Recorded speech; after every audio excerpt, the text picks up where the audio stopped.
and other consortia. Z-Cord specializes in providing trainings that cover the various aspects of health research. These include basic research ethics training, basic research methods training, advanced training on standard operations procedures writing, training on good research practice, and meta-analysis and systematic review training. Z-Cord also accepts and facilitates funding to up to 500,000 pesos for research proposals, putting special notice on those that address priority health issues identified in the region.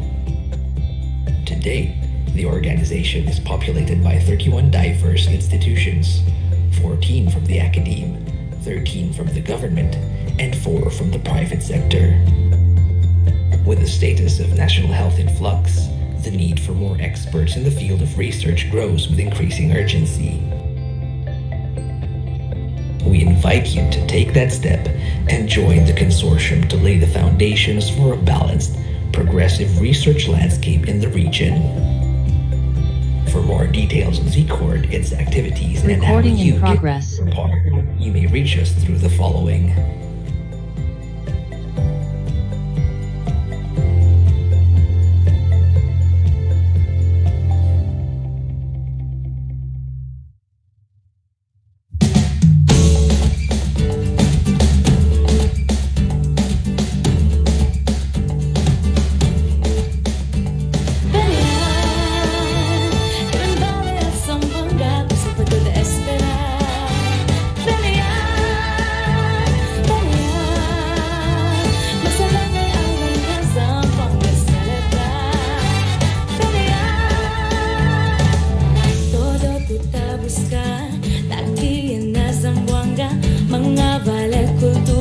Y sabroso comida, di makaolvida, como ya tu historia, vida mucho colores, como del atom tinta, ustedes su música,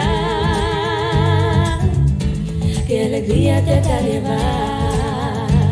Ue, ue, ue, aguantahan kita todo mano, ue, ue, ue, que todo kita kiman hermano. Basta lagaya ang kinasambwanga, todo mga gente sige baila canta. Basta lagaya ang kinasambwanga, todo mga gente sige baila canta. Kinambara sambwanga, kasi patuta espera. Maria, Maria, basta lagaya ang kinasambwanga celebra. Maria, basta lagaya sambwanga, uy con mi amigo. Música palanqueta ya de tu favorito. Vamos de el cacho desperta na maga dormido. Sudor de la alegría tapusa para bonito. Junto, junto, salta alto. Hula kita con alegría del pájaro. Musliman o cristiano. Manos de alegría está para cuando necesita quita todo el amor. Para firme alegre cada ta subir al sol. Acorda quita amoga desde el favor. La vida del viviente es para más tiene valor. Ue, ue, ue, aguantahan kita todo mano. Ue, ue, ue, que todo kita kiman hermano. Basta lagaya ang kinasambwanga, todo mga gente sige baila canta. Basta lagaya ang kinasambwanga, todo mga gente sige baila canta. Kinambara sambwanga, kasi patuta espera. Maria, Maria, basta lagaya ang kinasambwanga celebra. Maria, Maria, kinambara sambwanga, kasi patuta espera. Maria, Maria, basta lagaya ang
de Zamboanga, Chabacano, Chabacano, un poquito español. Chabacano, Chabacano, la pueblo del Tallato de México. Chabacano, un poquito español. Por eso mando a mis hijos a ser grande en mi lenguaje, porque eres único y bonito.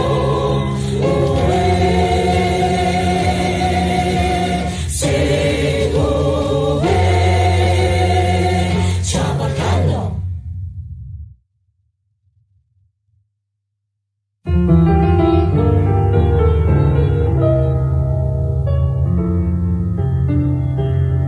Princesita zamboangueña, yo te canto una canción. Eres el orgullo de mi pueblo, por tu belleza seductora. Princesita zamboangueña, yo canto desde tu trovador, que me inspira, yo te canto por tu triunfo. Princesa sin igual, princesita zamboangueña, yo te canto una canción, eres el orgullo de mi pueblo, por tu belleza sin igual. Princesita zamboangueña, oye el canto de este trovador, que me inspira, yo te canto por tu triunfo, princesa sin igual. Ay, ay, princesita de mi barrio. Ay, ay, por tu belleza sin igual, princesa.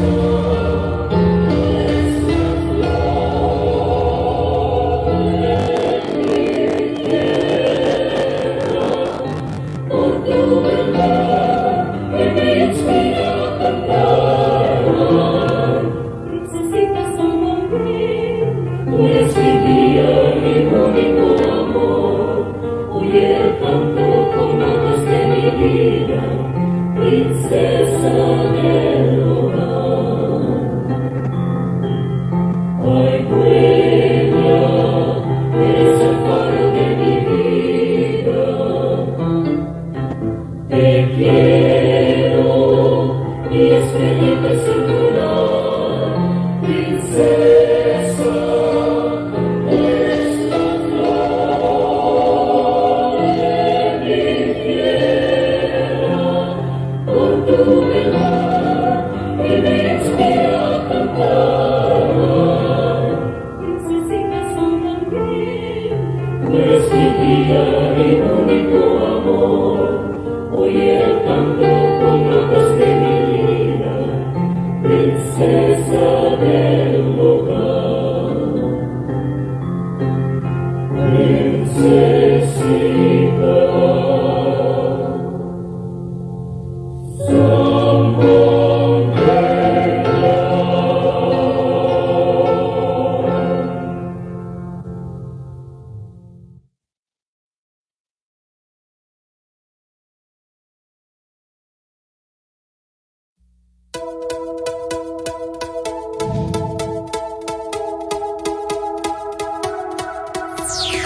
muchos colores, muchos colores, muchos colores, muchos colores, ciudad de Zamboanga.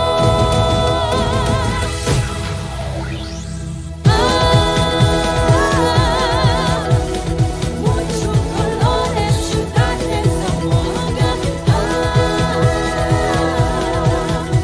Baila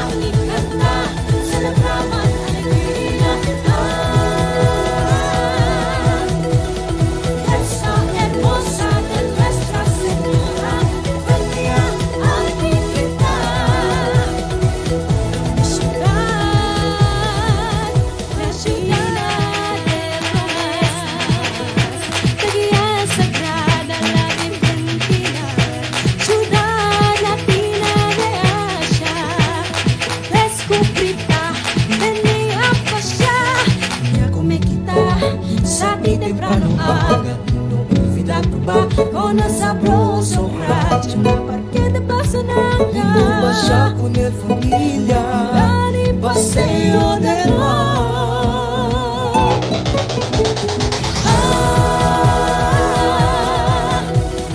Muchos colores, ciudades, Zamboanga.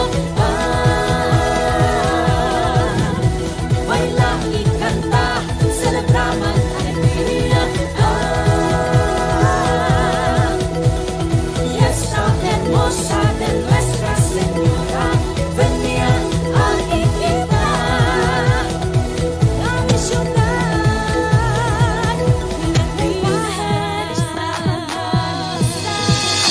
conversata con orgullo, magfiel sa pagketyo, grande el fe na prohimo. Yamunta kita na mga colores, pinta junto man alegría na 11 islas, Isla Santa Cruz. Colorosas en la arena, Vale de mi ciudad.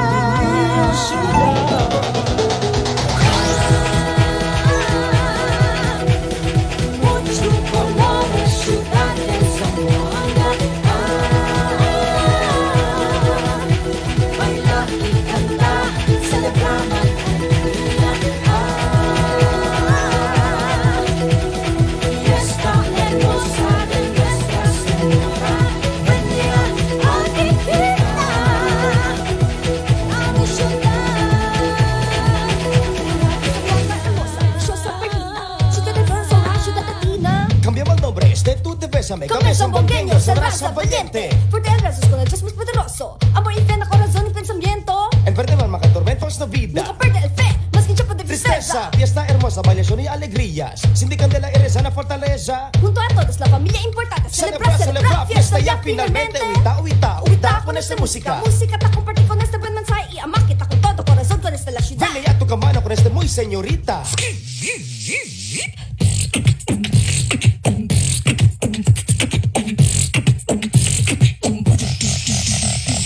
Visita ya, visita, visita con el divino ciudad. Visita ya, visita, esa hermosa la ciudad. Visita ya, Esa hermosa de nuestra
Mindanao, Elia, Bigyan siya el fiesta na sa pueblo, Elia, visita, man alegría aquí, nasa Buanga, el lenguaje como español, el orgullo de Mindanao, Elia, Bigyan siya el fiesta na sa pueblo. Hola, hola, fiesta na sa Buanga. Hola, hola, fiesta na sa Buanga. Hola, hola, fiesta na sa Buanga. Hola, hola, fiesta na sa Buanga. Manay de fiesta na paseos, hindi candela na popular. Caminando ole para bobida, el paloma tabola. Manada tienda na camino, bien alegría. El fiesta na sa Buanga. Hola, hola, fiesta na sa Buanga. Hola, hola, fiesta na sa Buanga. Hola, hola, fiesta na sa Buanga. Hola, hola, fiesta na sa Buanga. Venga, visita, man alegría aquí, nasa Buanga. El lenguaje como español, el orgullo de Mindanao. Venga, experiencia, el fiesta na sa Buanga. Venga, visita, man alegría aquí, nasa Buanga. El lenguaje como español, el orgullo de Mindanao. Venga, experiencia, el fiesta na sa Buanga. Hola, hola, fiesta na sa Buanga. Hola, hola, fiesta na sa Buanga. Hola, hola, fiesta na sa Buanga. Hola, hola, fiesta na sa Buanga. Bien alegre ka uwi con el mga canciones Chabacano, tabaila, kasalta, inaada. Fiesta, fiesta ya. Mga hermoso lugar na volver para man. Junto, ven ya y celebra el fiesta na sa Buanga.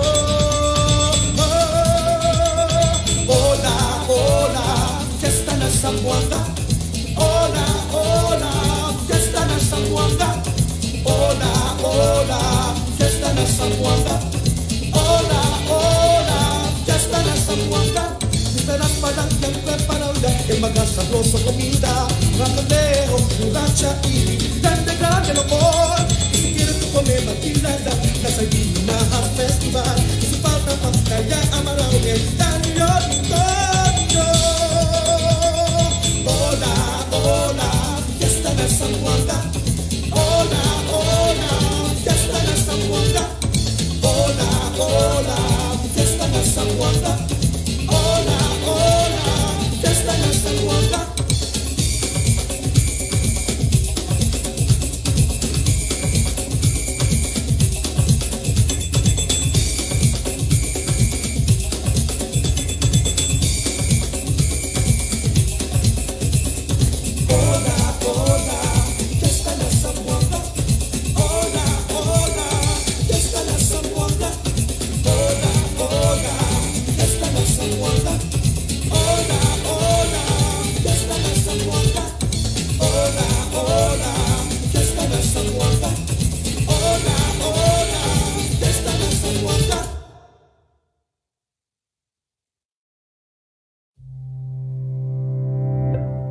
ZCORD, or the Zamboanga Consortium for Health Research and Development, is an organization created to optimize the use of research to help alleviate the health and nutrition problems of the people in Region 9.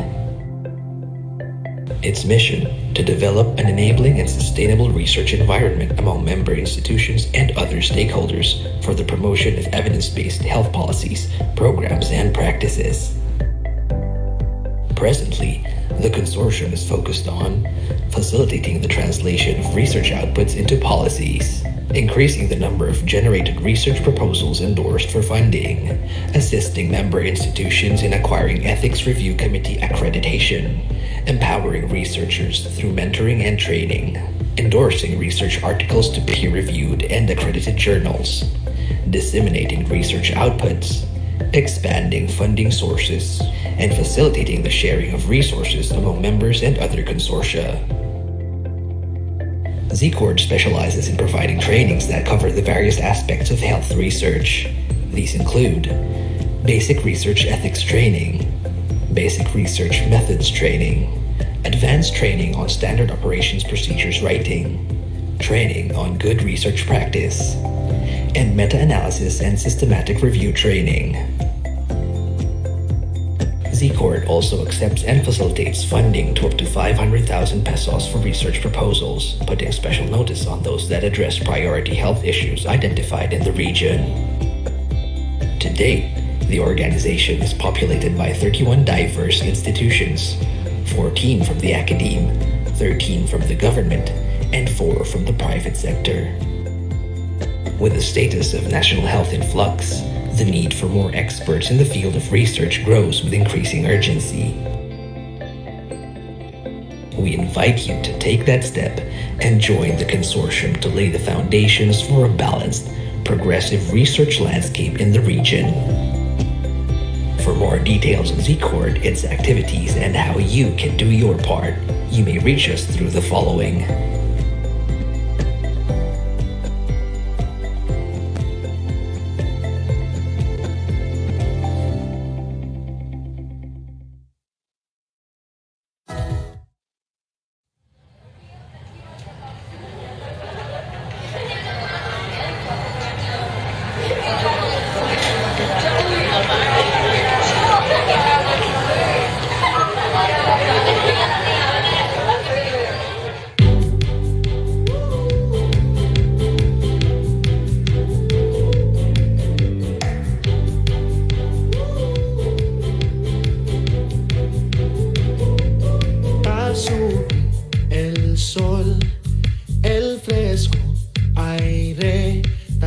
Canción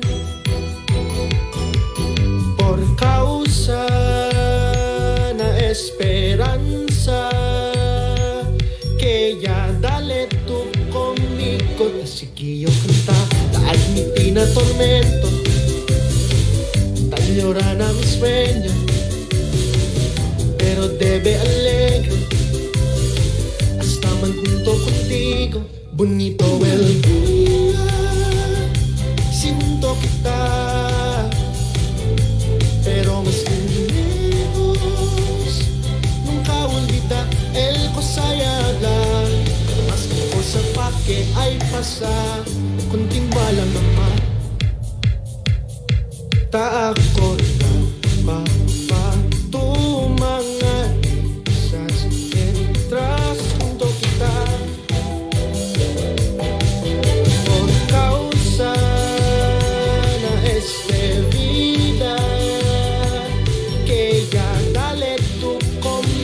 yo ay tagusunya admití na tormento al llorar a mi sueño pero debe alegre estaban junto contigo bonito el día si junto kita pero más lejos nunca olvida el kosayaglan mas cosa pa que ay pasa kunting balang naman bonito el día junto kita pero mas kita nunca olvida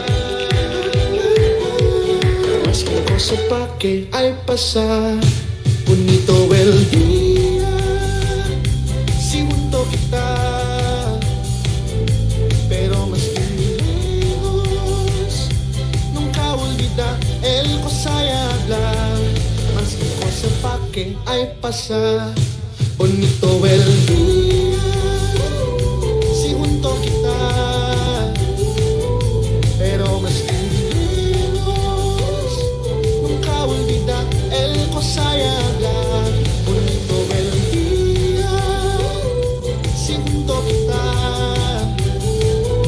pero más lejos nunca olvida el kosayaglan mas cosa pa que ay pasa kunting balang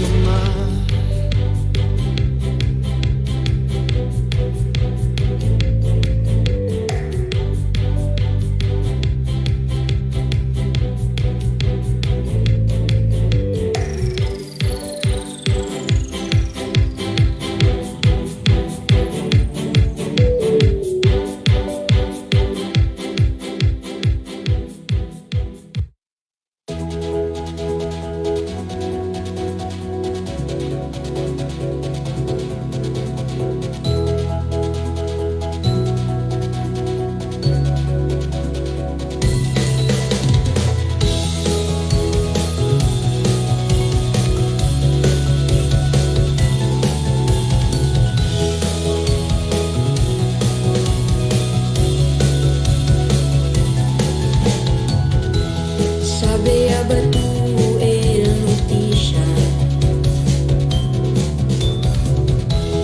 kay takiayo para hablar takiatamen kita debe saber tu si cosa está pasar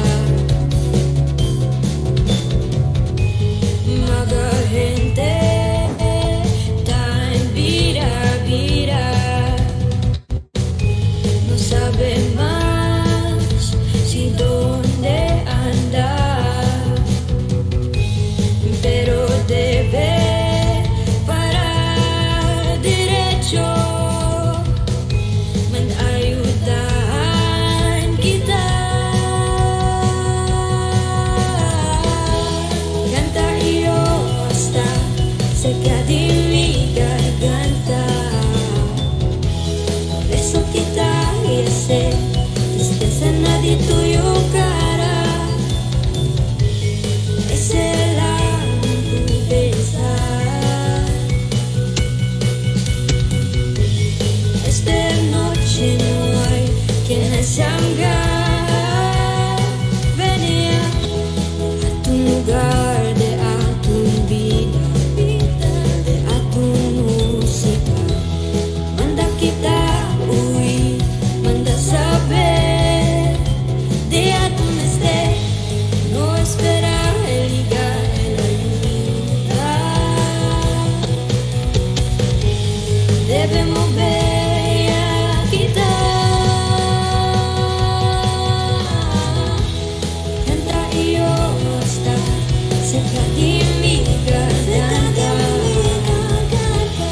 beso kita ese tristeza nadie tuyo cara ese la tu pensar esta noche no hay quien sangre kay sabi yo junto kita hasta ligar el mañana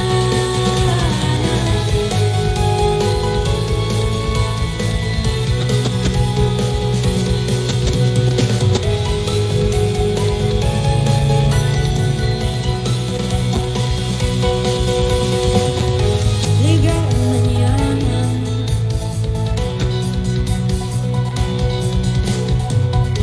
ligar mañana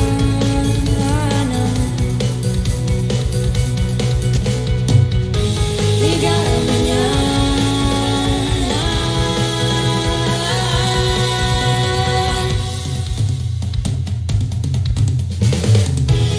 canta iyo hasta cerca de mi garganta beso kita ese tristeza nadie tuyo cara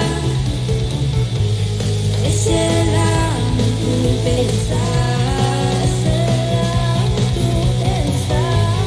esta noche no hay quien le sangre kay sabi yo junto kita hasta ligar el mañana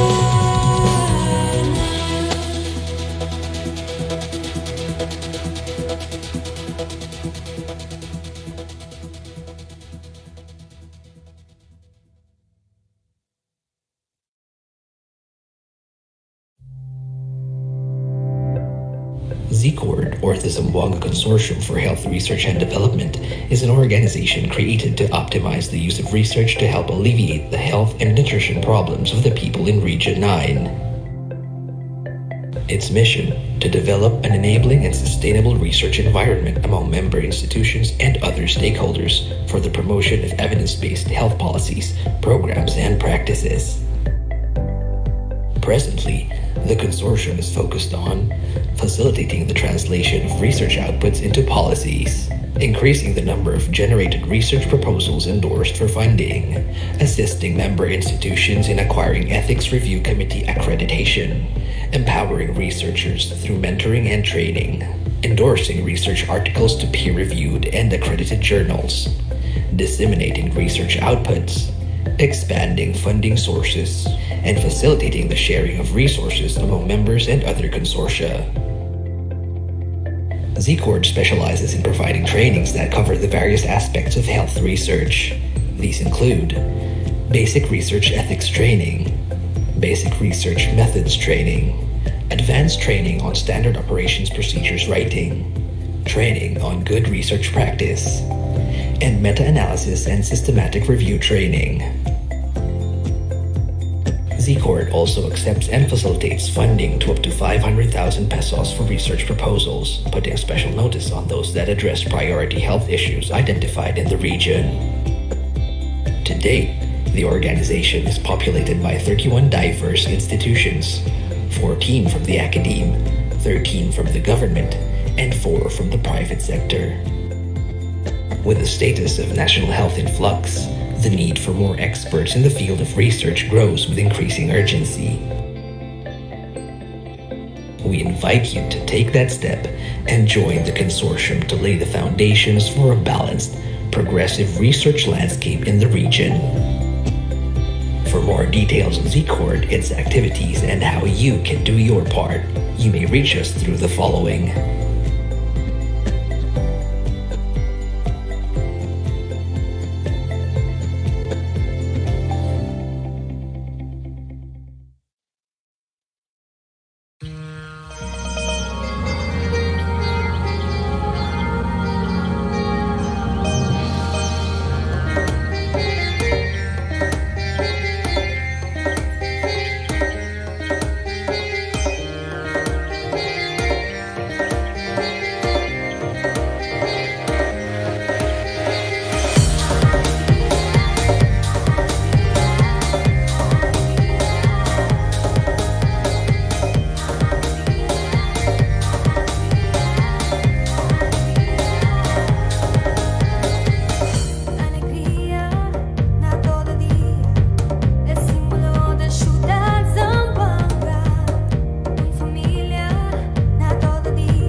Virgen del Pilar,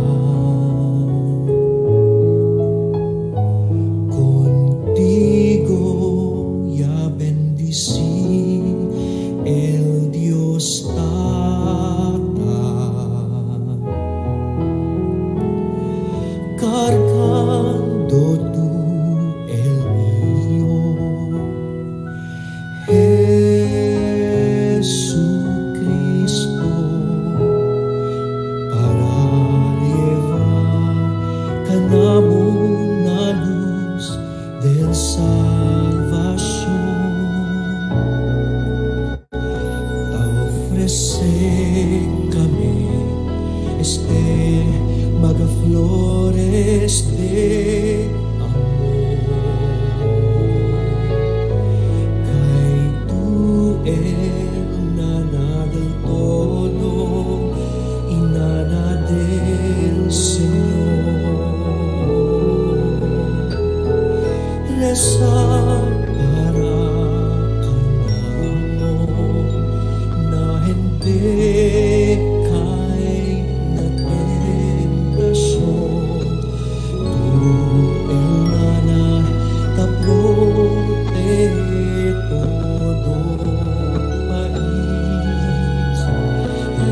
ZCORD, or the Zamboanga Consortium for Health Research and Development, is an organization created to optimize the use of research to help alleviate the health and nutrition problems of the people in Region 9.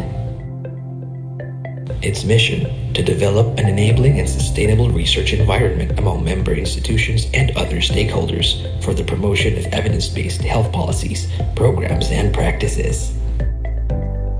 Presently, the consortium is focused on facilitating the translation of research outputs into policies, increasing the number of generated research proposals endorsed for funding, assisting member institutions in acquiring Ethics Review Committee accreditation, empowering researchers through mentoring and training, endorsing research articles to peer-reviewed and accredited journals, disseminating research outputs, expanding funding sources, and facilitating the sharing of resources among members and other consortia. ZCORD specializes in providing trainings that cover the various aspects of health research. These include basic research ethics training, basic research methods training, advanced training on standard operations procedures writing, training on good research practice, and meta-analysis and systematic review training. ZCORD also accepts and facilitates funding to up to 500,000 pesos for research proposals, putting special notice on those that address priority health issues identified in the region. To date, the organization is populated by 31 diverse institutions, 14 from the academe, 13 from the government, and 4 from the private sector. With the status of national health in flux, the need for more experts in the field of research grows with increasing urgency. We invite you to take that step and join the consortium to lay the foundations for a balanced, progressive research landscape in the region. For more details on ZCORD, its activities, and how you can do your part, you may reach us through the following.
ciudad de San Juan.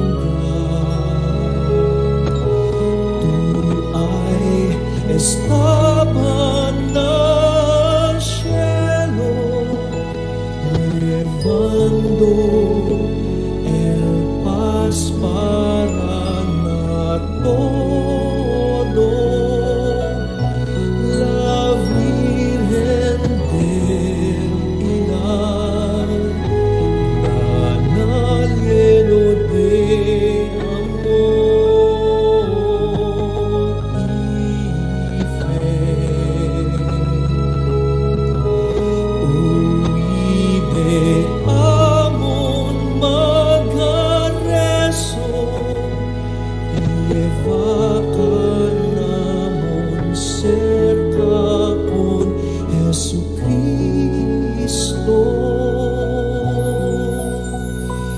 Ofrece kami este magaflores de amor.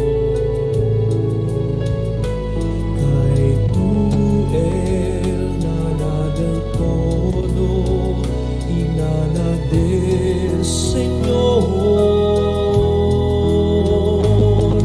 Reza para kanamon na hindi kay natentasyon.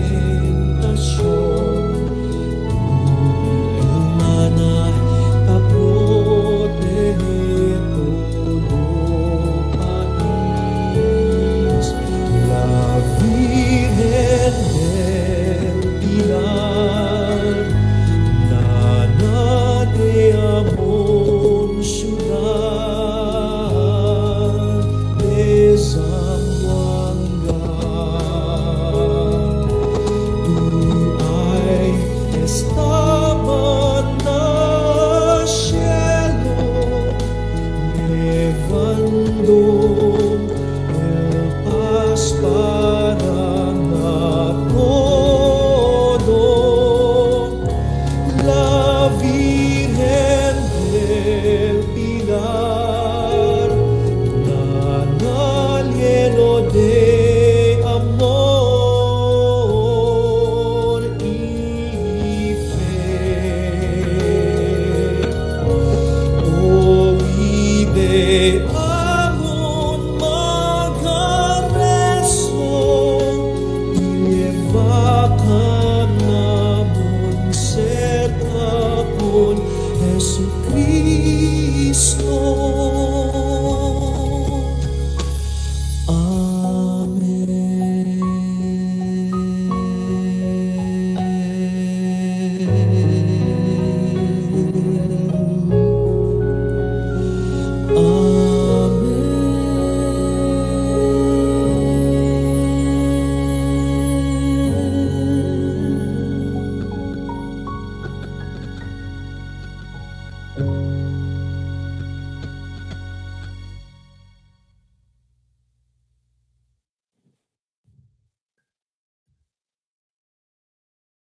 Bienvenidos y buenos días.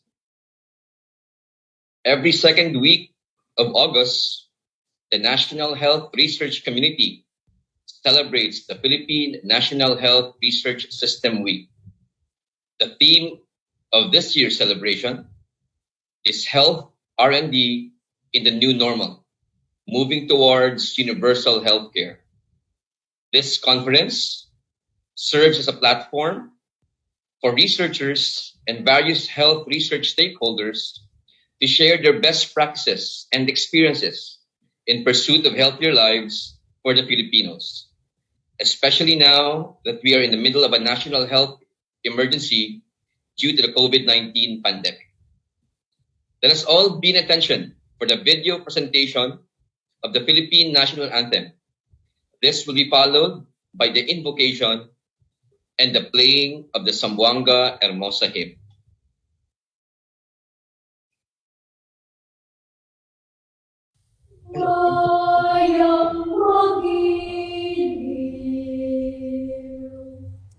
Mga kababayan, ang pambansang awit ng Pilipinas. Bayang makinig,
Father, we thank you for your loving kindness, for all the blessings that you have bestowed upon us, and for protecting us from harm every day.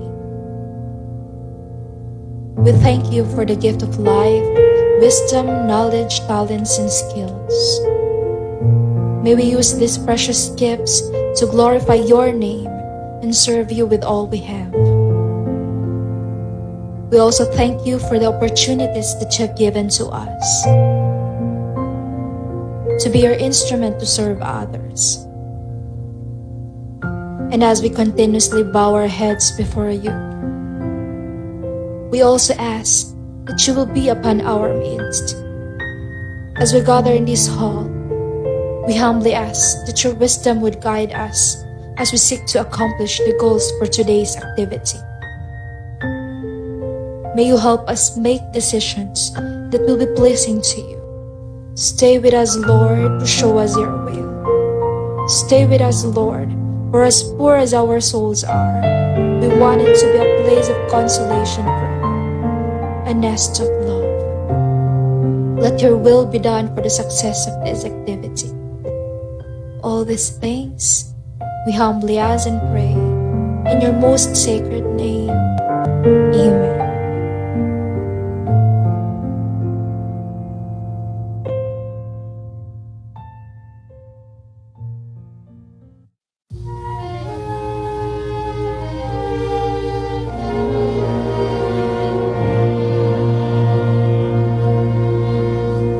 Zamboanga, hermosa, preciosa, Barlita, orgullo de mi dana.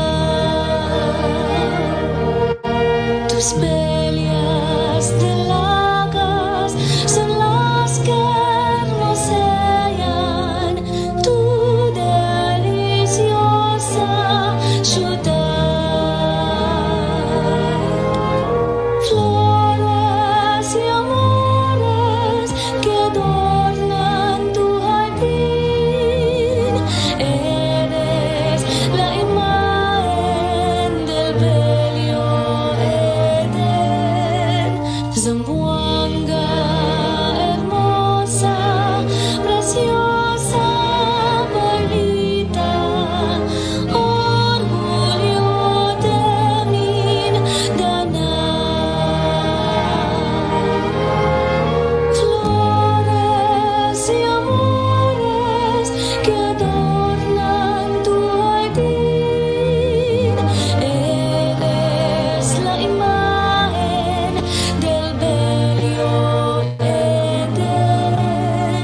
Zamboanga, hermosa, preciosa, Barlita, orgullo de mi dana.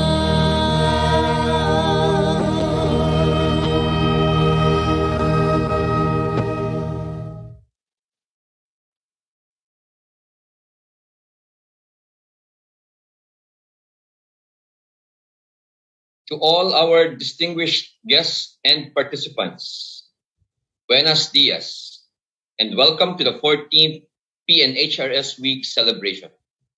I am Gerald James Eval of the Ateneo de Zamboanga University, the director of the Zamboanga Consortium for Health Research and Development, or ZCORD. This year's PNHRS Week host will formally open and welcome us all to the main conference. Ladies and gentlemen, Dr. Chona Q. Sarmiento.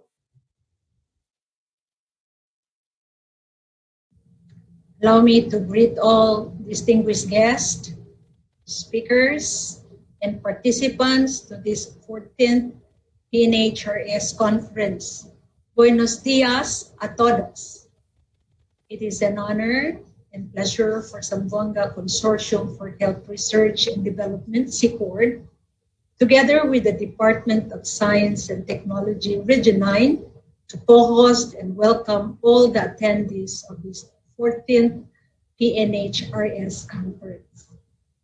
Following its yearly tradition this year, 2021, Our PNHRS 14th conference is the first virtual conference with the theme Health R&D in the New Normal, moving towards universal healthcare. This experience of a virtual conference offers a broad range of sessions on the COVID-19 pandemic and its challenges, to pull together researches and sharing of experiences among our experts on the latest knowledge from their presentations. The comprehensive presentation has been assembled from well-selected experts devoted to cover a wide spectrum of COVID-19 topics from various regional experiences nationwide. This conference will include scientific and technical sessions on universal healthcare and is a unique roster to bring together our clinicians, physicians, educators, and researchers from all over the country. It serves as a platform to report, share, and discuss issues and scientific advancements relative to the COVID-19 pandemic and other pressing challenges in the aim to achieve universal healthcare. We invite you all to join this 14th PNHRS virtual conference with students and other stakeholders all over the country on the various research-based presentation for the whole week celebration, which started with a satellite session last August 3 to 6, 2021, followed by the pre-conference sessions on August 9 to 11 and August 12 to 13 for the main conference. The 4-day satellite conference really provided opportunities with a clustering of the regional presentation from a broad range of experiences. It was indeed an excellent opportunity to update attendees on researches and presentations relative to healthcare challenges and our future direction in the basic clinical and translational investigation. Truly, experience generates use and wisdom compels attention. We enjoin you all to attend all the conference sessions because evidence deserves to be reviewed on the needs relevant to our vaccines, healthcare, pandemic management to promote wellness, the key to address equal opportunities to achieve healthy communities. We look forward to your attendance and share the excitement with us. Magandang umaga po sa ating lahat.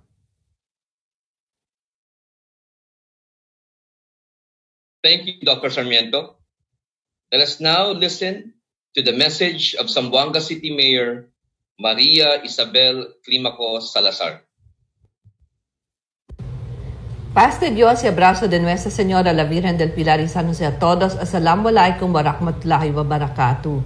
Bienvenidos na conferencia del PNHRS Week, where we are able to find out and discover research findings towards universal health care. We would like to welcome you to the City of Champions, wherein Heidi Diaz, a true daughter of Zamboanga, won the gold in the Olympics in Tokyo for the Philippines. And calor de gobierno local de Ciudad de Zamboanga, may we continue to advocate the universal health care to be given opportunities for people as we navigate through the new normal in this pandemic. In Zamboanga City, we pray that we are able to respond to heal the sick and feed the hungry and provide livelihood for our people. Curada, comida, la vida, na tiempo de pandemia. We would like to thank all of those participants, resource persons, and organizers. It is very important learning opportunity for us to be able to respond to the health emergencies that we face. As always, may we remember that every life matters. Life is very precious. And so in this time of the pandemic, as we learn to adapt to the new normal, I have learned faith in God, hope in the new normal, and love of family. This is Mayor Beng Climaco from Zamboanga City, we would like to say bienvenidos na konferensya y vaya con Dios a todos.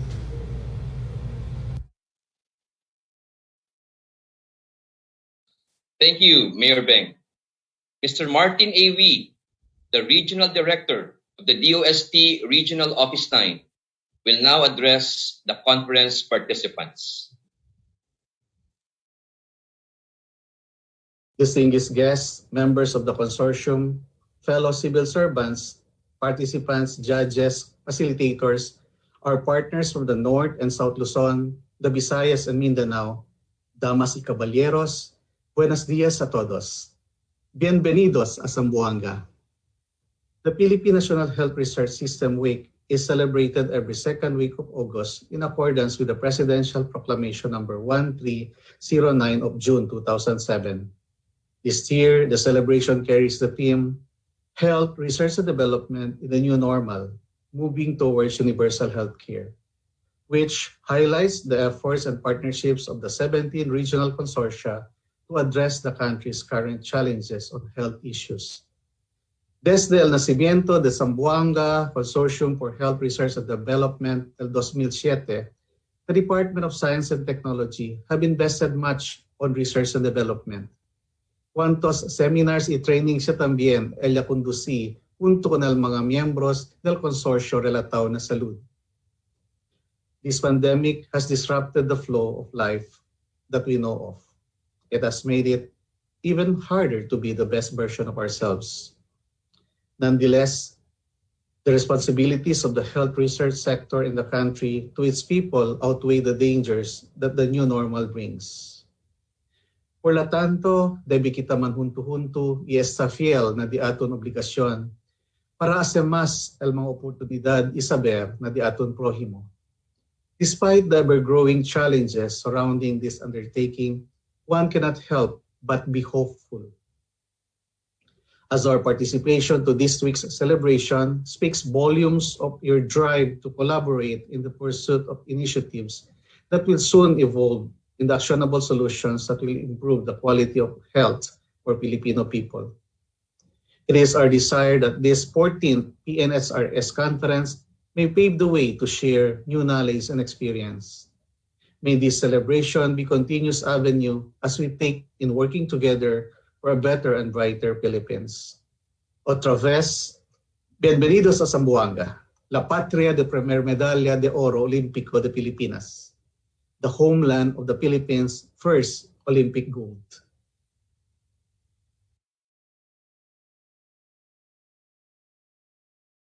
Thank you, RDW. The lead secretariat of the PNHRS is the Philippine Council for Health Research and Development, or the PCHRD. The council is responsible for the smooth implementation of programs and projects and overseeing PNHRS. To report the PNHRS accomplishments of the past 2 years, let us call on the lead coordinator of the PNHRS and the executive director of the PCHRD, Dr. Jaime C. Montoya. To our honored guests, co-implementing agencies, the PNHRS Regional Consortia, PNHRS member institutions, the media, colleagues, and everyone joining us in this celebration, good morning. It is my pleasure to be here today and celebrate the 14th PNHRS Week with all of you. In the past year, we turned our focus towards adapting to the circumstances that challenged health systems all over the world. By leveraging our strength in health research partnerships, the PNHRS has been playing an active role in contributing to the country's pandemic response and in the growth of the health research landscape as a whole. As a testament of our progress last year, the World Health Organization published the Health Evidence Network report, which cited the Philippines as a model for low to middle income countries with a comprehensive national strategy for health research in line with the institutionalization of the PNHRS. Today, I am glad for the opportunity to further share with you the hard work and accomplishments of the PNHRS and its partner institutions specifically from late 2019 to present.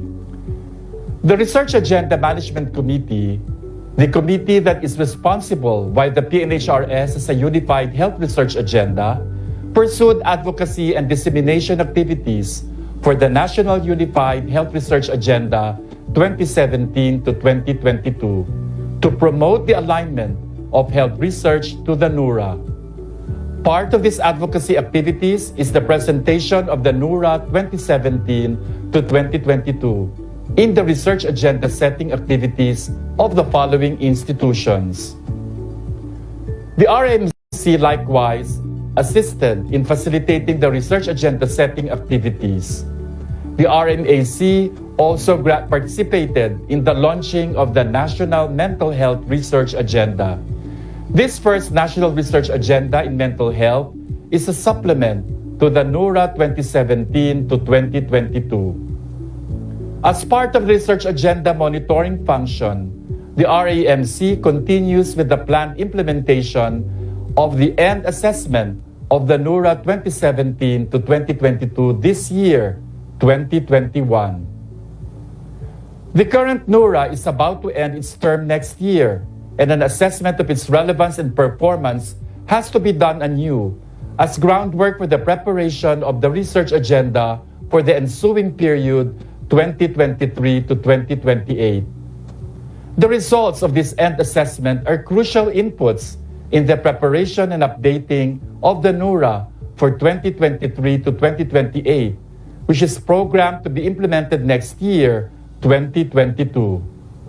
Even during the most pressing health crises, ensuring that every health research is conducted ethically is equally important as swiftly generating health solutions.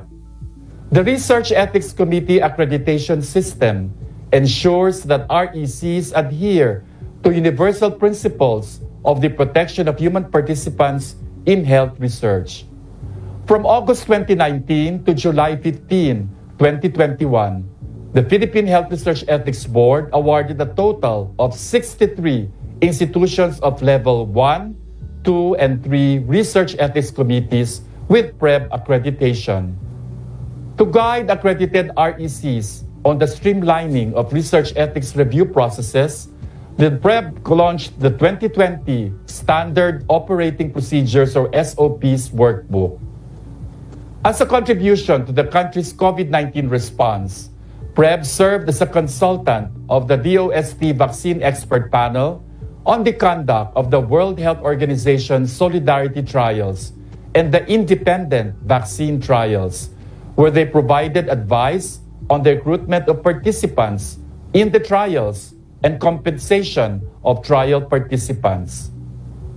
PREB also developed an infographic on the ethics vaccine to educate the public on the role of vaccines in controlling the pandemic.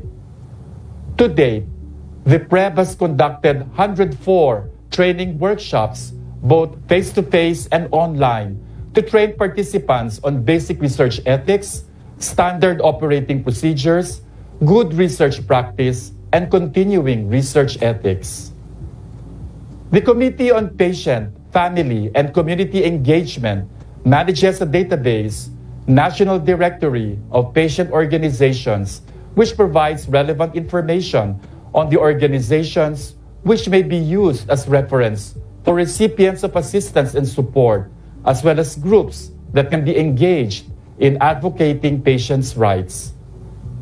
In 2020, the PREB continues to build its networks and foster collaborations through its Committee on Networking in partnership with the PREB Committee on Information, Dissemination, Training, and Advocacy by conducting an orientation on research ethics with the following agencies.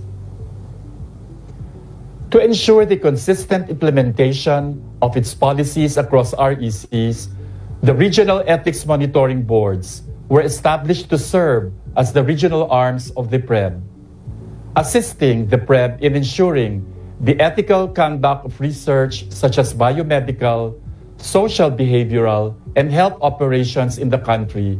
The National Ethics Committee reviewed 39 proposals as of June 2021.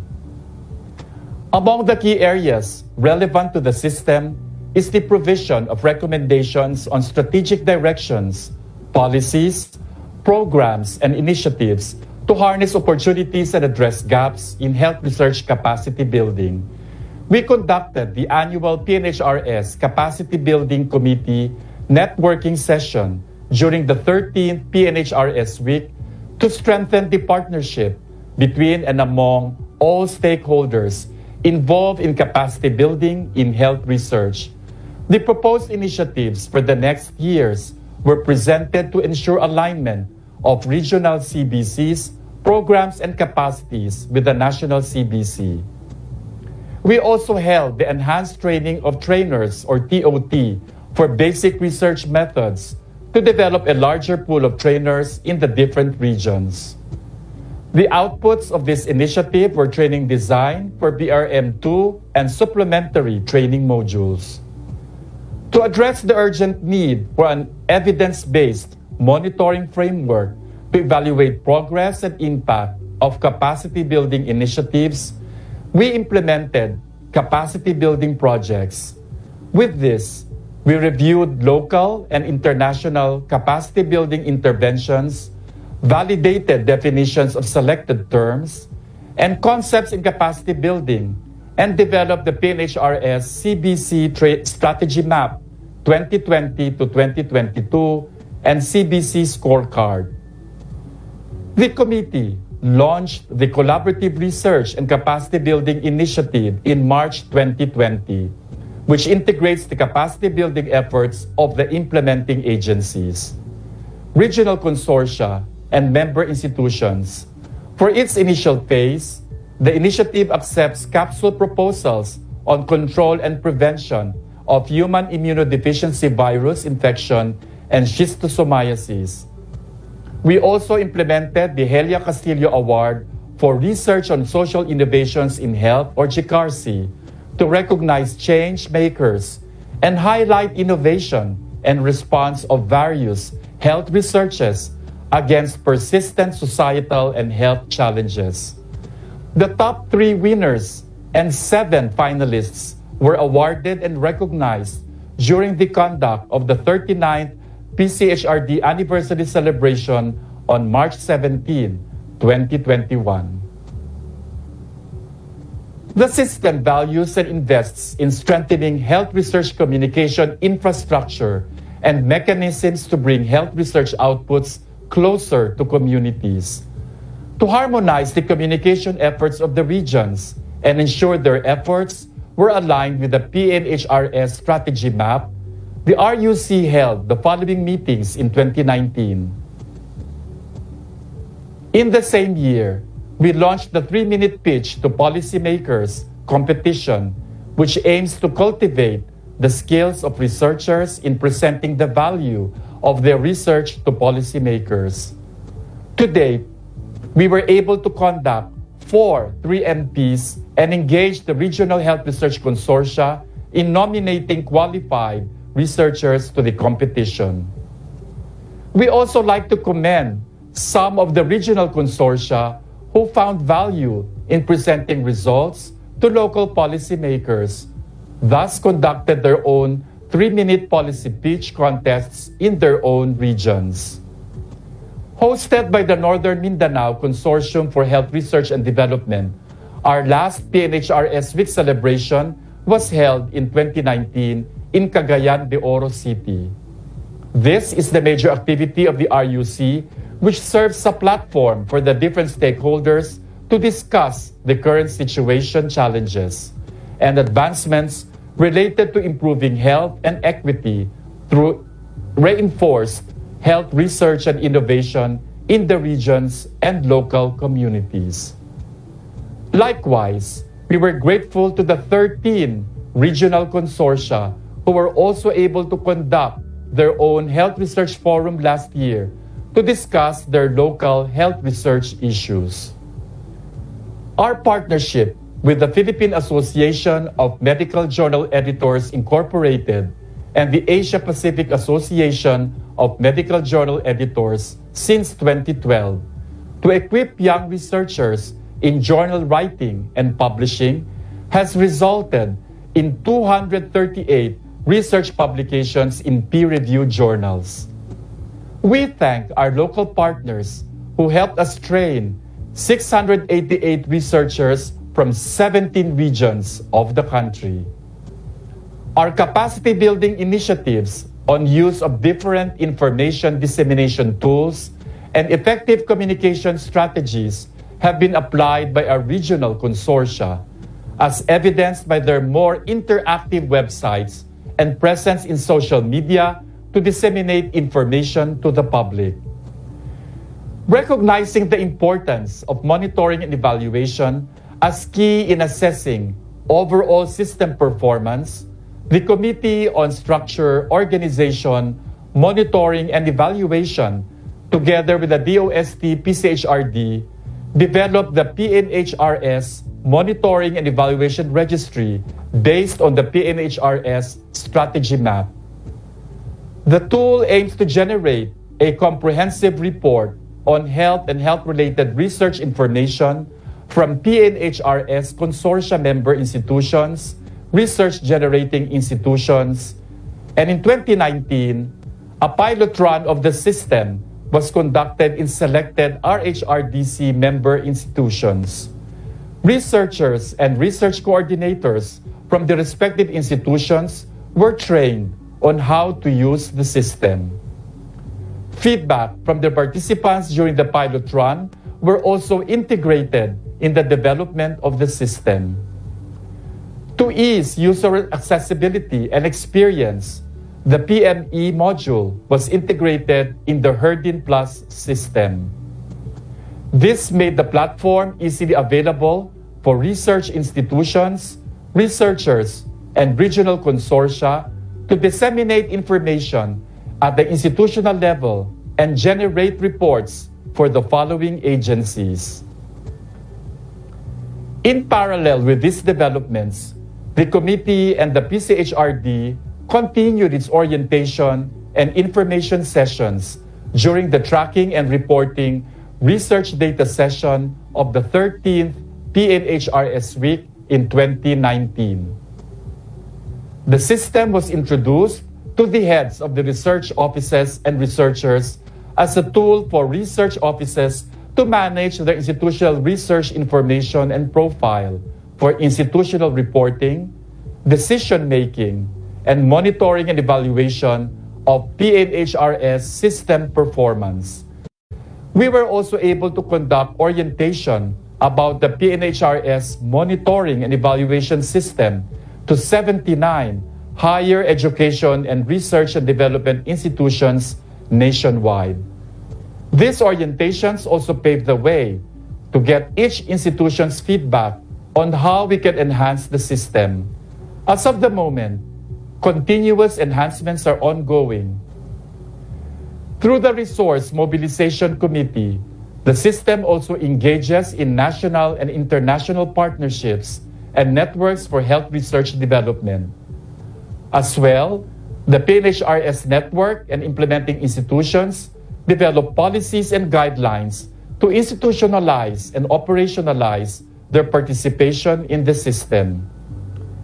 In 2019, the committee focused on achieving the three major objectives of the PNHRS Partners Engagement Framework as follows: identification of key stakeholders and partners in the PNHRS, identification of health research needs and resource mobilization strategies from different institutions within and outside the system, and development of partnership frameworks for different stakeholders.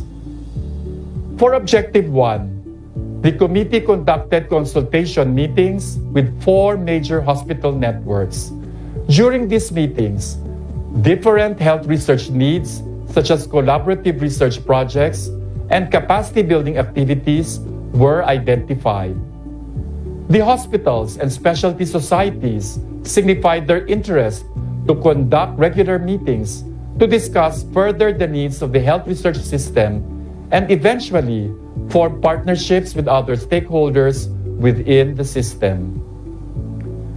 To achieve Objective 2 and 3, the committee conducted 3 workshops in Luzon, Visayas, and Mindanao to determine health research needs, identify available health research resources and current resource mobilization strategies, and develop a framework for resource mobilization at the regional level.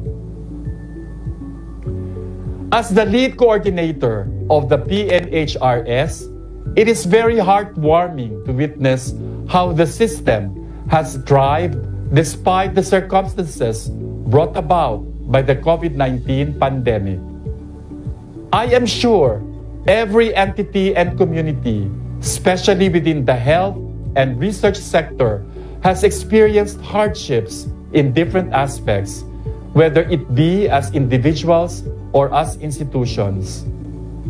These relevant accomplishments of our PNHRS committees are proof of the system's commitment to promote cooperation and integration of all health research efforts in the country, to ensure that research contributes to evidence-informed health policies and actions. As I end my report, let me invite everyone to the upcoming 40th anniversary of the PCHRD in March 2022. Maraming salamat po at magandang agham sa inyong lahat.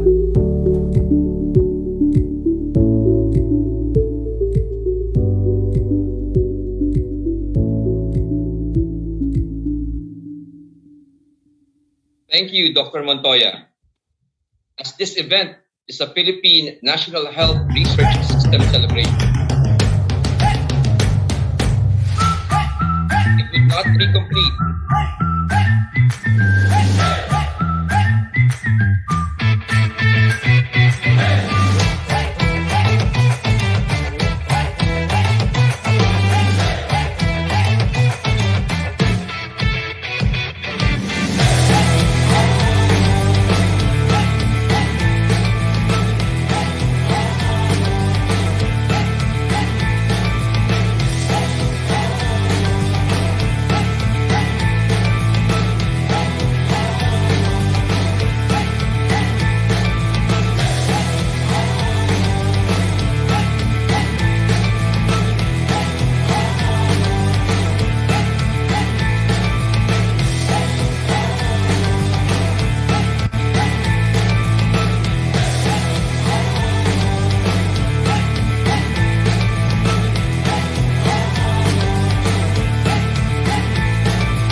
Once again, we thank Dr. Montoya for that comprehensive report.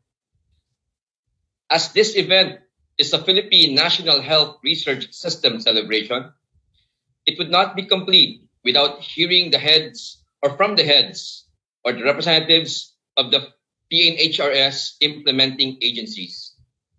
Together with the DOST, the Department of Health, or DOH, is a committed partner in health research. DOST and the DOH have forged a partnership bound by the mandates and objectives of the Philippine National Health Research System.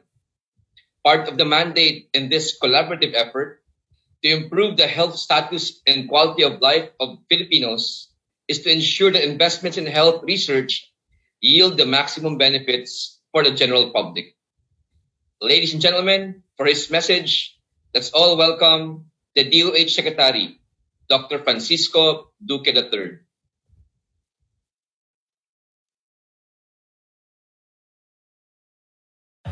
To our colleagues from the core agencies of the Philippine National Health Research Systems, the Department of Science and Technology, Philippine Council for Health Research and Development, Commission on Higher Education, and the University of the Philippines National Institutes of Health, our distinguished speakers and moderators from the academe, medical, and government sectors, partners and colleagues from the research community, my colleagues in the Department of Health, and to the friends, guests, and fellow health professionals who are with us.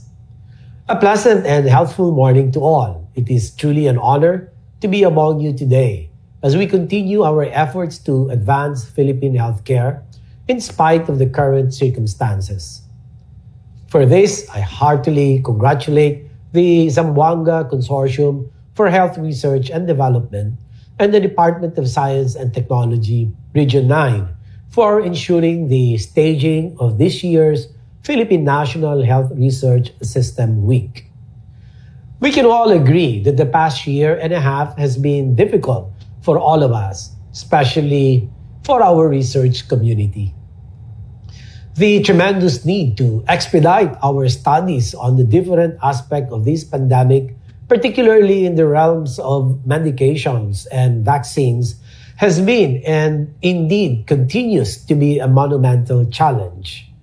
Furthermore, additional effort had to be taken to align this work with our goals for universal healthcare. This year's theme, Health R&D in the New Normal, moving towards universal healthcare, precisely recognizes not only the efforts that have been taken us to our current standing, but also the need to look forward beyond the pandemic and towards the future of Philippine public health. The need to redirect and reshape our health system into one that can deliver the high-quality, equitable, and accessible services that we envision should be a united effort. It is therefore imperative that we equip ourselves with the tools and knowledge necessary on our continuous journey towards the future that we aspire to achieve. As we carry on the battle against COVID-19, it is clear that we need to increase our efforts. Our interests must converge to an even greater degree and result in even greater determination to achieve our health goals. By our sustained partnerships, matched with innovation, creativity, and resolve, there is little doubt that we can achieve universal healthcare in the new normal and realize better futures for everyone and Juana. Thank you very much.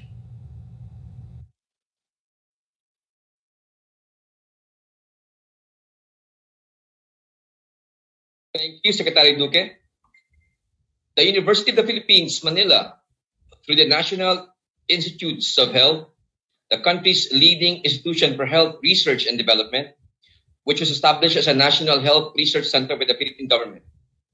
Let us all listen to the message of the Chancellor of UP Manila, Dr. Carmencita Padilla.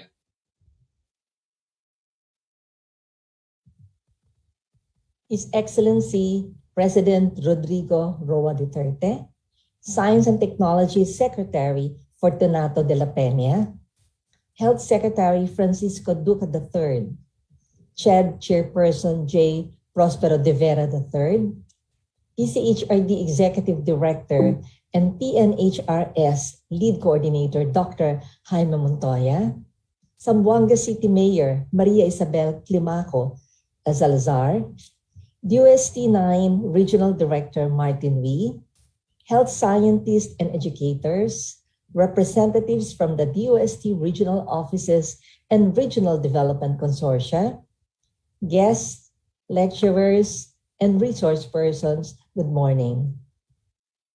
In behalf of UP Manila, and as a member of the PNHRS Governing Council, I welcome you to this opening program of the 14th and first virtual celebration of the Philippine National Health Research Week. This year's celebration with the theme, Health R&D in the New Normal, Moving Towards Universal Health Care, aptly captures the heightened challenges in undertaking research and development towards UHC implementation amidst the pandemic. Research is at the core of UHC implementation. Universal health coverage with full access to health promotion, prevention, treatment, rehabilitation, and financial risk protection cannot be achieved without evidence from research. Research generates the evidence to address a wide range of issues and pathways for universal coverage. It is impossible to develop the systems, technology, and services needed to achieve health for all without R&D. The COVID-19 pandemic and other previous crises that we have overcome have reinforced the crucial role of scientific investigation in the nation's health and progress. As all eyes are on pandemic management and preparedness, especially with the resurgence of cases due to the Delta variant, the pandemic, however, has not fundamentally challenged the rationale and goals of the UHC. On the contrary, many are advocating the need to speed up UHC implementation and build more resilient health systems to address current and future challenges. Health R&D is also important in adequately addressing the added disease burdens now and in the years to come. These include increasing morbidities from disruptions in the provision and access to health services. For instance, a recent modeling study showed that in the absence of catch-up campaigns, the disruptions in routine vaccination efforts would lead to an increase in measles and other similar illnesses between 2020 and 2030, although the magnitude of impacts will vary across infections and countries. These and other similarly important aspects of UHC that hinge on research and development, such as financing, health human resources, among others, are aligned with the PNHRS Week's overall theme. They will be revisited through the forums and other events that mark the week-long occasion.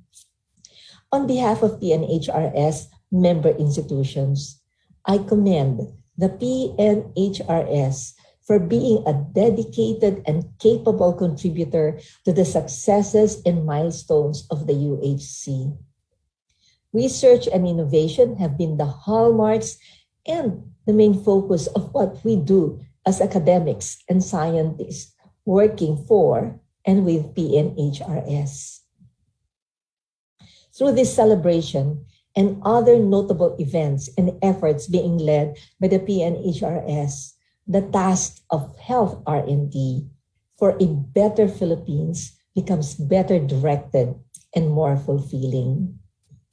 Let us thank our host, DOST Region 9 and Zamboanga Consortium for Health Research and Development. This virtual celebration may have prevented us from meeting each other personally, but it cannot take away the huge opportunities to share more, especially the best experiences and practices. Making this possible is the wider participation from our regional consortia and DOST regional offices nationwide, and the greater interaction with more colleagues and luminaries in the health research and development fields. Once again, welcome and wishing that this meeting will bring us closer to fulfilling our UHC goals. Maraming salamat po sa inyong lahat.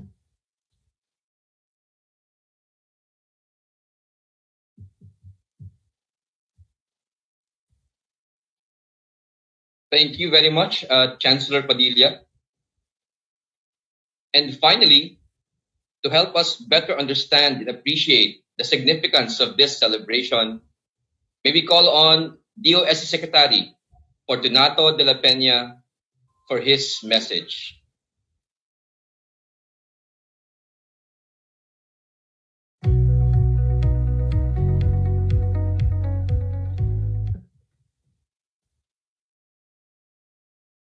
DOH Secretary Francisco Duque III, to CHED Chairperson Prospero de Vera III, to UP Manila Chancellor Carmencita Padilla, to Zamboanga City Mayor Maria Isabel Climaco Salazar, to Zamboanga Consortium for Health R&D Director Chona Sarmiento, to DOST PCHRD Executive Director Jaime Montoya, to DOST 9 Regional Director Martin Wee, our esteemed speakers, my colleagues in DOST, our partners from the academe and the healthcare sector, ladies and gentlemen, good morning. Congratulations to the organizing committee, especially the Zamboanga Consortium for Health Research and Development, for the successful celebration of the 14th PNHRS week.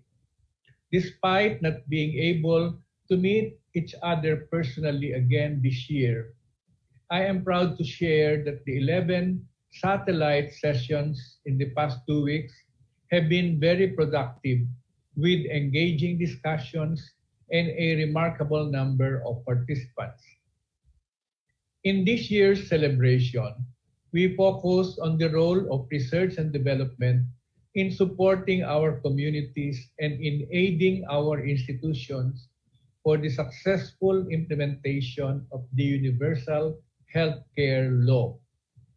The passage of this law in 2019 marked a monumental development in the landscape of healthcare in our country, and in turn compels us to work together to ensure that we can facilitate its implementation for the maximum benefit of the Filipino people.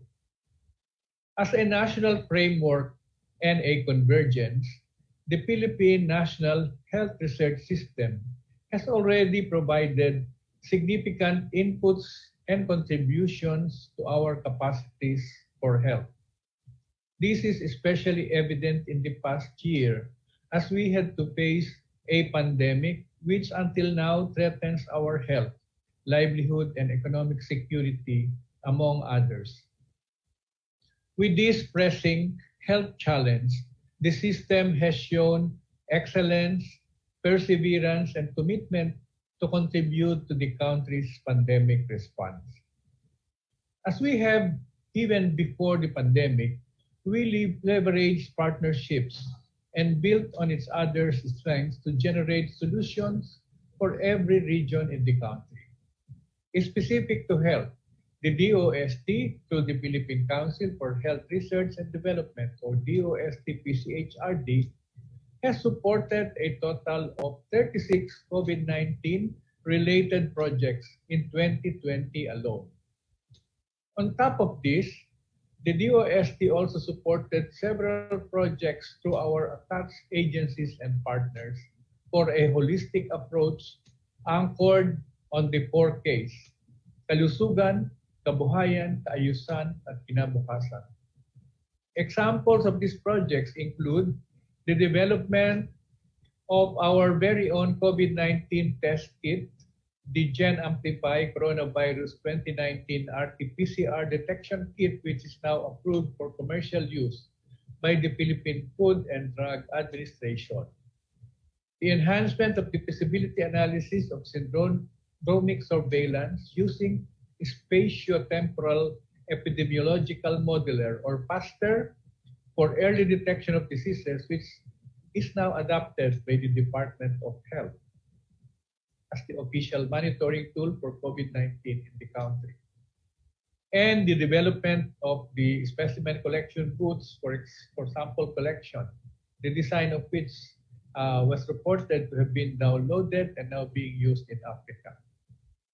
Banking on the fruits of partnerships and the lessons we learned through the system, we are also able to participate in current global initiatives to seek possible treatment regimens and vaccines for COVID-19. Such wide-scale and complex projects would require collaborations with different agencies and a diverse set of experts.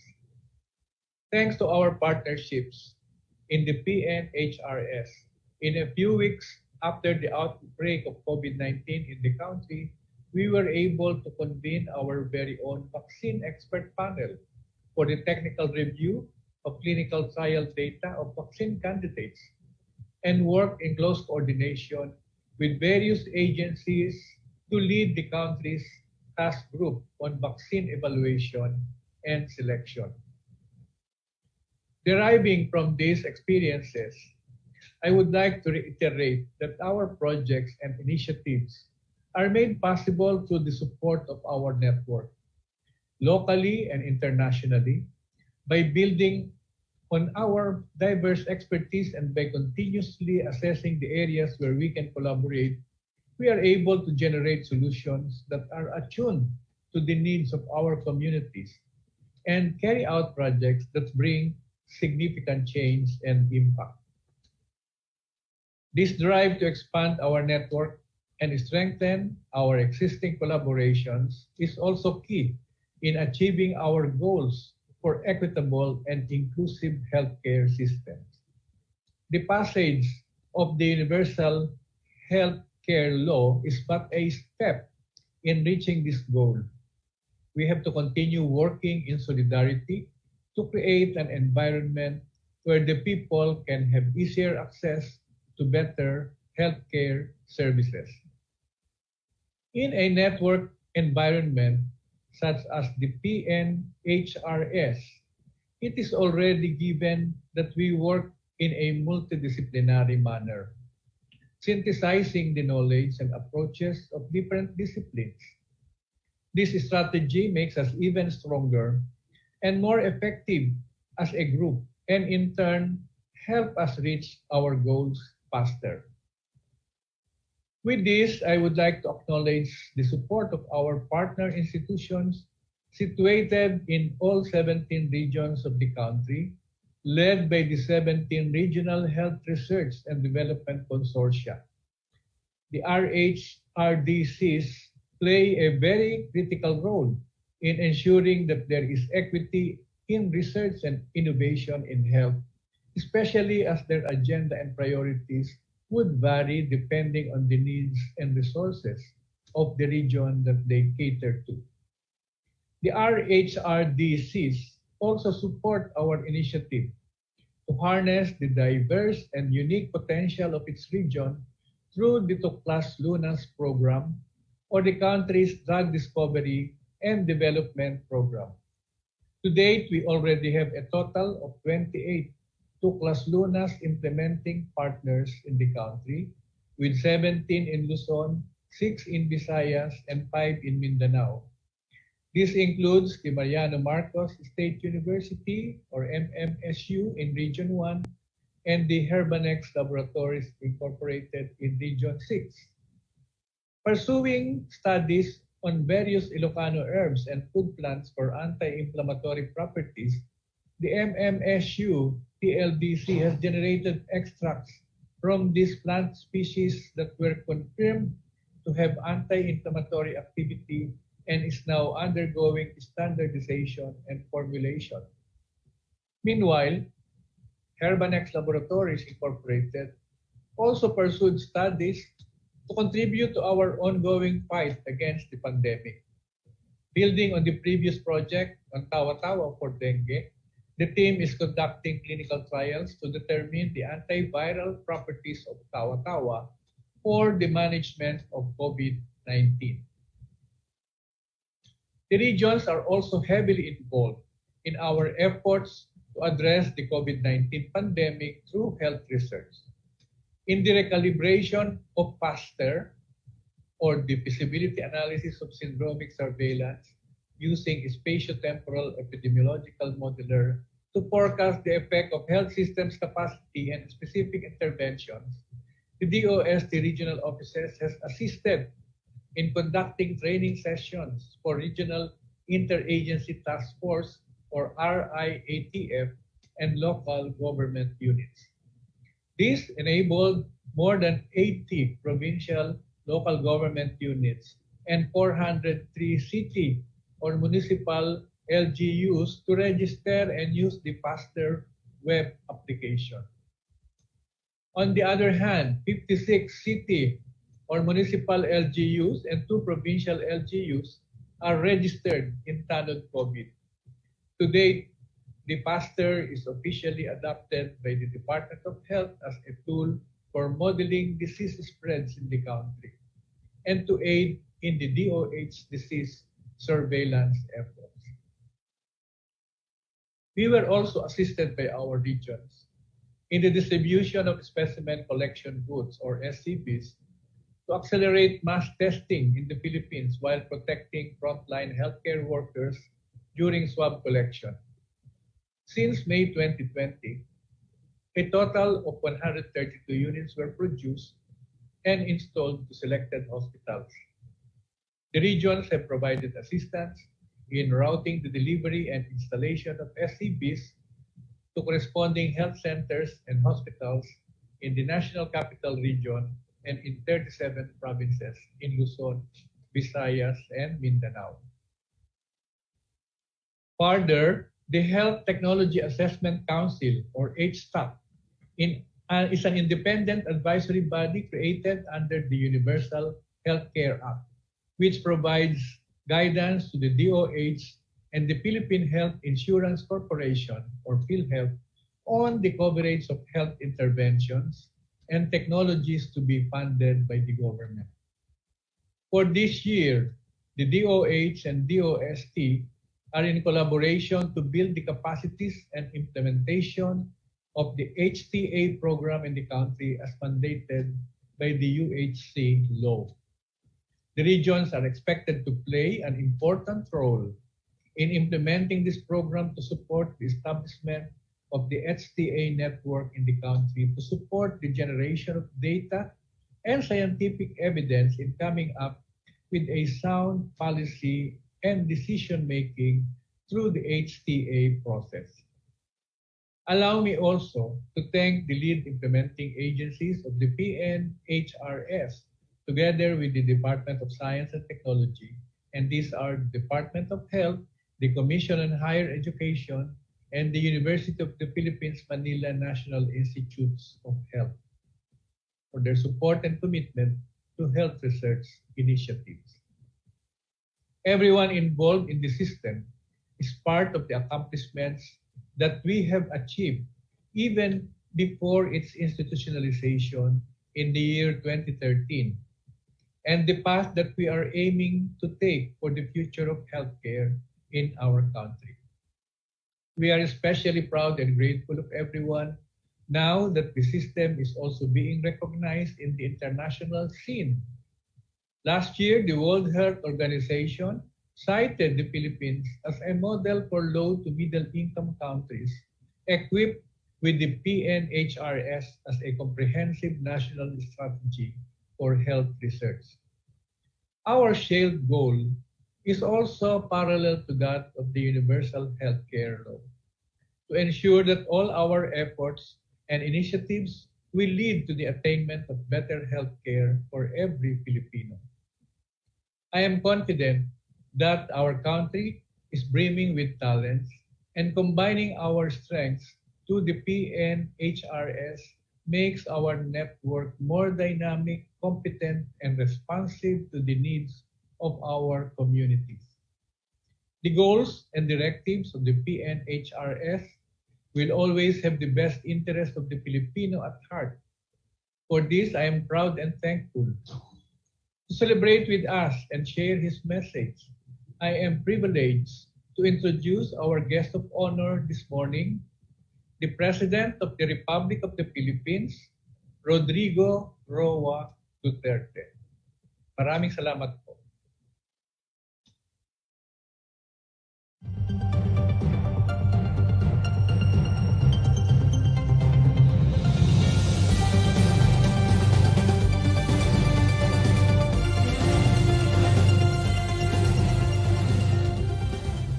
My warmest greetings to the organizers and participants of the Philippine National Health Research System Week celebration. This local health situation brought by the ongoing COVID-19 pandemic has deeply affected our people in terms of their health, economic, and social welfare. May this event, therefore, become a platform to promote and development initiatives that will help improve the well-being of our countrymen, especially during these trying times. I wish you a successful week ahead.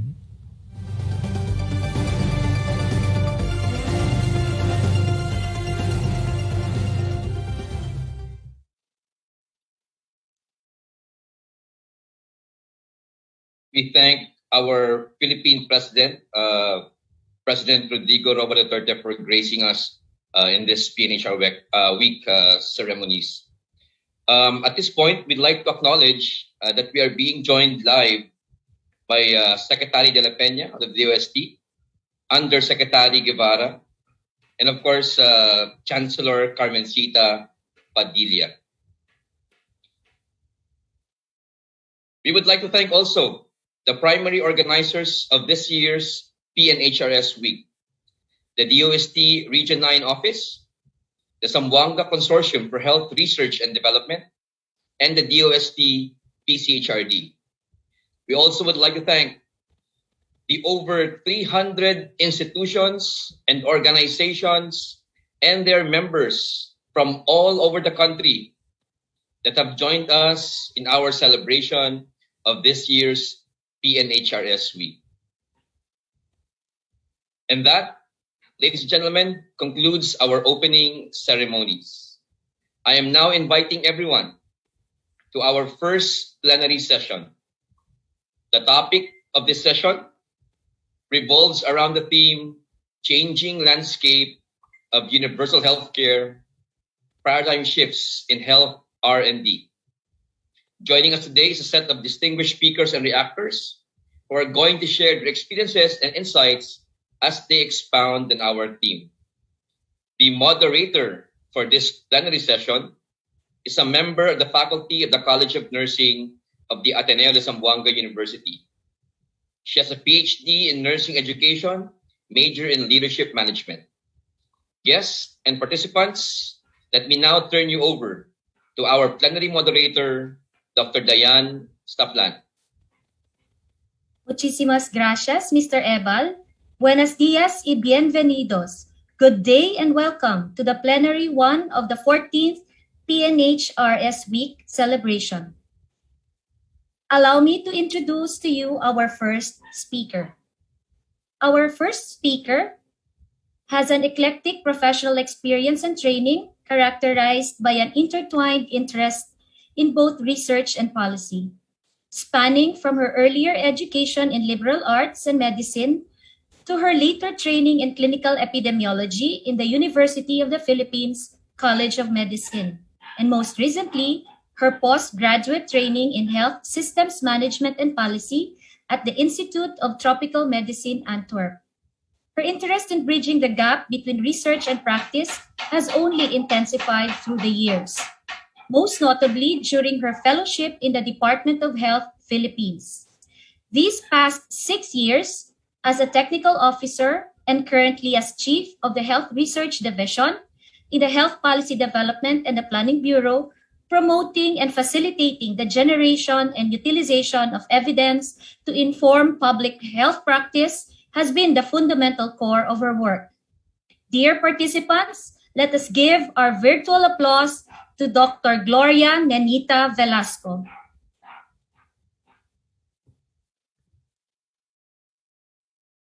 President Duterte, Secretaries de la Peña and Duque, Chairperson de Vera, Chancellor Padilla, Director Sarmiento, Wee and Montoya, Mayor Climaco Salazar, distinguished representatives and panel of reactors, guests, colleagues, practitioners, professors, researchers, students, good morning to everyone.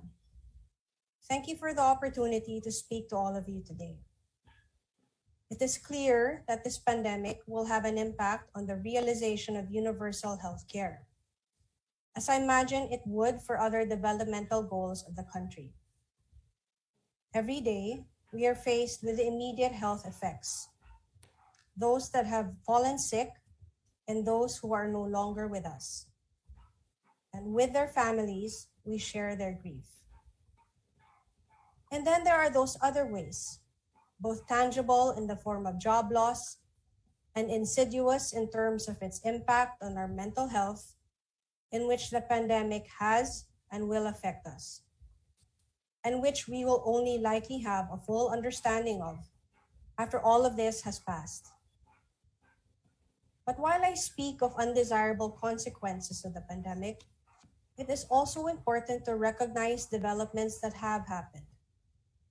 These developments, whether positive or negative, represent distinct opportunities for the health sector, particularly for our health research systems, whether these be at the national or local levels.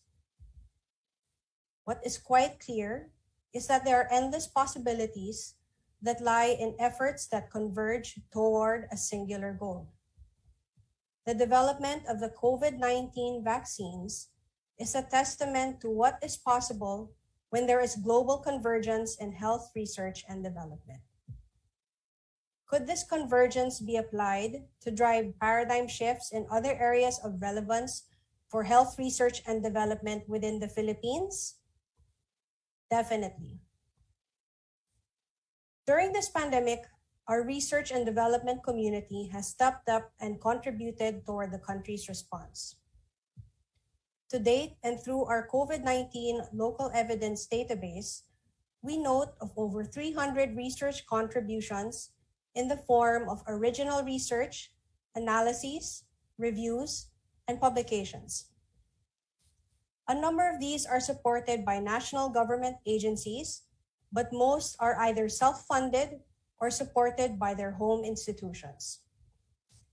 We hope that this research interest is not only sustained, but spills over into other areas of interest to the health sector and to support the implementation and achievement of universal health care. The country's COVID-19 response has also benefited in a more tangible way through research and development projects, initiatives, and technical expertise. These have helped support our continual effort to improve our data management capacity and strategy, especially in the areas of data reporting and communications, our test, trace, treat systems, genomic surveillance, and the quality of our decision-making. Technology development has likewise broadly supported our COVID-19 response. E-learning platforms have made learning and development interventions on contact tracing, testing, treatment, and infection prevention and control of COVID-19 publicly available. And video conferencing in general has facilitated communication, coordination, and collaboration between public and private stakeholders that is easier, faster, and safer. This effort at aiming to be responsive to needs of decision makers, policymakers, and implementers is the most prominent change to have occurred in our research and development landscape.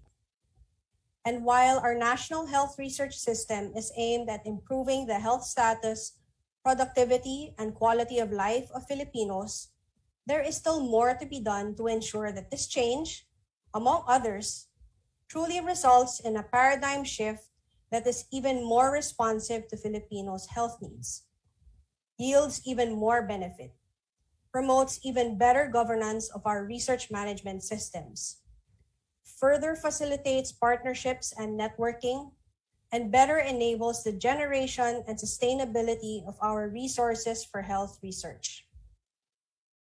At the end of the day, the impact we all wish to achieve through our health research systems will depend on how well these systems are functioning.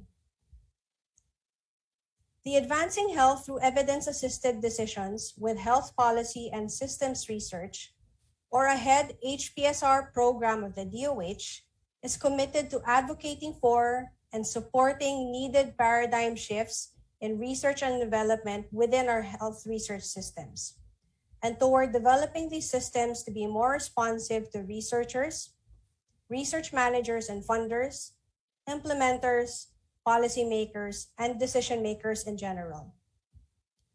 Recognizing that each of these groups play an important role in these systems is key. Our national and regional health research systems should strive to better meet the needs and expectations of each of these groups.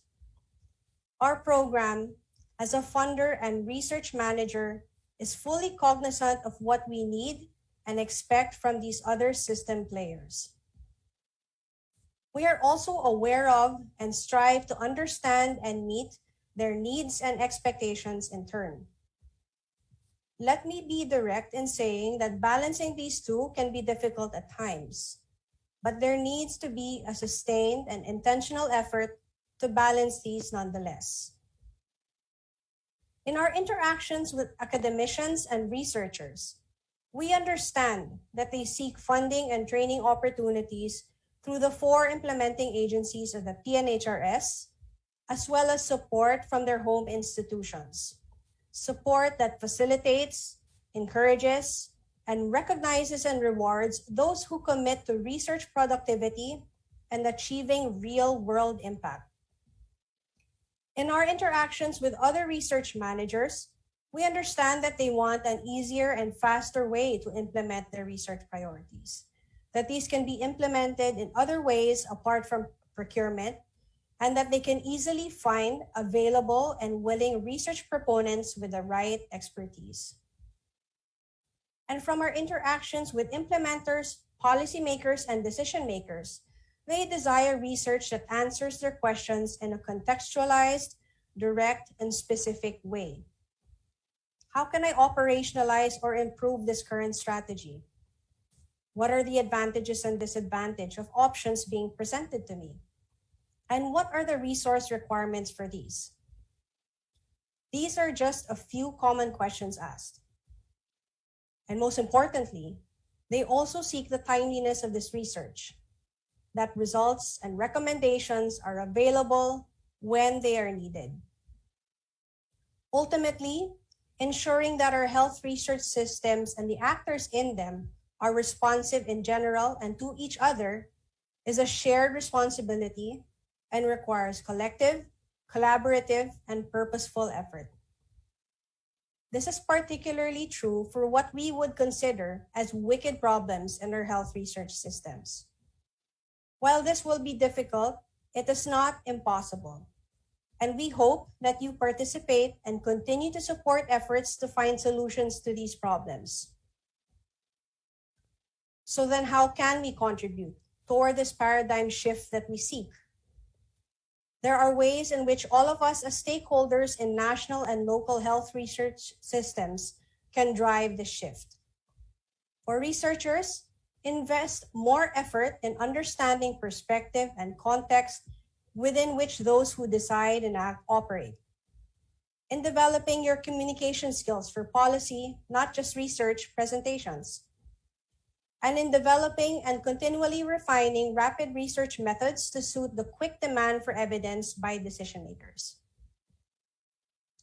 For managers and funders, particularly government funders, strive to improve budget and research utilization to make a stronger case for research funding. Aim to fund fairly when and where possible, and aim to continually improve on research dissemination platforms and methods to bring these closer to where real-life discussions and decisions are made. For implementers, policymakers, and decision makers, strive to understand that a single original research will more likely not be enough to answer and address all your concerns. And that while research can guide, support, and inform your decisions and actions, understand that research will not decide for you. The AHEAD HPSR program of the Department of Health commits to being part of this paradigm shift.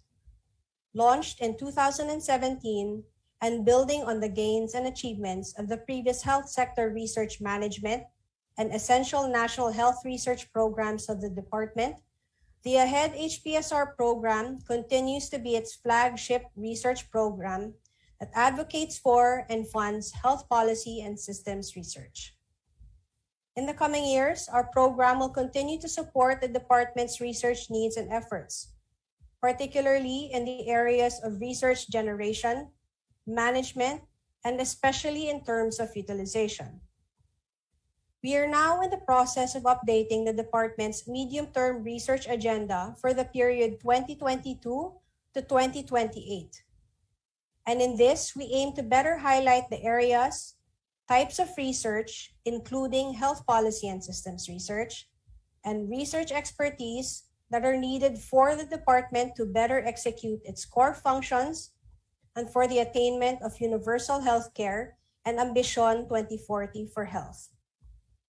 We will likewise progressively increase our network of local and international partners guided by a networking strategy that contributes to the realization of this agenda. In addition, our program commits to continual process improvements for the department and across the entire research management spectrum. As part of this commitment, we will continue to update our policies and procedures for the benefit of the department's research managers. Through our recent Department Order on Research Management, we explicitly support the establishment of functional research units across all DOH offices at the central and regional levels and in our retained hospitals and attached agencies. We are pleased to report that 3 functional research units have recently been established at the central office, and we strongly recommend that all our centers for health development follow suit. Truly localized evidence generation is needed to realize the service delivery goals under the UHC Act. In addition, our Single Joint Research Ethics Board has instituted quicker review turnaround times for COVID-19 research to be more facilitative and responsive to researchers. In the past few years, we have also witnessed greater use of evidence by the department in its decision-making. As a result, we aim to better document and share how these have been used, not just for accountability, but to also support better understanding by researchers of what is actually used and what this use actually entails. We also aim to more actively promote and support the use of research evidence generated through our program, and we hope that our pilot testing of this new approach will yield positive results. Last but not least, we will continue to support capacity development that meets practical needs of our stakeholders to generate, manage, advocate for, and utilize research. We aim to add on to our initial offering on health policy and systems research that will soon be publicly available through the department's e-learning platform. Developed in collaboration with the UP National Teacher Training Center for the Health Professions, PCHRD, and our Health Human Resource Bureau and Field Implementation and Coordination Team, this course was designed to capacitate implementers of UHC integration sites with research and analytical skills to better appreciate and use evidence from operations, implementation, and evaluation research. We hope that our commitment to continual improvement and change encourages and emboldens all of you to do the same within your own work. Whether you subscribe to a volatile, uncertain, complex, and ambiguous or VUCA world, or to a BANI world, one that is brittle, anxious, nonlinear, and incomprehensible, there is no doubt that change, whether good or bad, will and is bound to happen. This should not discourage nor sway us from our goals, especially if the vision continues to resonate and remain true to us. In spite of the difficulties and challenges that may arise, solidarity in effort and action will see us through. I call on each and every one of us to be part of the change that we seek in our. Our second speaker is a retired professor of the Department of Health Policy and Administration, College of Public Health at the University of the Philippines, Manila, where she championed the teaching and conduct of research on health policy studies and policy analysis for 28 years. She has taught at the UP College of Nursing and the UP School of Health Sciences. Currently, she is chair of the Commission on Higher Education Technical Committee for Nursing Education. As a founding director of the National Institutes of Health, Institute of Health Policy and Development Studies, she contributed to the development of evidence to advocate for the solutions to critical health policy issues, including human resources for health migration, burden of illness studies, and climate change. Her latest consultancy was acting as the project director of USAID HRH 2030. HRH 2030 is a USAID-funded health human resource development and management project designed to assist the DOH in its health systems reform, focused on HRH to support the country's pursuit of universal health care. She is a Bachelor of Science in Nursing and Master in Public Health graduate of the University of the Philippines. She earned her Doctor in Public Health, major in Health Policy and Management from the University of California at Berkeley. Ladies and gentlemen, let us warmly welcome and give our virtual applause for Dr. Feli Marilyn E. Lorenzo.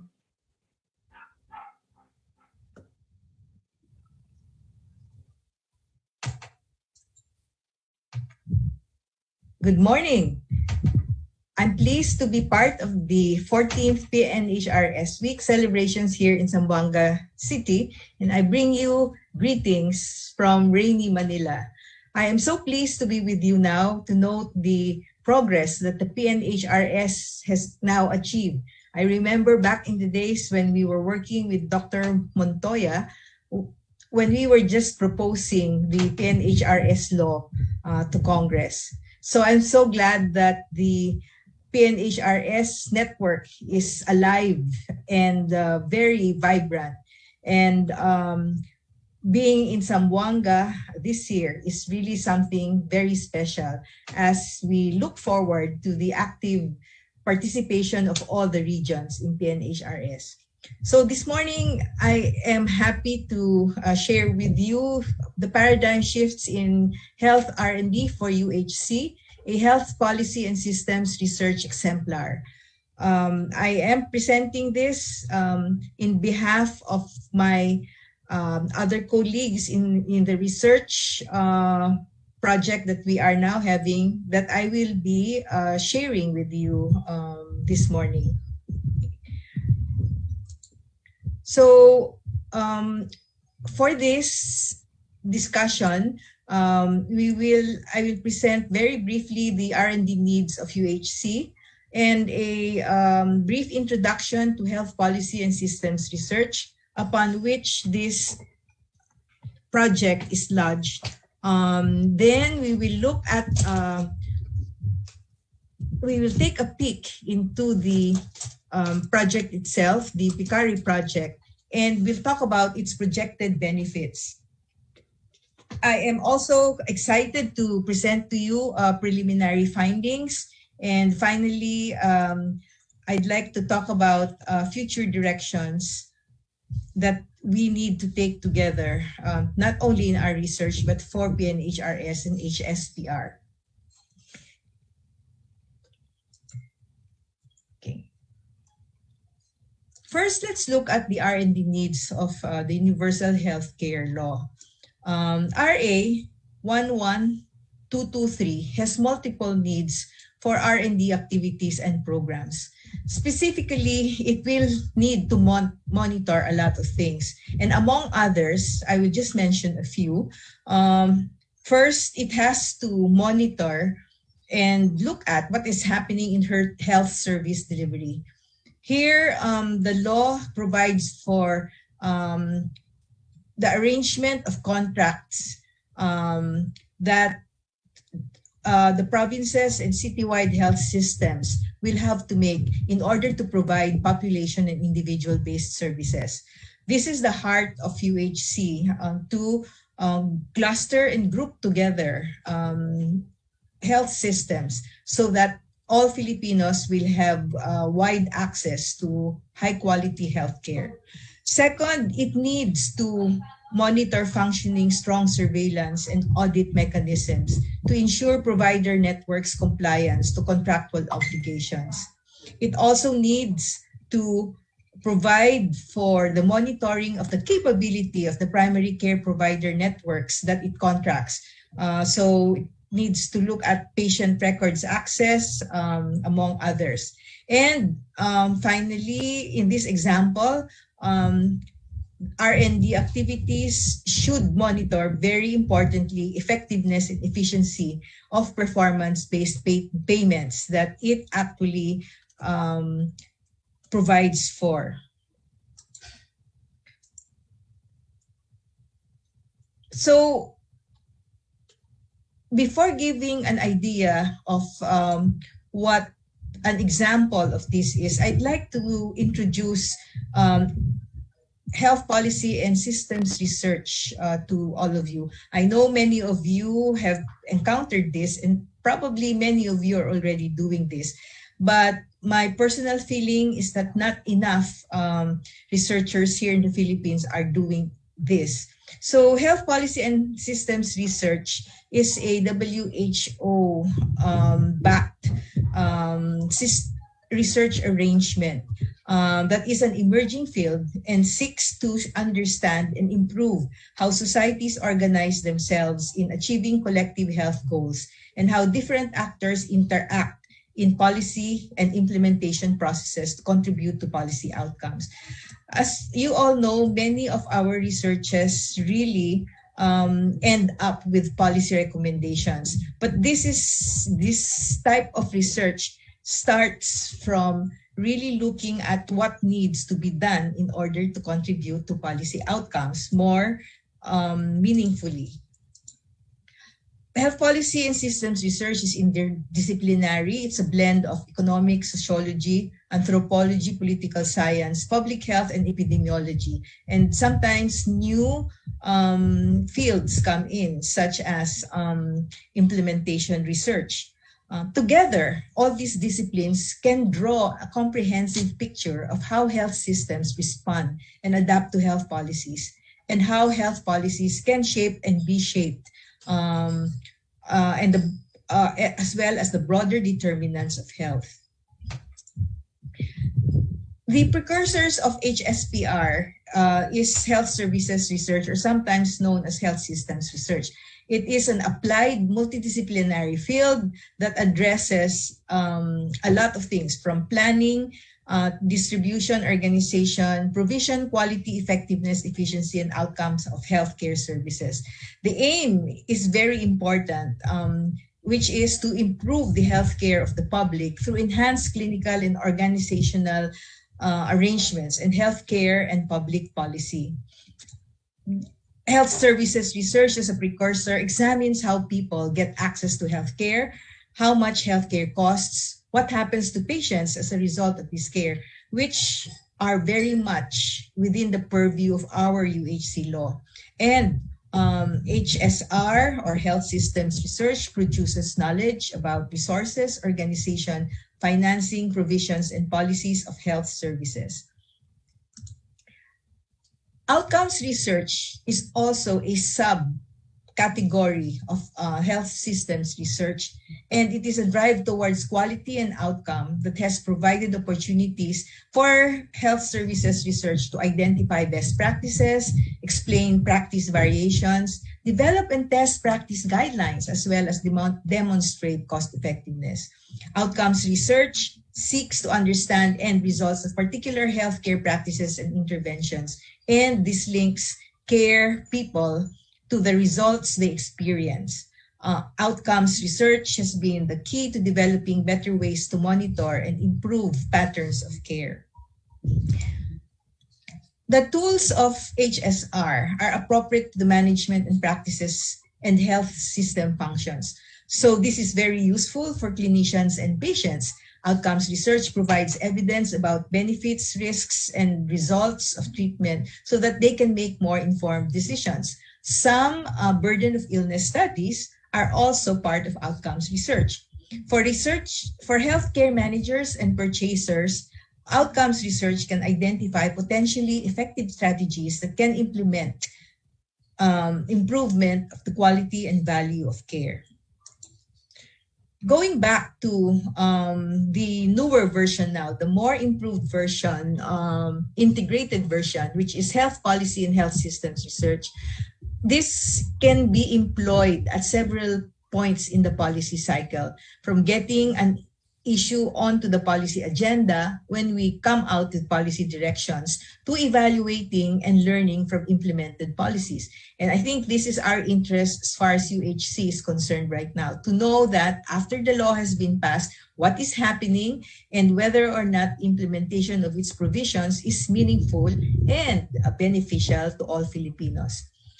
HPSR is characterized by not any particular methodology, but by the types of questions, policy, and systems research addresses. HSPR provides active linkages and exchanges between health system researchers, decision makers, and other research users, and this promotes evidence-based policy and policy-informed research. So because it goes both ways, it is mutually beneficial to researchers and academics, to the decision makers and other research users, even the end users, as we come up with evidence-informed policy.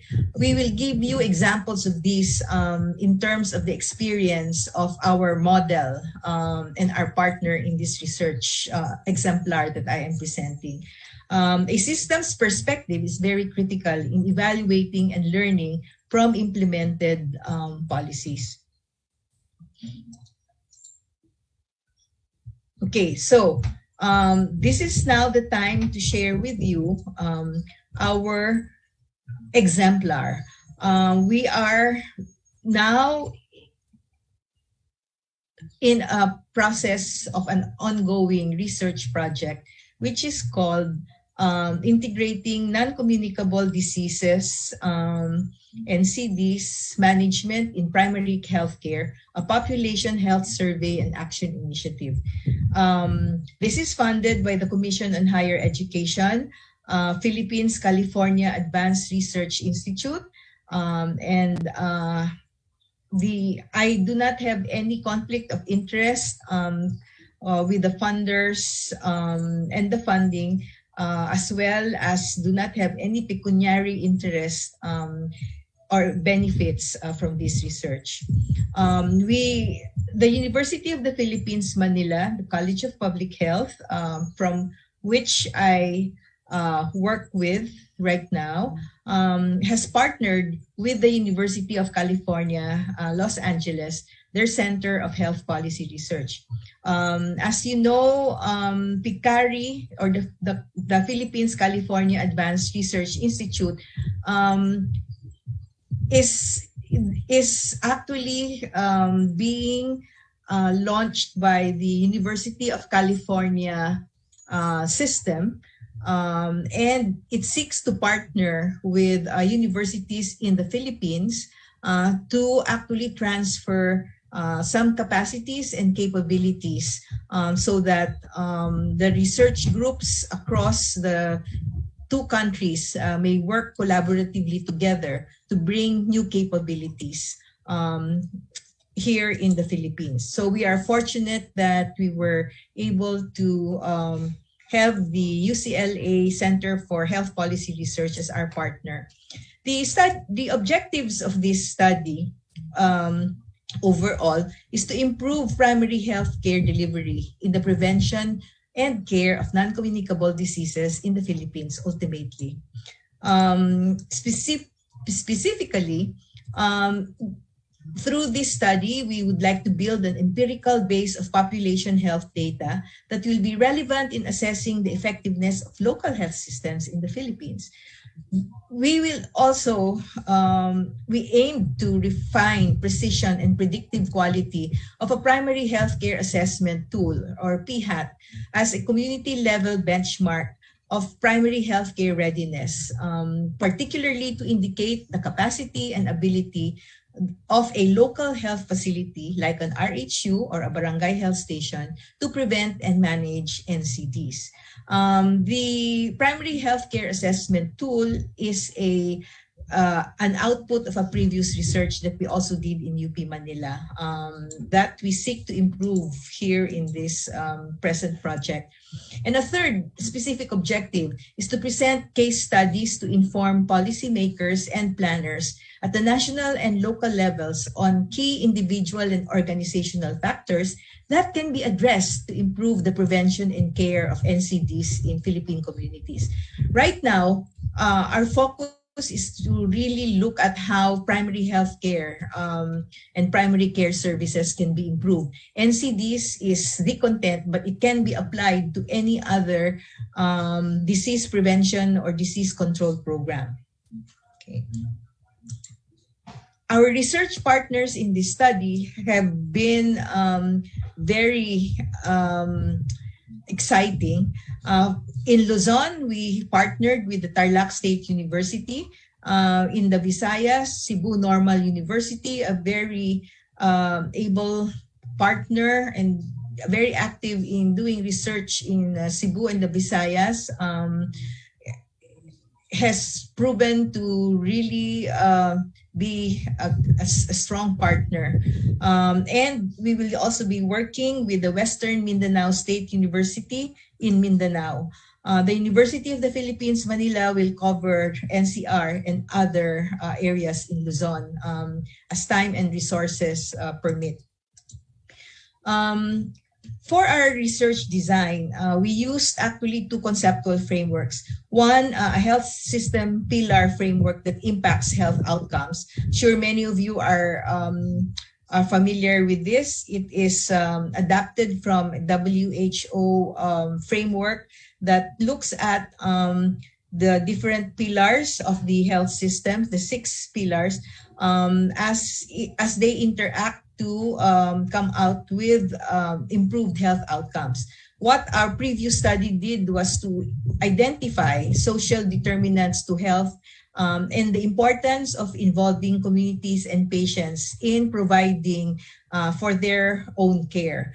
And we wanted to look at health system functions, how they function, why they function that way, what the performance indicators are, and what kind of impact this will give in terms of equity, achieving equity in health and achieving improved health systems, improved health outcomes, I'm sorry.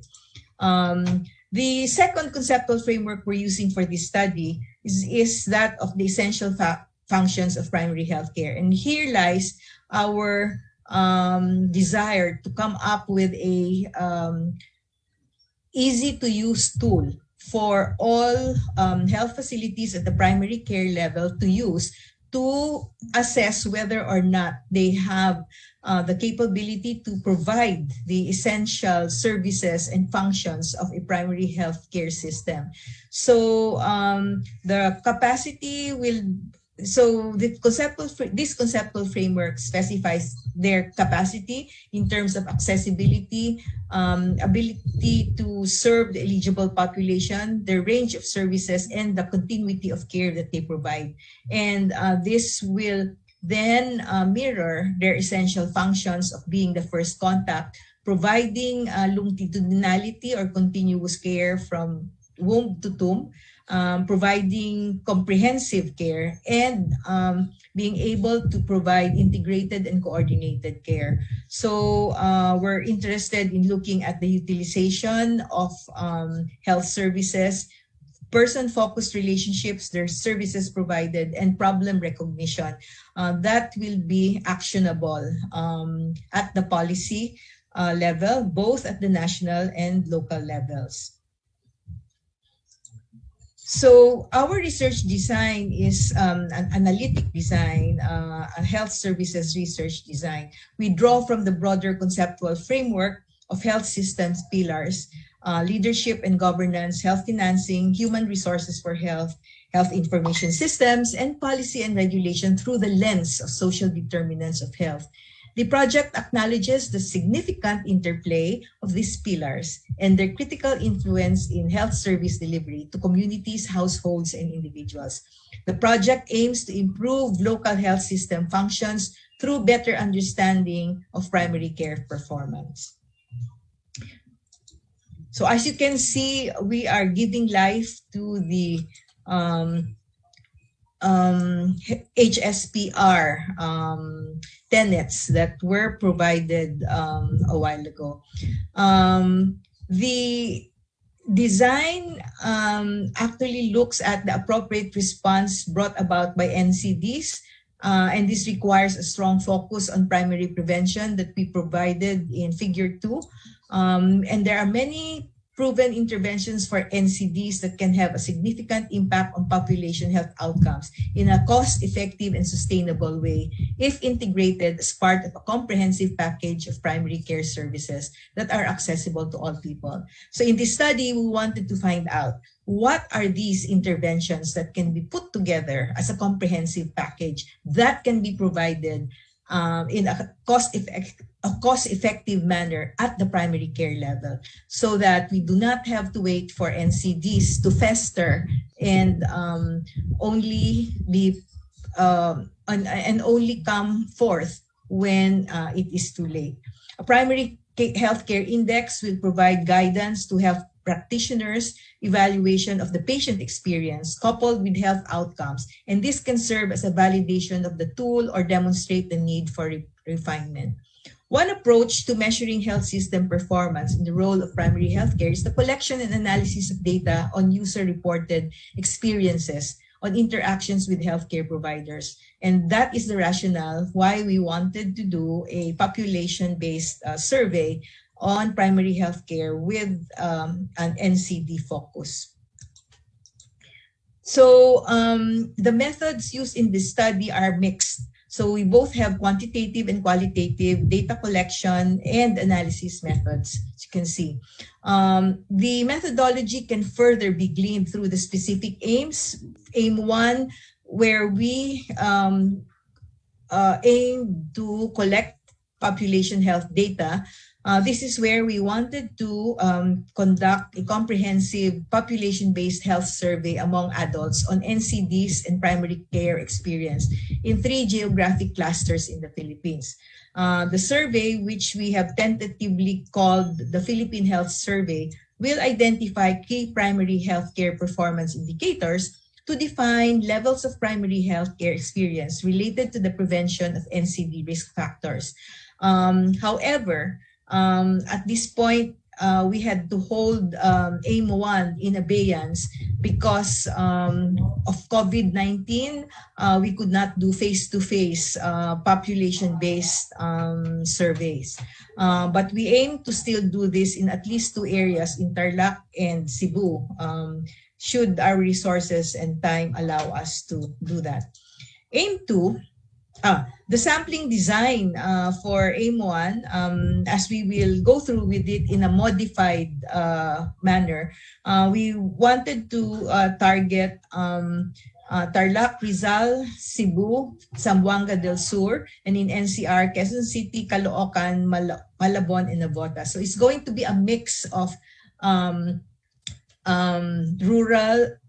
urban, rural, and GIDA areas. And we'd like to cover a wide range of the population from IPs, if possible, to urban dwellers, as well as rural and urban dwellers, and find out the different patterns of their perspectives and experiences.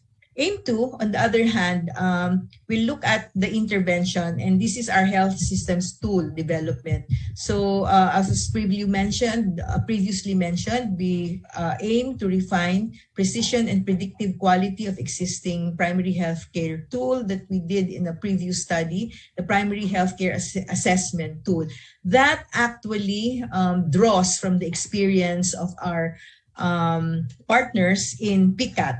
the primary care assessment tool, which Professor James Machinko has already applied to several countries around the world. So we would like to compare the Philippine data and experience to those that are now known in primary care assessment. Also in AIM2, we will come up with a locally adapted PICAT and used for primary healthcare index scoring system. And we aim to come up with either a 1 or 2 page tool that can be easily used by health facilities, maybe on a quarterly basis, to assess their capability and their function of primary healthcare. Thus, our intervention is the creation of the Philippine PICAT that will better measure primary healthcare readiness, particularly the capacity and ability of a local facility to prevent and manage NCDs. As you all know, NCDs right now is more popularly brought to the tertiary level for intervention. But we do believe, and the literature bears us out, and experiences of other countries bears us out, that taking care of NCDs at the primary care level is more efficient and more effective. AIM3 is our implementation phase of the project. It's health systems quality improvement. And so applying the data that we have gathered from AIM1 and AIM2, we will now craft case studies that will actually help us identify actionable points to improve NCD patient care. We will assess facility level preparedness for primary healthcare using a limited case study approach. And we will be using the Philippine PICAT we adopted in AIM2 in selected healthcare facilities to produce these case studies alongside the FGDs that we will be conducting with these patients. So the outputs per AIM are these. No? So for AIM1, the output will be comprehensive population-based health survey of adults in 3 geographic clusters. So we will hear from the patients themselves and from the families themselves what they think of the primary care system that they're actually experiencing and NCD care that some members of their families are receiving. For AIM2, the PHAT enhanced by PICAT will better measure primary healthcare readiness and particularly the capacity and ability of a local health facility to prevent and manage NCDs. If you will, this is going to be like a report card, but that can be looked at over time to see whether or not health facilities, primary healthcare facilities, are improving their capacity to provide primary healthcare. And AIM3, the case studies on primary healthcare systems performance using data from AIM1 and 2 will actually describe primary healthcare performance focused on NCDs, services in high, mixed, and low access areas. This will be actionable points that will be provided to the DOH, to some legislators, to local chief executives who really want to know what is happening in their areas and how they can intervene to lengthen their life expectancies by decreasing NCDs. So in this study, we had a number of completed activities. This includes having developed already a population-based data collection tools. There were several of these. Of course, securing the precious ethical clearance from the DOH's Single Joint Research Ethics Board. We've already done a software selection, but this we had to change tack on this, as we will be hiring a survey group to help us with the population survey. We have established an advisory board and secured DOH commitment, so whatever results we have will be readily transferable to DOH, to informing DOH program development and policy development. We have already completed data collection in Tarlac, and data analysis is ongoing. Data collection is underway in Cebu right now, and preparations for data collection in Zamboanga del Sur and other study sites are ongoing. Unfortunately, we only have until December to complete the rest of the activities and cover the other sites. So we are at the present time reducing the scope of the study in terms of study sites. So this project started in 2017, and we had a period of hiatus, and we continued with it again in 2021 with an active approval from Ched Picari. During the hiatus phase, we were continuing work with UCLA, but of course, things slowed down during that time.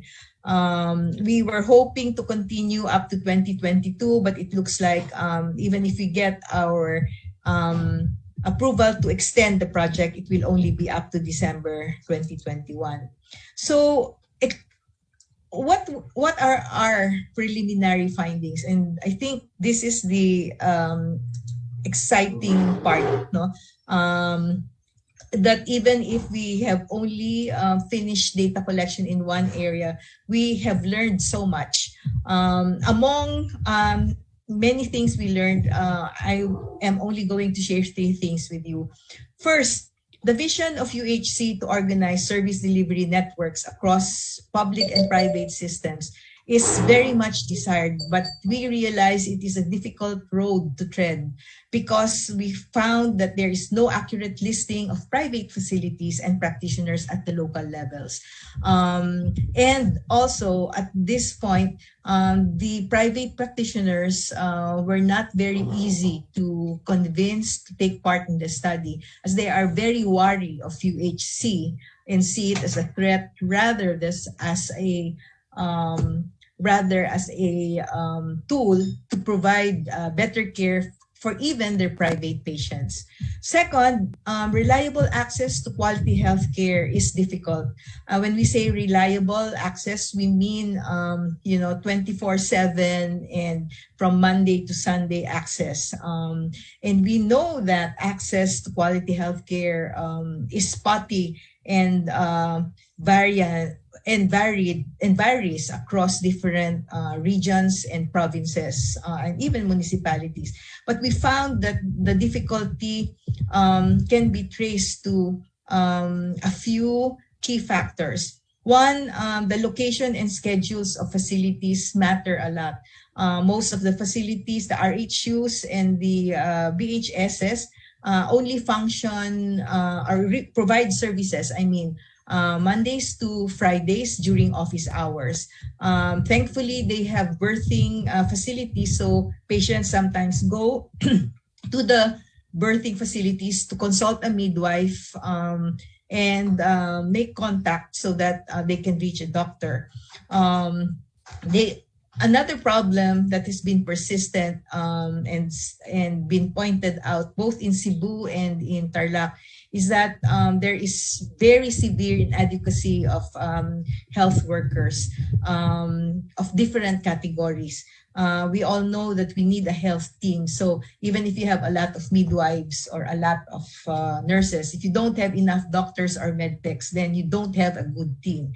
But most often they mention the inadequacy of doctors, nurses, and medtechs. Problems in logistics and supplies, especially of medications and reagents for NCDs, have been problems also in providing reliable access to quality care. So when medicines and labs are not available in the RHUs, the next step, the next place to go to is usually the next level of hospitals. And even sometimes it's only the private facilities that are available in certain localities, and these are expensive and therefore also inaccessible. And then for NCDs, especially the lack of laboratory equipment and diagnostic capabilities of RHUs and sometimes even of primary referral hospitals hampers the access to quality NCD care. And then a third early finding that we'd like to share with you is that service delivery challenges are addressed very well with able and supportive local chief executives as well as committed and innovative health workers. We found many fifth-class municipalities with better services and higher grades for meeting their expectations because of the local chief's executive's willingness to provide and be responsive to the needs of his constituents, and the health workers, the MHOs, the nurses, and the midwives, innovative and creative spirits to make do with what they have just to provide their services. It will also be good to say at this point in time that the health workers feel that they are not much appreciated or compensated, and so that is why when they were asked if they could extend their hours to the weekends, they said they were unwilling to do so, as some of them use this time to do moonlighting and earn more money outside in the private sector. Some of these we already know, but the details of this will be very well documented by the study, and we aim to come up with policy options to address this. So in the end, what are the benefits of this study? Of course, the findings will be very important, but aside from that, the benefits will extend to the development of population health database management capacities in the Philippines and a baseline database in selected study areas based on the CHEES model that I will present in a little while. We can also identify service capacities for enhancing primary care's ability to address NCDs, prevention and control. We will, through this study, improve the LGU's local capacity in utilizing data to ensure that health service delivery is responsive to the needs of their constituents. And this will provide us an opportunity to influence policymaking and program adjustments at national and local levels. In addition, this study will help strengthen research capacity, collaboration, and knowledge transfer across research partners. So from UCLA to UP Manila to TSU, Tarlac State University, Cebu Normal, and WIMSU, our very precious partners in this study. And this study will also provide opportunities to complement and support translation of teaching to praxis and vice versa, and opportunity, of course, for collaborative publications among the research partners. So briefly, I'd like to show you our model and our inspiration for this study. The UCLA has come out with the California Health Interview Survey, or CHEES as they call it, as the model. The UCLA Center for Health Policy Research tagline is building knowledge, informing policy, and improving health. And they have a center that is recognized very broadly by policymakers and health services researchers as one of the nation's leading health policy research centers in the US and the premier source of health policy information in California. So when we were looking at how utilized their data were and how active they were, day in, day out, with a very robust database, we knew that this was something that we wanted to do for the Philippines. So just to give you a bird's eye view, the UCLA Center for Health Policy Research mission and vision specifies that they would like to improve the public's health through high-quality, objective, and evidence-based research and data that inform effective policy making. So they advance this mission through policy analysis, policy-relevant research, public service, community partnership, media relations, and education. So they have really brought this to a very high level of science and something that we would like to emulate. The California Health Interview Survey main objectives is to come up with an assessment tool to meet state and local needs for population-based health data. So they innovate and they are responsive to the needs for information in California. They provide health and health-related estimates at local levels, at county levels. They disaggregate their results for age groups and also for ethnic groups. So CHIS is a collaborative project with a diverse set of funders. So this is not only publicly funded by the state of California, but there are also private and non-government funders. And they conduct their studies in several languages to cover the diverse population of California. So you can see that their CHIS data actually goes through a very wide array of services that they have. They have a data access center. They have a public use file for state level only. They also have a private database. They have Ask CHIS, which is a premier online health data query tool that the public or legislators or anyone can actually have access to. And there's Ask CHIS Neighborhood Edition, granular health data beyond counties.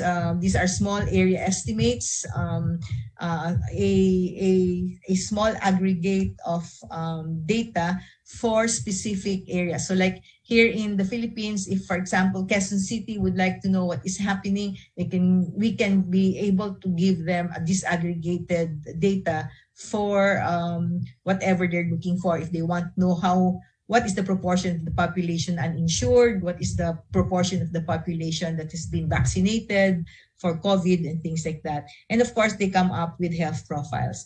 So this is really something I'm sure all of us would like the Philippines to have. Many countries have different versions of this, but this is the best model that we've seen so far. So if you look at the accessibility to users, you have Health Data Consortium, Health Data All-Stars, Ask CHIS.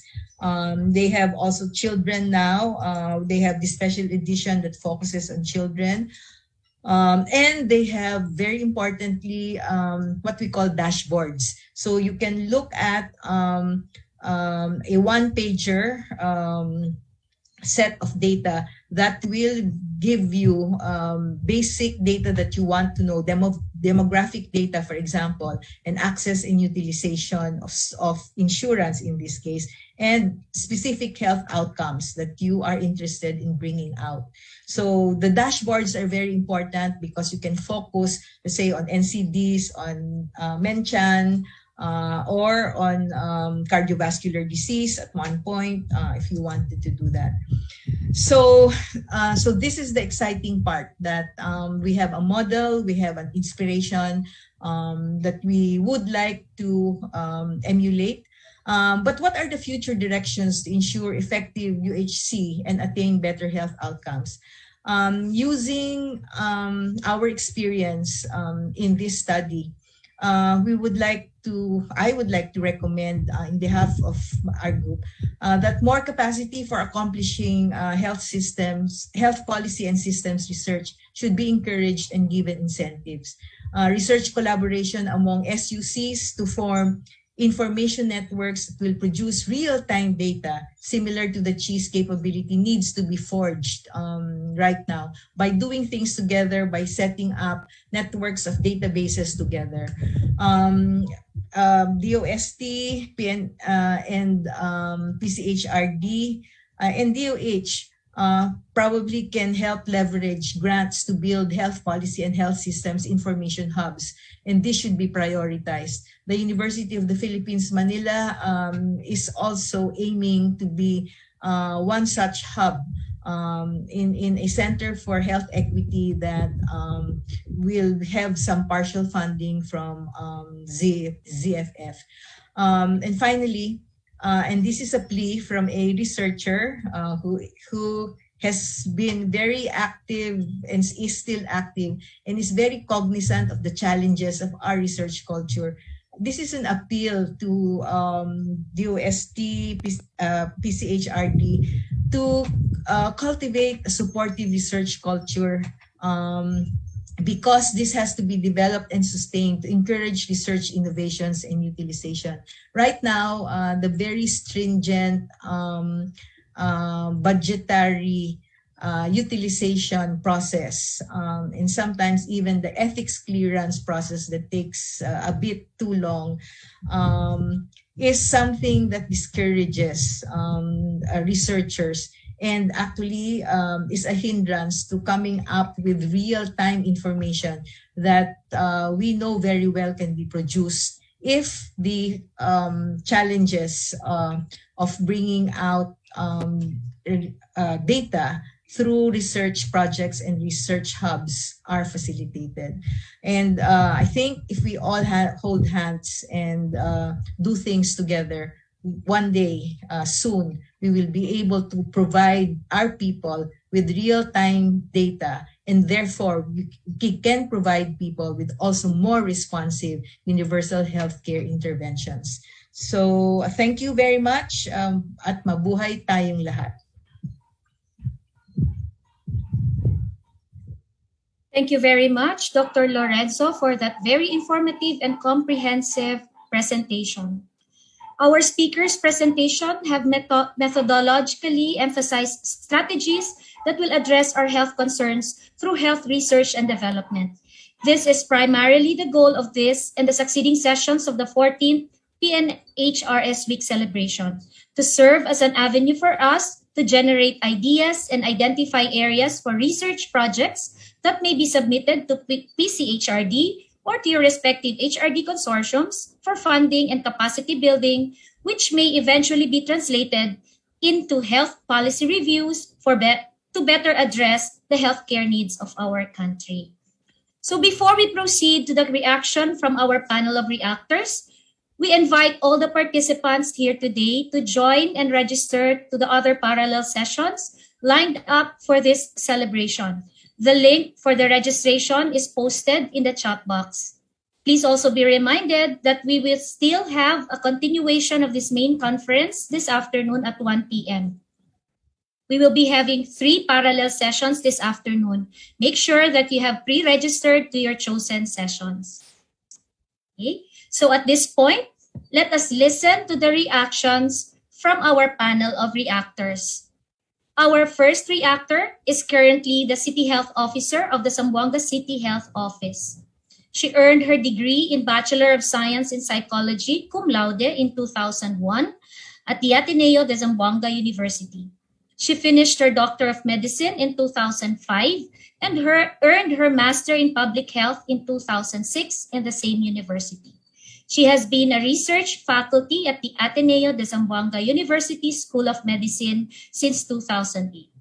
Virtual applause, ladies and gentlemen, for Dr. Dulce Amor D. Miravite.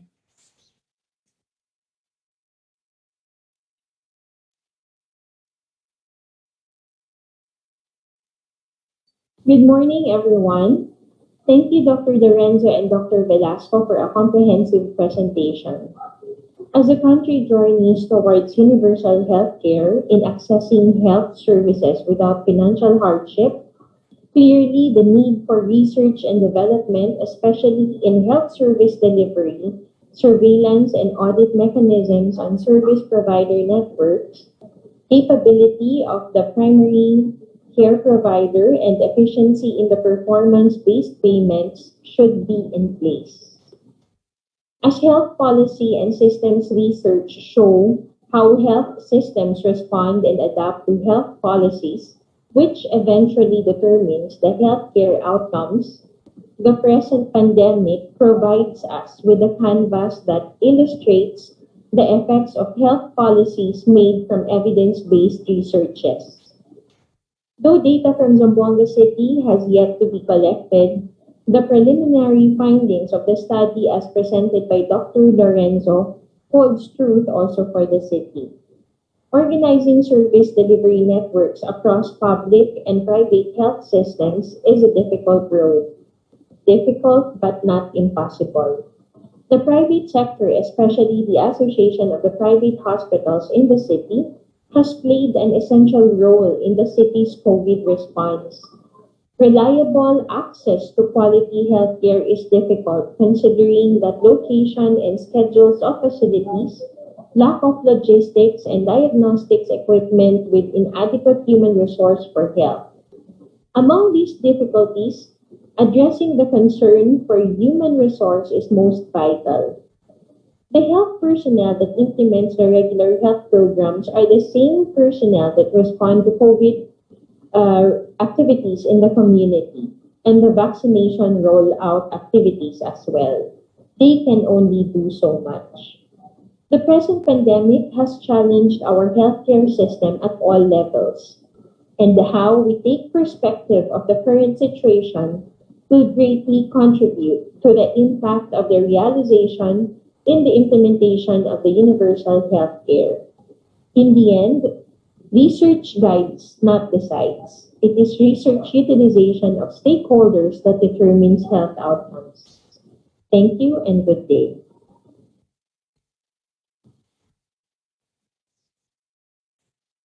Muchísimas gracias, Dr. Miravite.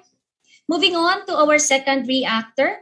She is the Medical Center Chief 2 of Mariano Marcos Memorial Hospital and Medical Center, the chairman of the Region 1 Health Research and Development Consortium, as well as of the Research Management Committee of the Philippine National Health Research System.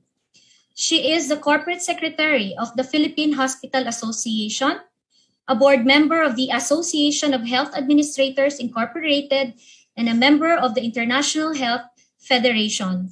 She's an associate fellow of the Australasian College of Health Service Management, a fellow of the Philippine Obstetrical and Gynecological Society, as well as of the Philippine Society of Maternal Fetal Medicine, and a Hubert Humphrey Fellow.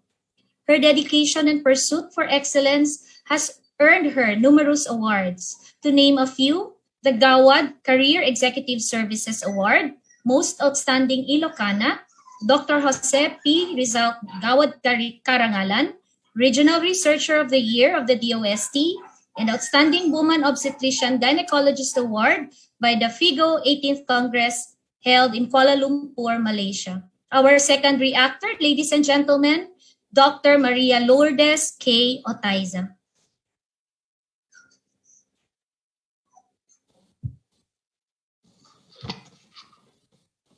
Good morning. I'd like to thank the organizing committee for the invitation to react and to apologize also for giving them a hard time about it. Since one is never sure about the Wi-Fi connections, and if you will get a copy of the paper you are to react to in advance, I've decided that part of my reaction would be researchable questions from my corner of the ring. So that wish list will follow my response to two speakers. One of the bright young stars of DOH health policy, Dr. May Velasco, did not disappoint. Her presentation, lodged against the very current backdrop of the pandemic, shows us how health research has benefited, so to speak, a silver lining of the pandemic. And I agree that its lessons can help us further universalize, quote unquote, healthcare. May the researchers always understand the perspectives and contexts of what makes the question relevant to its users, because otherwise it would just be a waste of time and resources. May they also develop the now requisite communication skills for policy, and not only for the traditional purpose of research presentations, for the sake of it. Because the message should be understood and implemented, if it is to be any use at all. May they also please refine rapid research methods, exploring more collaborations to make health interventions more timely. With the use of all these online formats, think of the boondocks in Ilocos Norte and in Mindanao as your partners in research. Ahead, HPSR should be disseminated in a more attractive and riveting manner. What is exciting is the plan for using e-learning platforms for capacity development in possibly making our research units in the hospitals more functional, granting that we will have the time to match our passion for it. Then, of course, Dr. Lorenzo is perfect in her role of teaching the ABCs of health policy and systems research. She astutely points out that the research question is often more crucial in the process. Interesting to note, and undoubtedly encouraging to the researcher, is that no specific or particular methodologies are recommended. I believe that while a systems perspective is necessary, the research question can also come from the ground. Like, is there a better way to do this? I agree that the SUCs have a huge role here, since theirs is a hive of research activity, and we have to put that to good use. The Ramses challenge is how do we ensure emphasis on this very young field in future NURAs? May I now share the 6 slides on researchable queries, please? So this was my the initial core of my reaction before we received the videos. If you do not include the private sector, how can you even call it universal? So how does universal healthcare apply to the whole of society? We see that the implementing rules and regulations, or the IRR, is out, but has been silent on this. So will it truly be UHC if the private sector is not there? And the fault or gap of government is that we often forget to include their very dynamic role in such an ambitious program. For instance, how does one also reorganize the entire world order of corporate entities to forge new bonds so that the new partnerships acquire legal personalities? How do you make natural competitors come to talk at the table for this? There are also the field of HR mismatches and gaps has always been there, and Dr. Lorenzo has spoken about this and researched about this some years back. But this is one issue, and I was second guessing would Dr. Lorenzo talk about HR and UHC. If we did not allow politics to mess up with policy, we could promoting the serving people to nurse 3 and higher positions now. But what happened? There was a law that upset the order of things, so that without any appropriate funding, the end result is that the promotions of nurse 3 and above have been stalled. And I can hardly promote our younger people, the lower ranks. So all those vacant items are there with funding attached, but which I cannot use to hire new nurses. So instead of asking for more job order and contractual positions that will surely deplete the national funds, I could have promoted the older ones, right? So if we were allowed to use the funding that way, but we're not. So we have to implement radical new concepts and alter and adapt the old rules to the new world of UHC. So these are examples of some laws that ought to be revised so that we are more flexible and more resilient in our decision making. This is another field that needs a lot of study, and a lot of people have been doing this too. Payment options if we are not going to rely on PhilHealth alone. Do you know that most COVID inpatient accounts have been unpaid since last year? And as of last note, they are referring this to a policy glitch.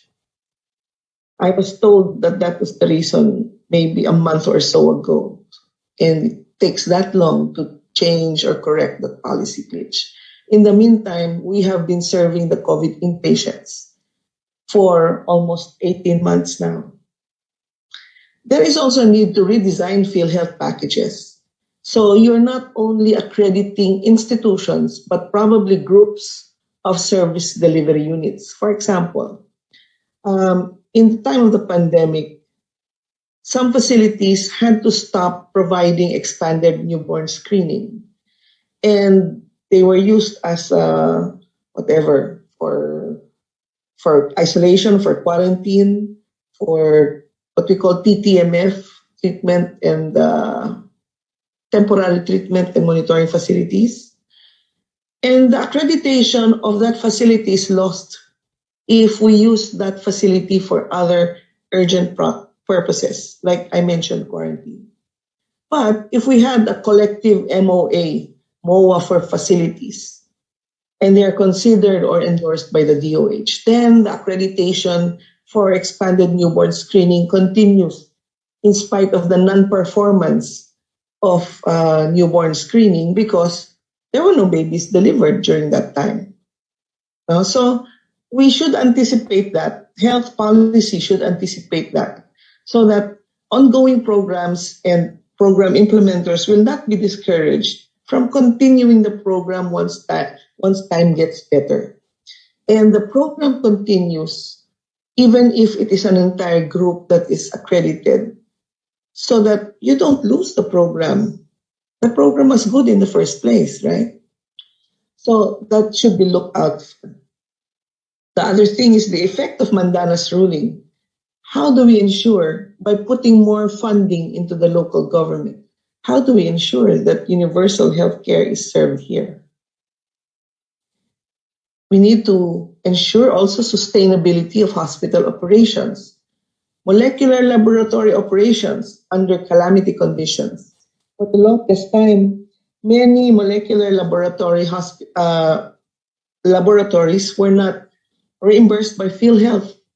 We had to go to Congress to get a semblance, not even the entire reimbursement, but to start the reimbursement over a year from the time we started operations of our molecular laboratory. It's the same thing for COVID inpatients. We have not been paid a single centavo for that. And you can ask private and government hospitals. The applicability of the one hospital command system and setting it up in provincial and regional localities, that is worth studying so that a lot of these calamity activities will have to be kanya-kanya. But where are the best practices? How do we know who is performing well? And perhaps those best practices can be replicated in other regions and other provinces. If we don't have research focusing on these success stories, it will be more difficult to replicate the success elsewhere. And then there are policies that encourage congestion in the hospital, like lack of LGU transport. There's only one ambulance, and that ambulance has to bring the patient to the hospital and bring the patient who has recovered home or back to quarantine. So you know how long it took us to keep transferring patients, finding out that the ambulance that was supposed to bring home the patient is there in line holding another patient coming into the hospital. And when we were made aware of that issue, we had to post something online so that the province could take notice. Look, there are these towns that have patients who need to go home to decongest the hospital. The requirement for 24-hour confinement by PhilHealth so that we can be reimbursed should be reviewed under calamity conditions. Even professional society practice guidelines under normal times are not applicable. No? We had to review why do you have to evacuate a fetal death in utero of a COVID mother? Why expose your staff to more to the risk of infection? So there are, of course, other paradigm shifts like clinical ethical guidelines and prioritizing patients for limited resources, the normal times practice guidelines versus pandemic times. Our DNI, do not intubate and do not resuscitate advanced directives culturally sensitive, but we have to do it. It has to be done. Okay? And probably my last slide is we need studies, feasibility studies on virology regional centers. Where and when? Mariano Marcos State University College of Medicine is aggressive and looking into putting up masters in public health, tropical medicine, hopefully a master's in hospital administration. With their very large land properties, would they not be a natural virology regional center?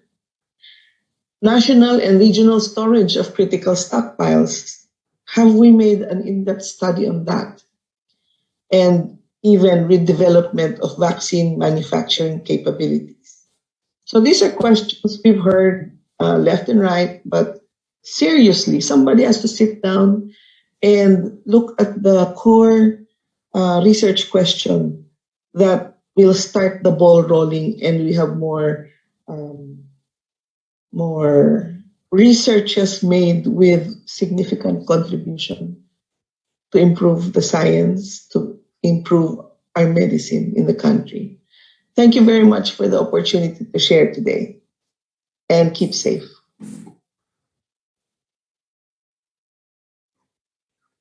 Thank you very much, Dr. Otaiza, for your timely suggestions for possible researchable topics and your reaction. Moving on to our third reactor. He has been a consultant to the Department of Health, PhilHealth, Population Commission, the World Bank, ADB, the USAID, the GTZ, the KAF, the Ford Foundation, and various local government units. He was former executive director of Galing Pook Foundation, which promotes innovations and excellence in local governance. He is a convener of the Global Public Innovations Network, which promotes cutting-edge innovations in healthcare, environment, education, economic development, and governance. In the US, Chile, China, Philippines, Brazil, Mexico, Peru, and South Africa. He was elected mayor of the municipality of Irosin, Sorsogon in 1992, and served as chief of the Irosin District Hospital while working with civil society organizations prior to his stint as local chief executive. Currently, he is a member of the National Immunization Technical Advisory Group, which gives recommendations to the DOH and IATF on the rollout of COVID-19 vaccine in the country. He is also the convener of the COVID-19 Action Network, which collaborates with national and local governments, NGO, academe, and private sector in combating COVID-19 in the Philippines. Let us warmly welcome Dr. Eddie G. Dorotan. Hi, magandang umaga po sa ating lahat. Pwede namin i-share muna itong ating slides. Okay. Una-una, salamat kina Dr. Velasco at Dr. Lorenzo at sa aking mga co-reactors, lalo kay Manalet Dairit. And also sa mga kasama dito sa program na to. Recording in progress. What I will do is basically add on sa mga sinabi na. No? Hopefully, I can give some value-added insights on what should be doing for the coming years. No? And it's about paradigm shift because actually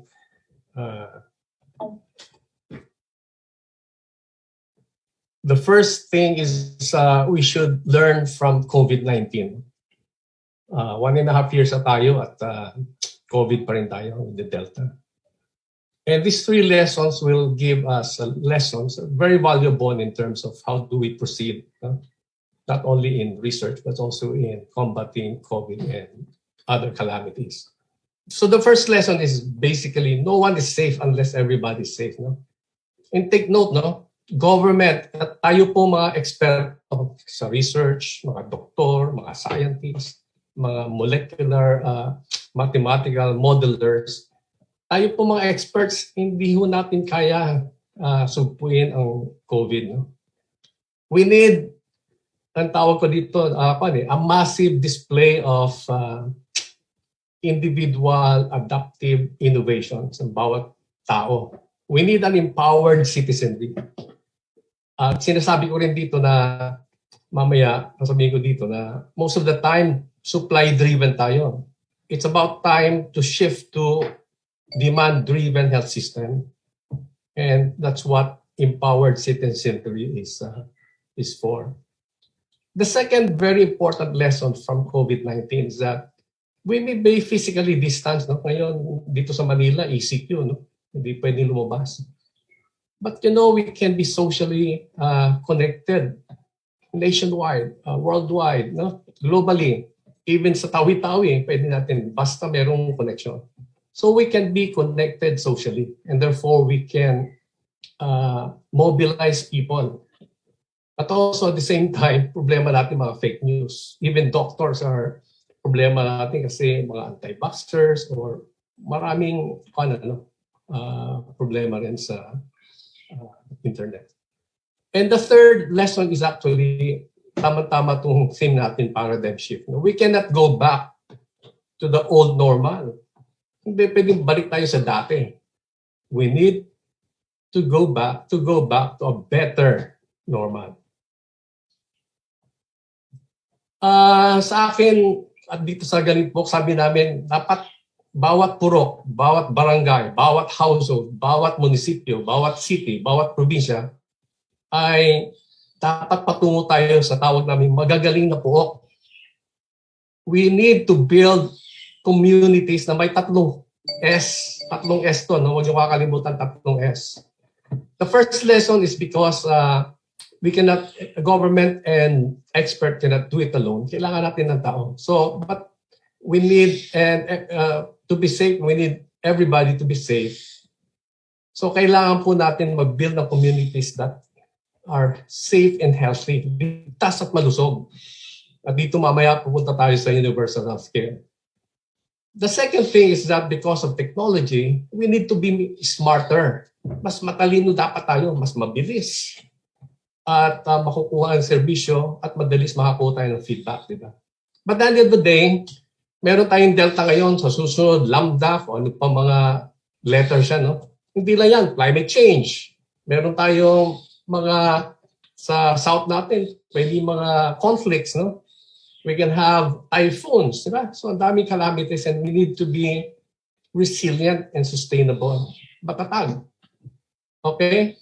So, sa una, how do we make, anong gagawin natin for safer and healthier communities?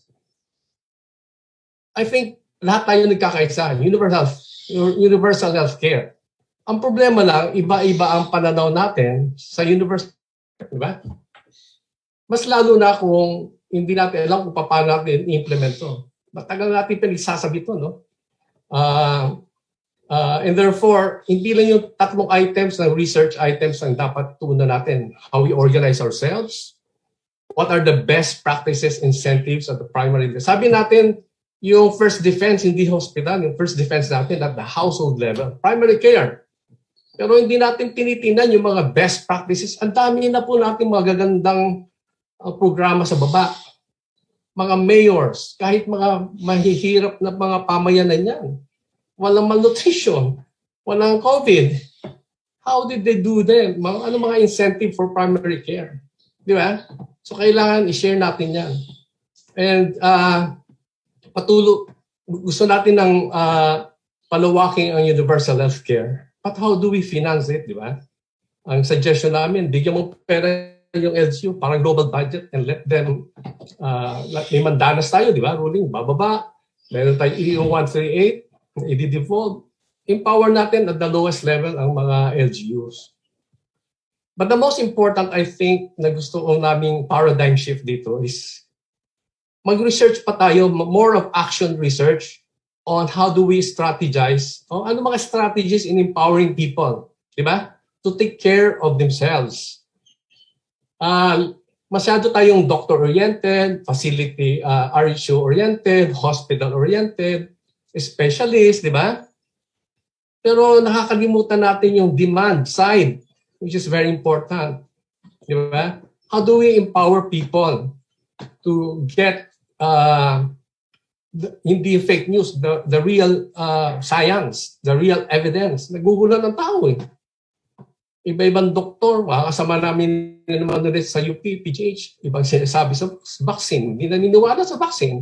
Ano gagawin natin dyan sa mga disinformation na yan? Di ba? Number 3, maguguluhan sila. Number 2, kung may sakit ako, paano ko pupunta sa hospital? Wala akong lalagyan, may ECG, may ECQ, wala akong masakyan. Di ba?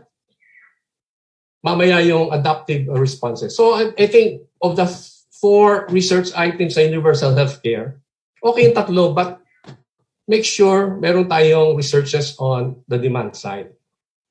Okay. Yung importante ngayon yung the use of technology. Dami na, no? So, ano yung mga digital and technological tools we can harness towards para maging more efficient, more effective, empowering yung health and health-related health systems natin. Meron ng telemedicine. Pero mas maganda siguro at the provincial level, meron tayong organized, hindi lang telemedicine, but artificial intelligence-aided data management system. Ang contact tracing natin, gulo pa. Di ba? I think ito yung pinaka-weakest link natin. Pero meron na tayong application, pero kanya-kanyang, bawat LGU, kanya-kanyang application. And mind you, hindi lang sa health, e-governance is very important. E-governance, kasama dyan agriculture, ang environment, ang budgets, di ba? Ang election, kasama yan. Accountability. The use of mobile phones to make people in power uncomfortable. Sabi ko, let's make people in power comfortable by the use of the mobile apps. Pag hindi nyo ginagawa ang dapat nyo gawin, murahin natin. Sabihin natin mali ginagawa. So, the future is about artificial intelligence, blockchain, GPS, etc. So, ang daming pwedeng gamitin natin for more researches. No? And at the end of the day, how do we amplify yung data and evidence policy making so that hindi lang yung DOH, hindi lang yung UPNIH, hindi lang yung mga expert ang mayroong data, but alam ng mayors, alam ng barangay captains, even ordinary Filipino, alam niya. And therefore, may evidence and therefore, I can act accordingly. Okay? And yung last ko, ito, I think we are in the future of uncertainty. Sabi ko nga, nasa panahon tayo ng uncertainties. Pandemya ng COVID-19, balay ko meron pang ibang darating, may calamities, yung climate change, may gera dyan, di ba? Hindi lang sa atin, global, so global world tayo. But ang problema natin sa health side, ang mga solusyon natin technical. Okay, may COVID, vaccine. Pero bakit marami hindi ayaw mag-vaccine? We don't address the adaptive challenges. Sabi natin, dapat Delta, delikado. Kailangan mag-mask, kailangan may distance of 1 meter or more. Paano mo gagawin yan sa mga squatters area na magkakatabi-tabi? Di ba? So there's a lot of adaptive challenges that we need to address. And in the process, take a look at innovations. Ang daming kwan eh. Ang Manila, ang daming ginagawa. Ang Quezon City, kahit sa BARM, ang daming ginagawang magaganda, not only in COVID response, but also in education and agriculture. There's so much to learn. We only have to gather. Diba? And the second one, ito yung hamon ko sa health community. Maybe we should develop a framework of hindi lang yung just-in-case health system. Just-in-time pala. Ang just-in-time, ito yung ginagawa natin. Pag nagkasakit ka, saan ka pupunta? Di ba? Pag may problema, saan ka pupunta? Pag may kalamidad, anong gagawin mo? We need to develop a framework of just-in-case. Para kung tayo future-looking. Resiliency is about identifying potential risk and potential actions. Di ba? Pag may dumating ang climate change sa atin, meron tayong grabing typhoons. More than siguro sa Haina, o yun dun sa Leyte, di ba? Marami tayong mga binabaha. Or nag-erupt ang Taal volcano or Mayong volcano, di ba? Merong giyera na naman sa Mindanao. What do we do? How should our health system respond? Diba? So we need resiliency, and ang last point ko dito is let's harness yung nakuha natin sa COVID, and this is about the caring environment. Kaya gusto ko yung community pantry, di ba? To each according to his need, according to get whatever you need and give what you can. So, yun ang gawin natin. Magtulungan ho tayo and let's foster the spirit of collaboration. Tama yung sinasabi ng mga kasamahan ko dito. Collaboration is the key. Hindi lang national. Ang national, makinig din kayo sa lokal. So, yun lang po, at sana may nakuha kayong kahit konti man lamang sa aking reaction. Thank you po, and magandang umaga po sa lahat. Maraming salamat po, Dr. Dorotan, sa inyo pong napapanahon ng mga mungkahi. These are very practical and very valuable to advance the future of health research and development initiatives for a sustainable and resilient Philippines. Moving on to our last reactor for this session, our last but definitely not the least, has been a public health practitioner for over 45 years. As one of the country's leading epidemiologists, he is active in COVID-19 control efforts through private sector engagement with national government and local government units. He was a director at the Department of Health when DOH transitioned from martial law during the Cory Aquino years. He was an assistant secretary when the DOH bureaucracy was decentralized in 1992. He was the Department of Health Secretary from 2001 to 2005, and he led the Department of Health in the suppression of SARS in 2003, earning him the title of SARS Czar. He was former director of the Department of Human Resources for Health at the World Health Organization in Geneva, Switzerland, and was former dean of the Ateneo School of Medicine and Public Health. He was also the founding director of the Philippines Field Epidemiology Training Program.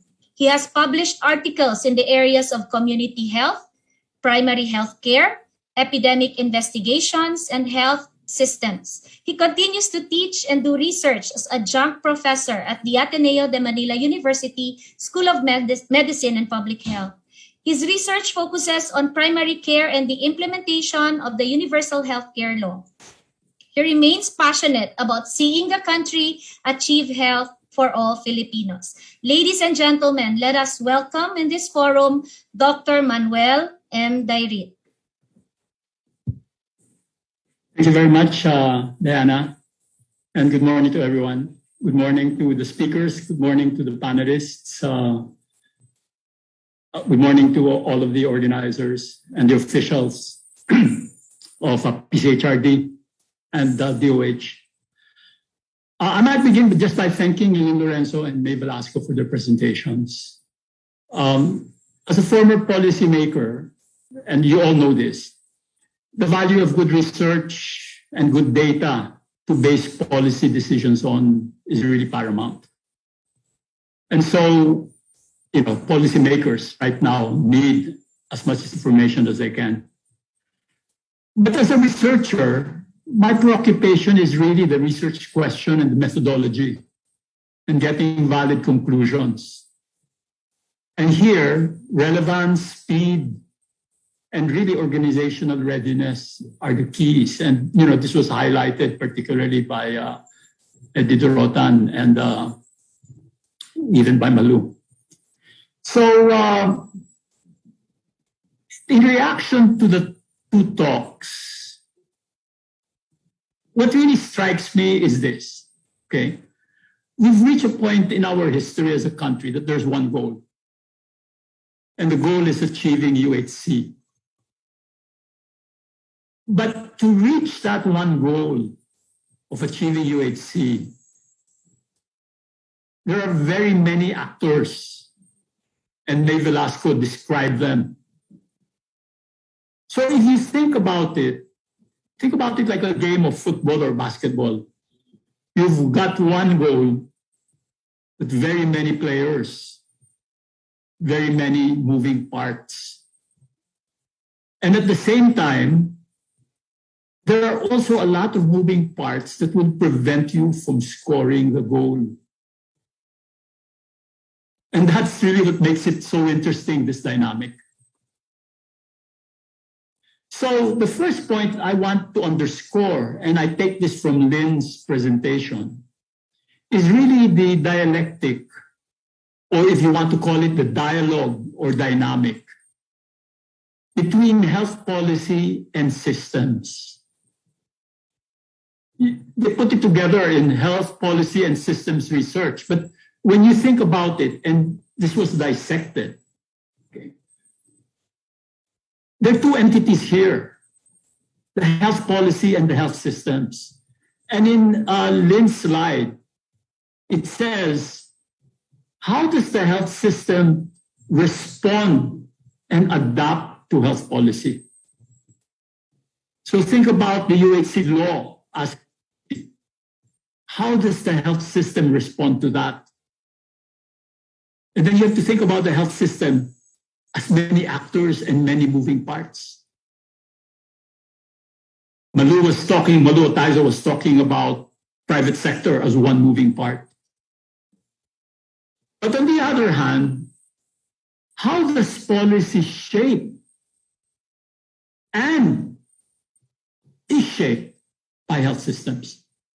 So yun ang the two dynamics that I think come out very clearly in this talk. And let me highlight a little bit on that. Certainly, in this dynamic or dialectic with health policy and health systems, there has to be the principles of relevance, alignment, and engagement. For example, how aligned are the various actors and institutions in the implementation of the policy? See, Eddie Dorotan was talking about managing COVID-19 and how many of the actors are really not aligned. How engaged are they? And there are many actors. In this case, May mentioned the researchers, the decision makers, and the implementers. There's so many of them. So thinking about getting alignment and even relevance of health policy to feed, the health system is so important. And when you think of health policy, there's health policy that might have immediate effects. For example, the policy, let's lock down in the next 2 weeks. Do we have a monitoring or research system that knows exactly what the impact is on the society? We actually don't. And therefore, to a general sense, we're really sort of feeling our way through. And how do we do that with COVID-19? We got data from China that said, this very nice study that said the load of the virus, Delta variant, is 1,000 times more. And therefore, then we had to lock down a lot of things. But then you have to nuance the policy, di ba? So there are questions about how about those who are vaccinated already? And how about the businesses that can thrive if they cater to the vaccinated? Do you need to lock down everyone? So that is now the nuancing of health policy within the health system. And then, of course, there are policies that have more longer-term effects, like the UHC law. And when you think of that, then I'll go to my point two. In this top-down, in this dialectic between health policy and health research and the implementation, there is that dynamic of top-down and bottom-up. You can't be totally top-down, but you can't be totally bottom-up. In fact, that's the dynamic that needs to be nurtured. For example, if you were totally top-down, you would simply be imposing laws and legislations. I would say that local government code was totally top-down. I don't think it really had any bottom-up aspects there. These were visions in the heads of the policymakers then. And the society was not prepared for it. There was no bottom-up feedback. In fact, eventually when it was imposed, the bottom-up feedback was anger and disengagement for years within the health system. So in thinking then about this top-down, bottoms-up dynamic, there are just 3 points, or 3 or 4 points that I might bring in for us to think about. One, the quality of national governance. You can break that down into many parts, but think about, for example, just financial governance. And you can even break that down to financial governance of social insurance funds. PhilHealth. And imagine what the UHC law is saying about financial management. You're going to create a social health fund. But if national governance, if your social insurance funds is screwed up, you're going to have a multiplier effect across all of the provinces. Your social health insurance fund's not going to work because it receives a lot of payments from PhilHealth and from the national government. Another point, political leadership. If you're going to implement UHC, you must have political leadership at all levels. It just can't be at national level. There have to be champions at the municipal levels. And you have to think about the continuity of these champions. How will this work in a system where you have elections every 3 years? You have to think about the context of each LGU.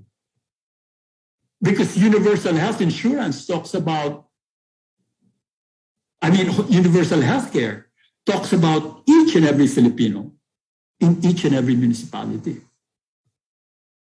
And of course, eventually the impact on the public. We can have a very nice law, we can have a very nice strategy on paper, but if the top-down, bottoms-up dynamic isn't working very well, then people are going to disengage. And I think that's what's happening with many of the vaccine hesitancies. These are people who are not engaged with the system or refuse to be engaged because they distrust what people or authority figures are saying. And so let me go on and end with my third point.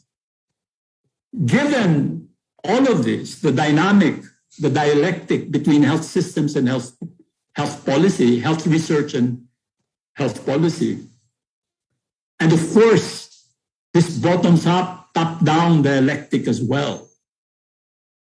If if we are going to provide good information and good data to policymakers and implementers, we have to constantly build capacity. I think over the years we have built capacity, but the capacity is certainly still not enough. We have to find a way. Academic institutions,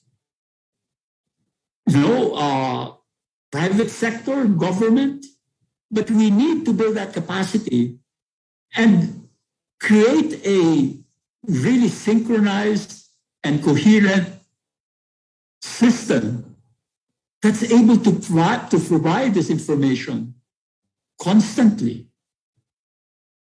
The building up will be slow but sure, but this is certainly what needs to happen, because think about it, as was shown in the UHC law, the areas where we need to do well are health service delivery, surveillance and audit mechanisms, primary care provider networks, and performance-based payments and financial systems. All of these are very, very complicated areas with very, very many actors. Certainly, if we're going to inform how they are implemented going forward to achieve this common goal, then we must have that capacity to inform policymakers and implementers going forward. Thank you very much. Thank you very much, Dr. Dairit, for your reaction. It was indeed very enlightening and at the same time challenging for the pool of actors involved in the dynamics of health research and policy, coming from no less than a former policymaker himself. Muchísimas gracias. At this point, we will now proceed with the open forum. We are very grateful for all the knowledge and experiences shared to us by the speakers and panel of reactors for this session. It is our goal that the discussions with the speakers as well as the reactions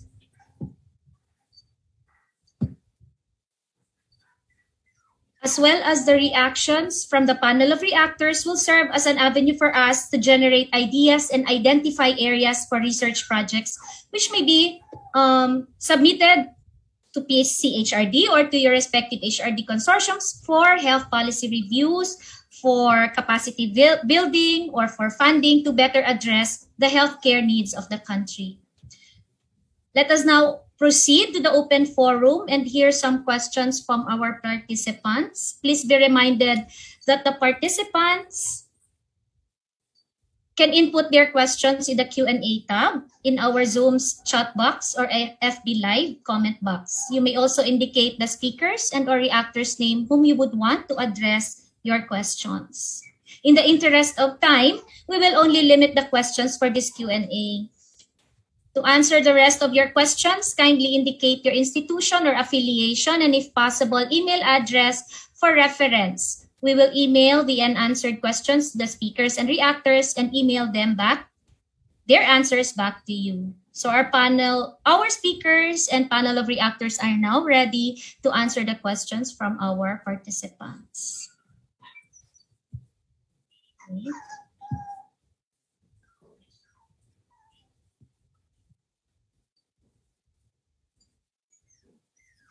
I am just going through the questions. Do we have questions? I would like to ask the assistance of the tech support for the questions.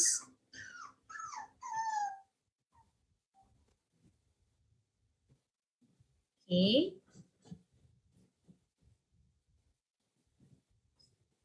Okay, so we have a question here from Ms. Susanita Lumbo.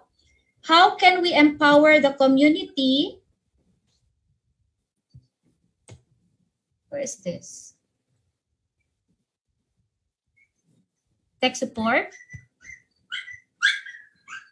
How can we empower the community when peddling of fake news is a fad and tolerated?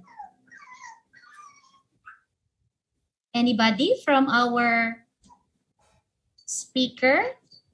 Or I think this is Maybe Dr. Dorotan can answer this?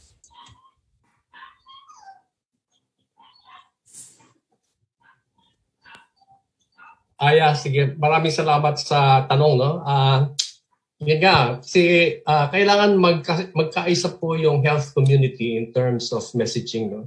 Ang problema ho kasi talaga natin, iba-iba ang message na galing. Kahit within DOH, iba-iba. Lalo na nakaklutter dahil sa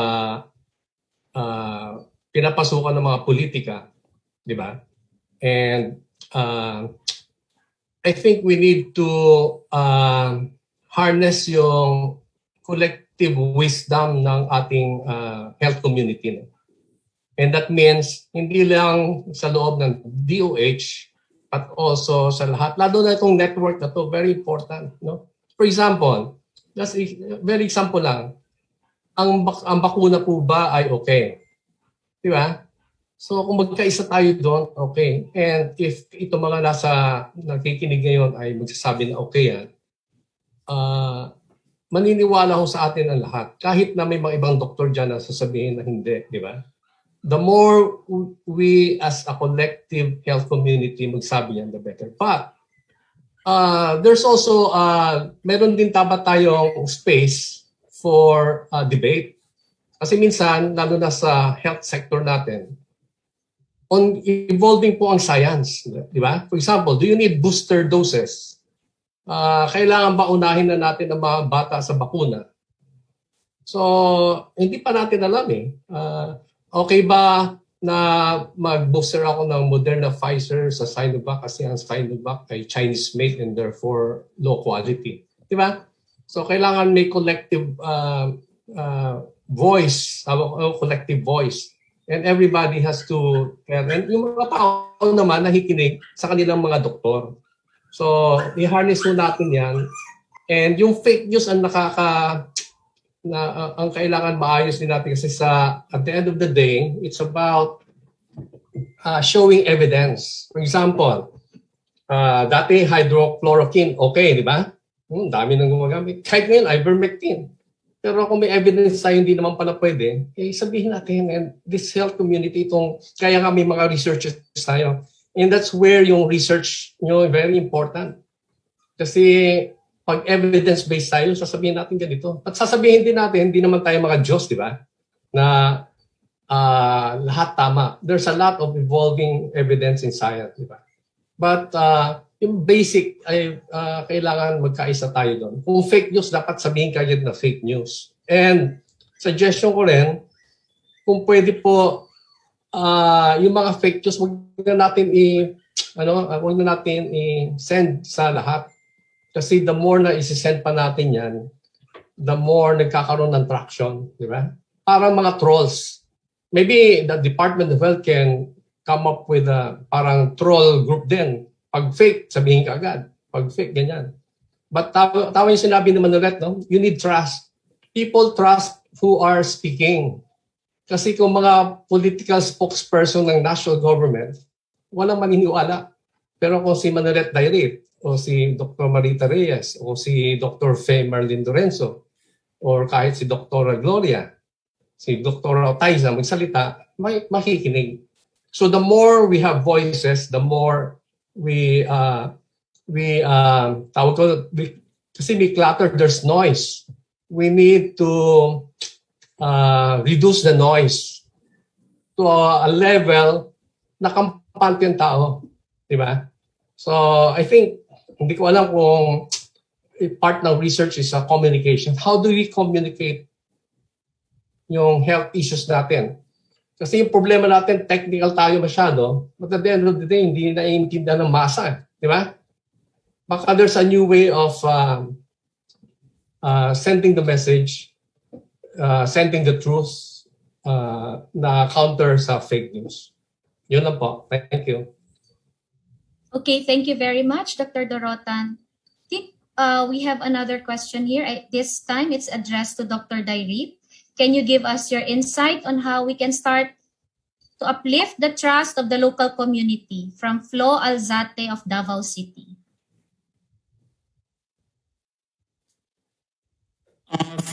Flo, trust is actually earned, diba? And people essentially just look at the person and make a judgment. Now, if you're in government and you're asking how can local government, for example, earn the trust of the local community, well, a lot depends on the reputation of people that are in that local government. And unless there is already a willingness or an inherent willingness of people within the local community to give that trust to whoever is running it, then I guess that's the challenge that you have. So how do you begin? Really, you begin by being credible in all of your actions and and having consistency in what you say and what you do. Maybe just even that simple maxim, say what you do and do what you say. And this can oftentimes be very, very difficult in governance, because people want answers immediately, and you could be put in the spot and be asked for promises.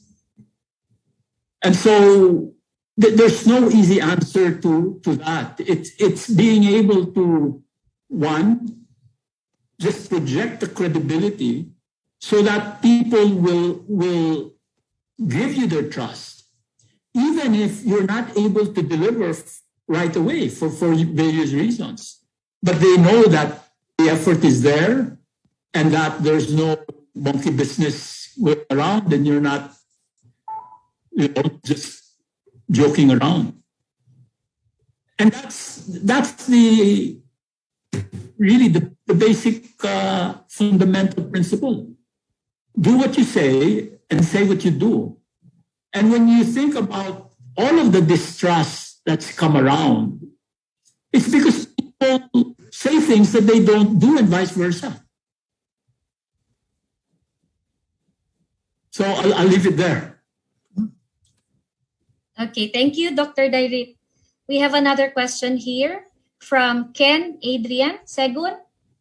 The question is, what would the recommendations on basic competencies if you want to start policy analysis or health systems research? I think anybody from our guests can answer.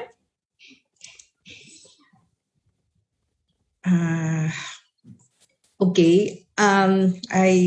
I will answer. I will attempt to answer that as well as I could. What are the basic competencies that you need? Actually, basic training in health systems is important. No? So, dapat naiintindihan talaga kung ano ba ang mga parte ng health systems at paano talagang gumagalaw ang health systems at health services.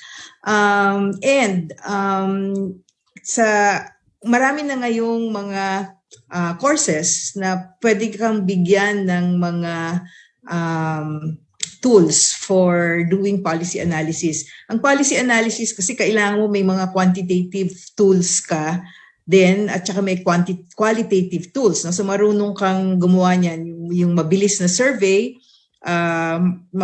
makagawa ng tools para madinig mo kung ano yung pangangailangan o kagustuhan ng mga tao sa community, ano kailangan nila. Kasi kung health services and health policy research, dapat responsive yun eh. Second, kailangan mo rin ng quanti tools to do projections. Kasi meron kang kaalaman, pero kailangan ma-communicate ito. Anong mangyayari in the future? Kung itong, for example, itong trend natin ngayon sa COVID, ganito, anong mangyayari sa future kung wala tayong gawin?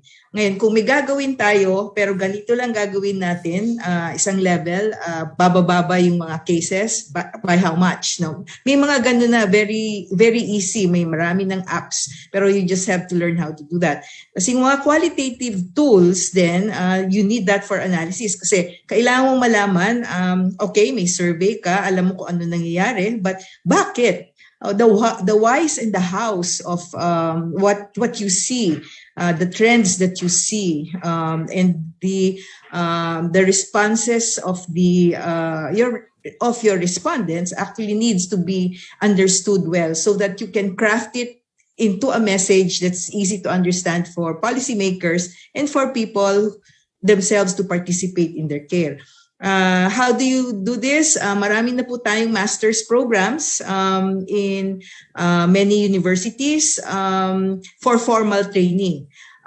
So sa UP Manila, merong Master of Arts in Health Policy Studies. Nasa College of Arts and Sciences at nasa College of Public Health, meron hong 2 tracks na magkahiwalay. I know in other universities like LaSalle, meron din silang masters in health, public health, na meron silang mga policy components. So pwede hong pasukan itong mga ganitong mga courses, mga masters in public health, health systems, masters in health systems,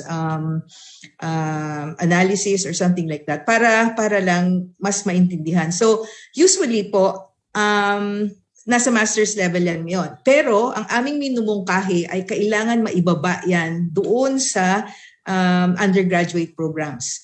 Para mula pa lang doon sa pre-service training ng lahat ng health workers ay alam nila paanong kumilatis, paanong mag-analyze nung health services, and so they can make it more responsive doon sa mga pinagsisilbihan ng ating mga health services. So, yun lang po. Okay. Thank you, Dr. Lorenzo. Okay. So we have another question here from our Q&A tab in Zoom, coming from Yusuf Sukol. To all speakers, should there be a need to highlight the inclusion of animal health system as one paradigm shift in the Philippines universal health system? I may have missed it, but I noticed or observed that zoonosis are less or not emphasized as an integral part of the UHS. What are your thoughts or insights on this? Yusuf from UPLB, School of Environmental Science and Management. Maybe I can take that. The answer there, Yusuf, is definitely. It's definitely, you have to include animal health in all of these considerations. If you're a veterinarian, you know that there are so many viruses in animals. Birds and chickens, they're full of viruses. That's why you have H1N1 and H5N1 and so on and so forth. And they could all sort of morph to become pathogens for humans. So the short answer is yes, they have to be integrated within your health system response. Thank you. Okay, thank you for that, Dr. Dairip. Okay. We have one here. This is actually not a question, but a comment. Thank you very much, Dr. Velasco. I just hope we can also look into our educational system, particularly the youth sector, so that prevention is enhanced at a young age and sustained till the end of life. This healthcare in our country will not be so burdened, and more budget can be allotted to other things to enhance our quality of life. Any reaction from our guests?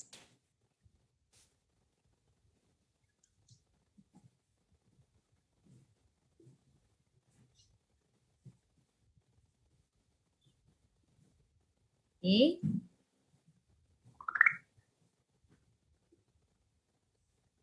Okay, another question here to all policymakers. Dapat ba kailangan na i-introduce natin ang health system and policy research to all LGU heads para ma-improve ang health system in their respective locality? Sige, I'll take that.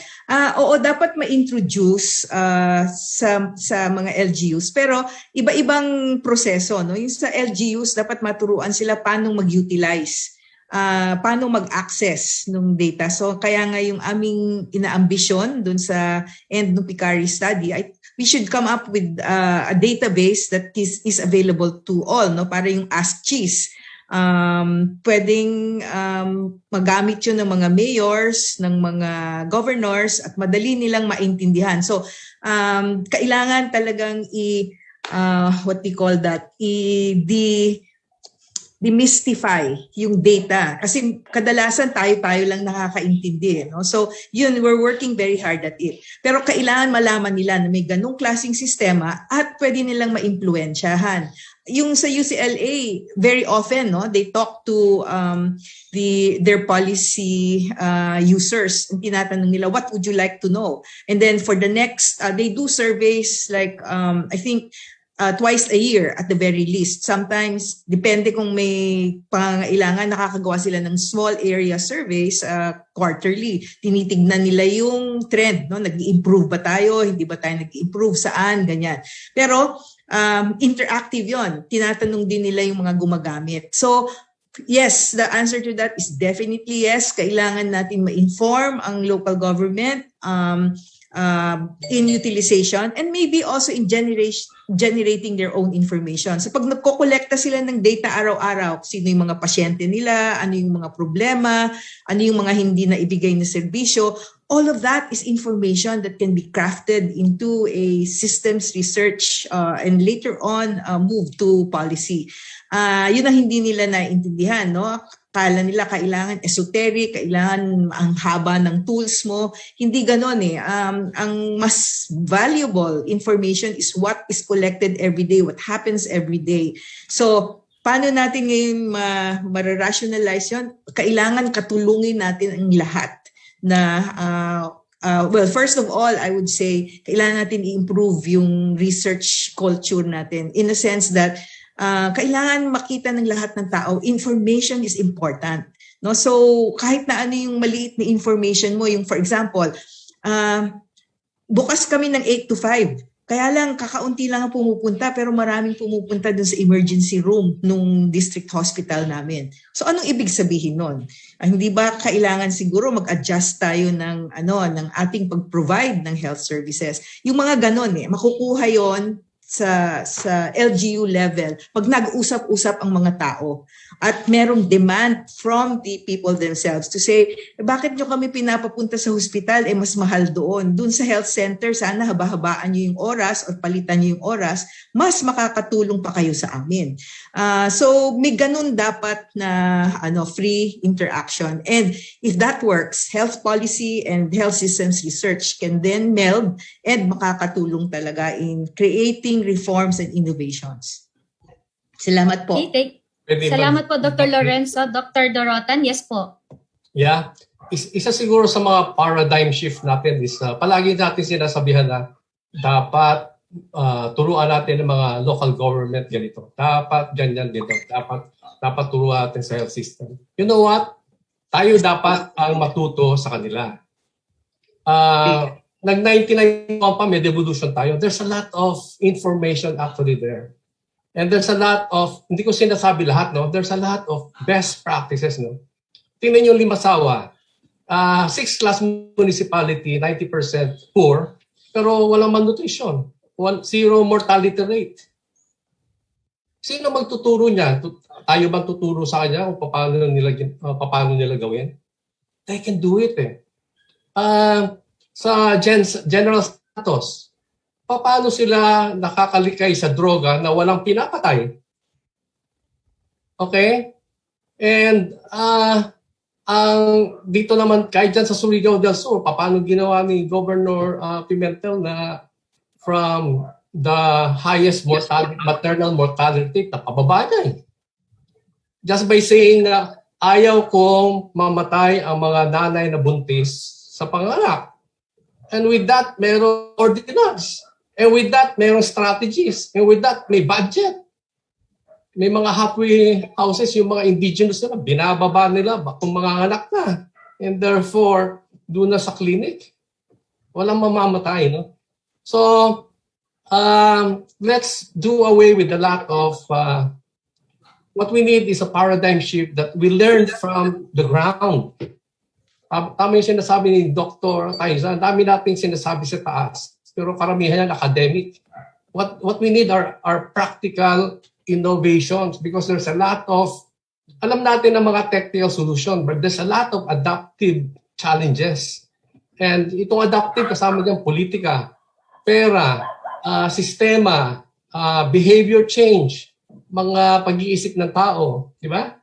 So, I would suggest sa research community na to that we dig in more, get more data from the ground. And in the process, makita natin ang mga best practices is also identify yung mga gaps so that doon tayo tutuon. At the end of the day, health research is not about pag-present natin sa mga international conference. It's about making a difference at the local level. Yun lang po. Salamat. Okay, thank you, Dr. Dorotan. Thank you, Dr. Lorenzo. Okay, so we will address this last question from our panel. Good morning. Steve Chavez here from ADMU. What would you recommend aspiring or beginning health researchers on health technology and innovation to focus their study on? What topics would you think would be relevant and would provide the most contribution to the healthcare technology ecosystem? Hi, Dr. Diana. May I start first in response? Yes. No?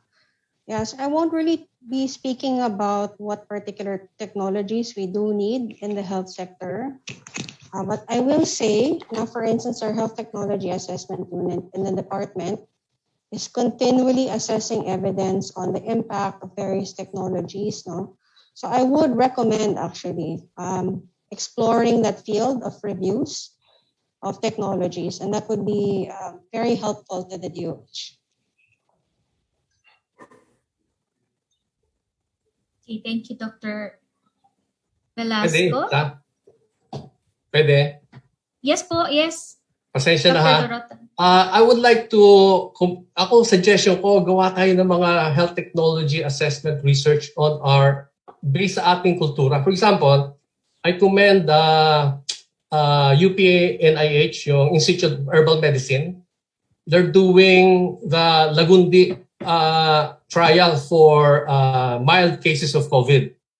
Alam ko sina Dr. Dairit, meron din sa VCO with Fabian Dairit on the virgin coconut oil.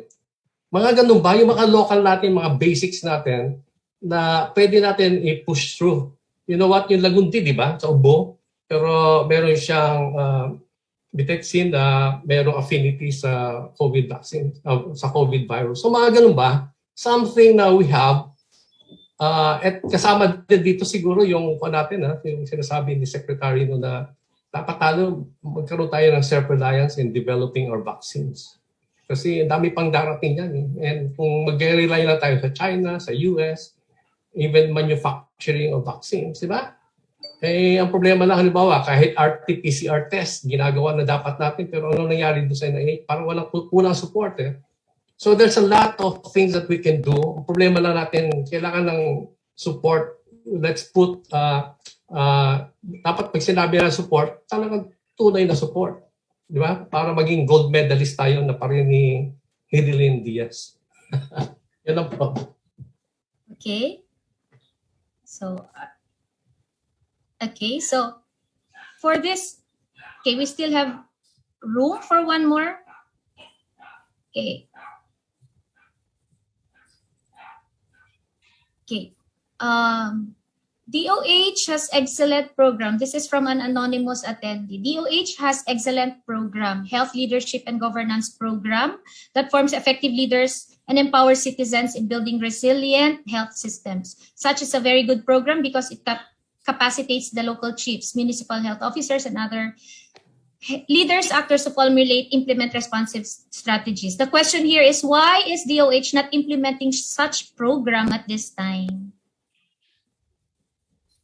Yes, thank you for that question. Unfortunately, I'm not currently up to date with the progress in terms of that. But what I do know is that there's a policy that is currently being developed right now that sets a framework for supporting strengthening of leadership and governance at the local health level. So that would be my update for that. Thank you. Okay, so thank you, Dr. Velasco. We have one more here from Paul Tabudlong. What can be the role of private sector on policy research related to UHC? Economic considerations must be considered how UHC should work in free market.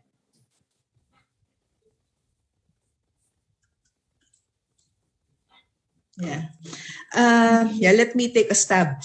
Sa ngayon, what we really need is to understand the private health system that we have in the Philippines now. So maybe the private sector can help us with that. Kasi right now, again, going back to Manolet's trust and distrust, there's a lot of mistrust or distrust between the private sector and the government sector. Kailangan maalis yun eh. Yun na nga, dito sa PICARI, one very enigmatic methodological finding that we found was, yun nga, hindi namin malaman ano yung total number of private primary care providers, kahit na dun sa malalaking syudad that you think madali na yon. And why is that? Marami nagsasabi sa amin na ayaw nilang sumali dun sa research kasi nga baka daw tinitignan namin sila at i-report namin sila sa BIR kasi hindi kompleto yung papeles nila. O kaya yung mga practices nila hindi rehistrado, either do sa cities nila, ayaw nilang ma-divulge, no? Parang sabi namin hindi naman ganoon ang pakay. But and then meron pa nagsabi sa amin right off the bat, ay, UHC, ayaw ko yan. Tapos nung tinatanong namin sila, ano ba yung pagkakaintindi ninyo sa UHC? Maling, ibang-iba ang kanilang notion. So, I think we have to start there kasi we have actually two very divergent, magkahiwalay na systems, yung public and private, na gustong ipagsama ng UHC system natin so that we can provide better access to our people. But they have to trust each other, so we have to understand them. So sa private sector, my plea is, my request is, if you can let us know what it is that you need. I mean, let your local governments know, your researchers and your local governments know what it is you need, who you are, what you do. Malaking bagay yon initially dito sa health systems research. Kailangan natin malaman ano ba yung mga capabilities ng mga services sa bawat area.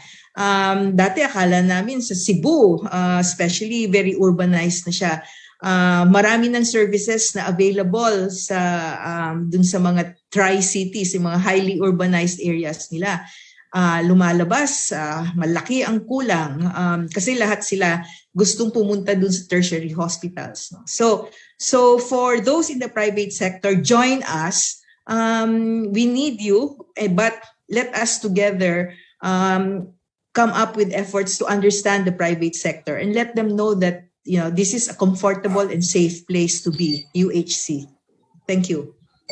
Okay, thank you very much. Can I add to what Lynn Yes, said? Dr. Dairitias po. Yeah. First of all, the private sector is also not monolithic. It's not, when you say government, people think government. They have one type of government. Actually, government has many parts. Private sector is the same. Madaming parts yan, madaming types. For example, there's corporate private sector. Okay, there's big pharma, there's big hospitals. Okay. At the same time, there's small private sector, small hospitals, small clinics. And then when you think about private sector, I'm driving how mission yan is return on investment. They invest and like get the money back. And to get the money back, they want some profit so that they can grow the business. It's a totally different paradigm from, let's say, public sector. Okay, where public sector actually runs on taxpayers' money, which you should actually be using honestly and efficiently. So when you're thinking now about merging public and private sector, then you have to understand all of those nuances. Because, for example, you need we could not have controlled COVID kung wala kang corporate private sector na tumulong. Okay? In setting up testing laboratories and even critical care units. But at the same time, in this case, private sector was subsuming its profit role to contributing to the general mission of controlling COVID. But for UHC, all of these things have to be taken into account.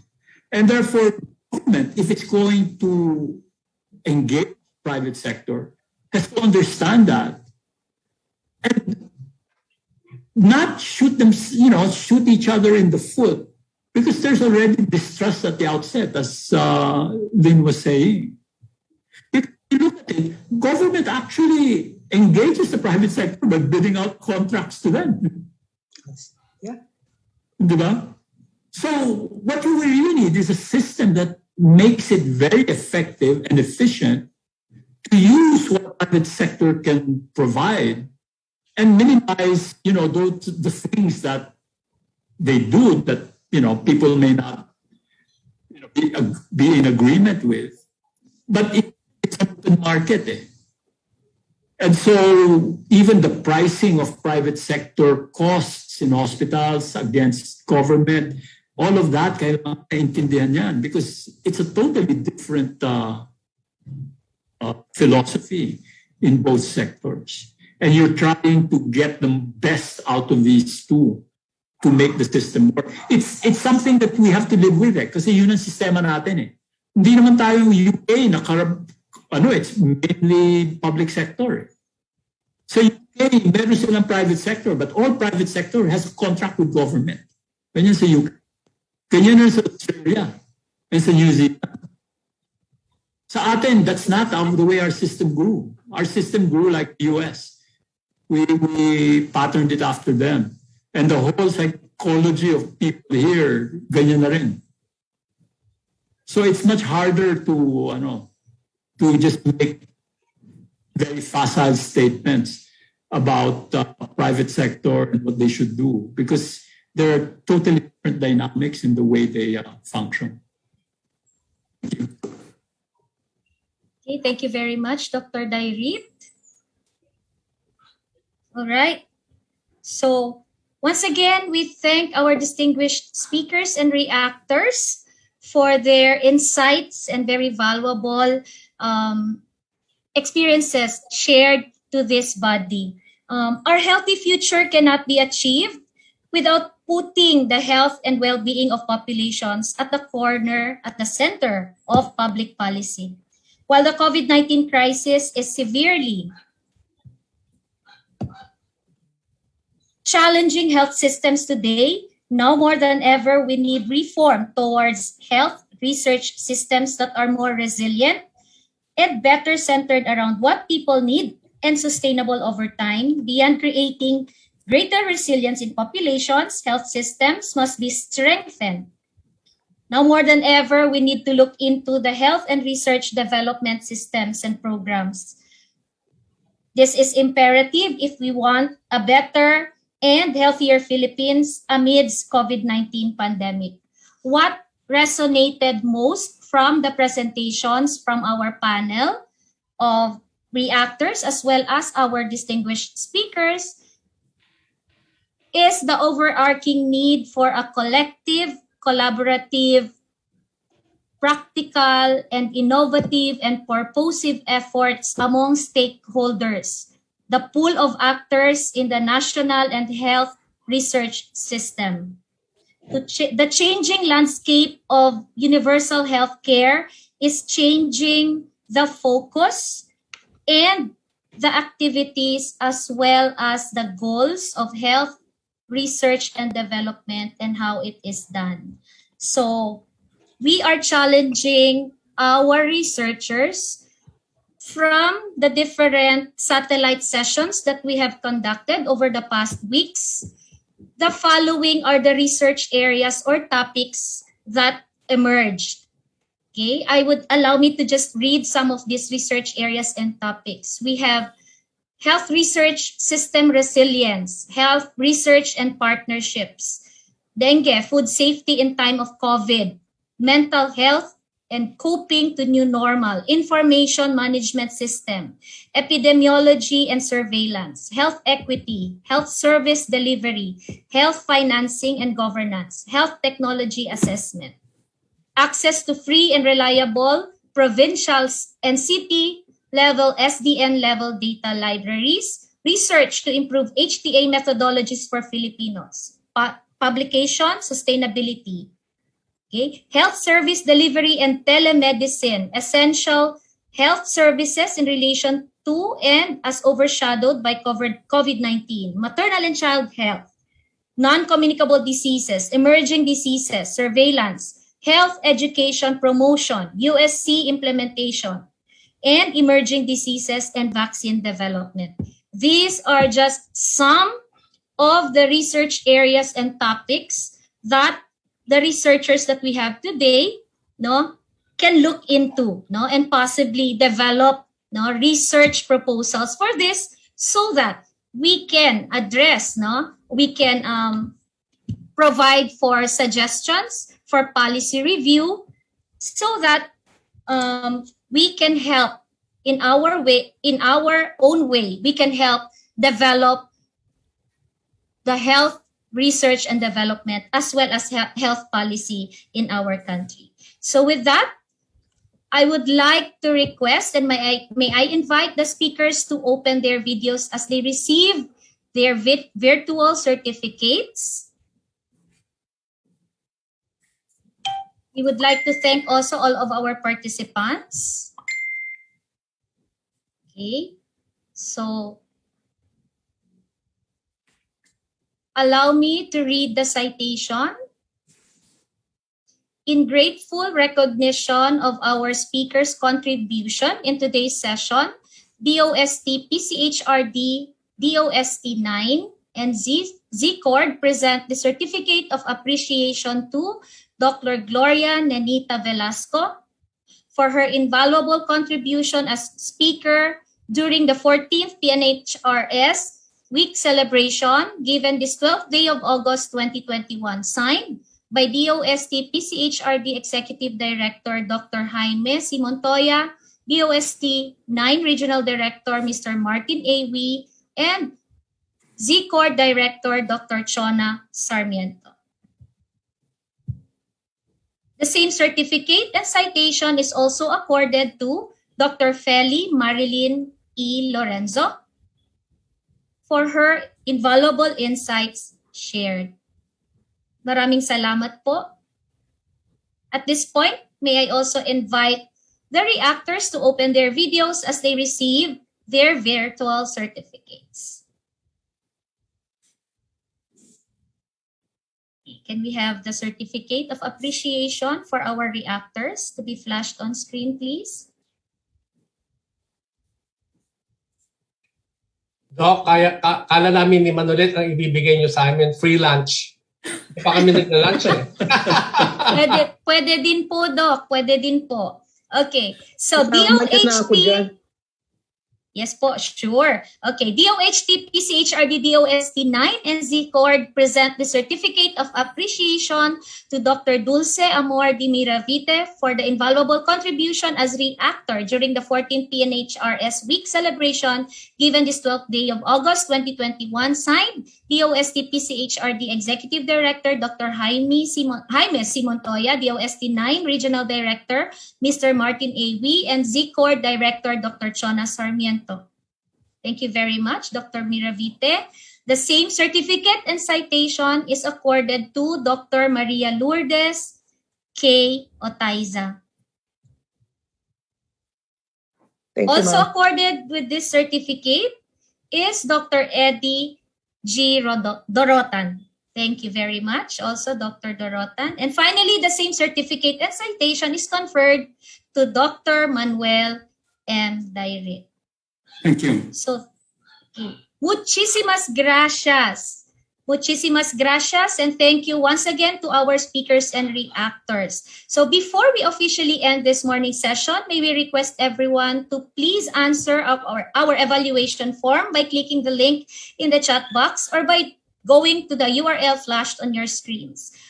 Only participants who have successfully submitted their accomplished evaluation forms will be given an electronic copy of their certificate of attendance. Just a reminder, please make sure to input your name and email address correctly.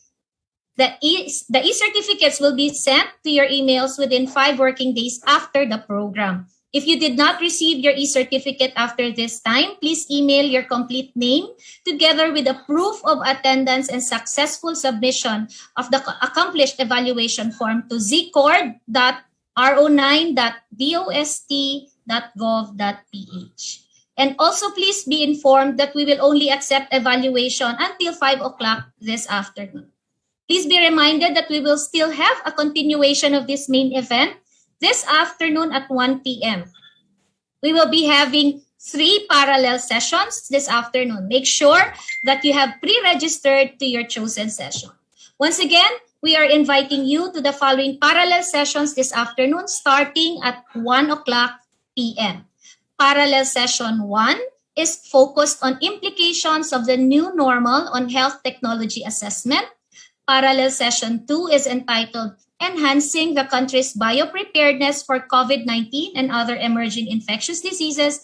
And parallel session 3's emphasis is on harnessing international collaborations and engagement of stakeholders to maximize health research impact. Okay, there you have it, ladies and gentlemen. We conclude this morning's session. This has been Diana Marciana Saplan. Muchísimas gracias y vaya con Dios. Thank you very much for your participation and God bless. See you in our parallel sessions. Picture taking po. All right. So, can we request all our participants as well as our distinguished speakers and our panel of reactors present today to switch on their videos for our photo op?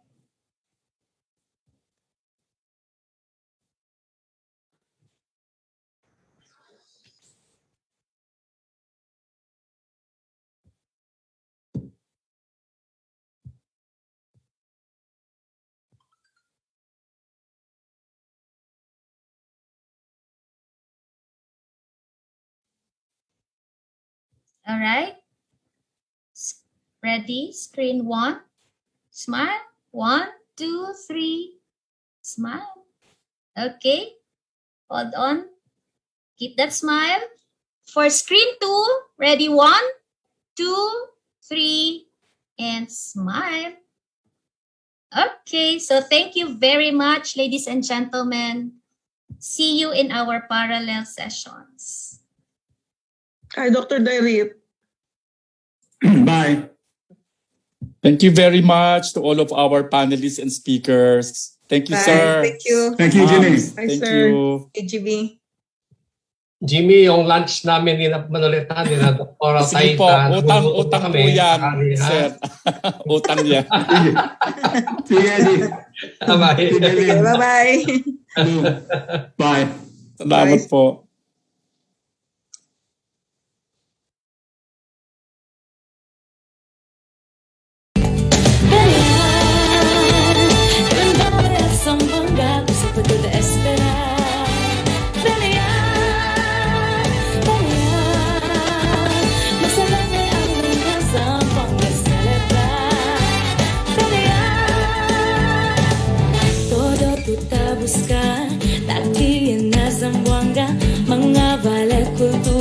Y sabroso comida, di olvida como ya tu historia, vida mucho colores como del arte pinta. Ustedes su música, que alegría te lleva. Ue, ue, ue, aguantahan kita todo mano. Ue, ue, ue, que todo kita kiman hermano. Basta lagaya ala kinasang bongga, todo mga gente sige baila canta. Basta lagaya ala kinasang bongga, todo mga gente sige baila canta. Kinang song bongga, kasi patuta esperar. Basta lagay ang kinasang bongga celebrar. Basta lagay ang bongga, uwi kumiyagigo. Musika Semanal que talla de tu favorito. Vamos de el cacho desperta na maga dormido. Sudor de la alegría tapos sa para bonito. Punto, punto, Salta alto, hula kita con alegría del pájaro. musulman o cristiano. Manos de alegría está para cuando necesita quita todo el amor. Para firme alegre cada ta subir al sol. Conta kita amo desde el favor. La vida del viviente es para más tiene valor. Ue, ue, ue, aguantahan kita todo mano. Ue, ue, ue, que todo kita kiman hermano. Más alegría a la quina Zamboanga. Todo el mga gente sigue baila canta. Más alegría a la quina Zamboanga. Todo el mga gente sigue baila canta.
Ciao.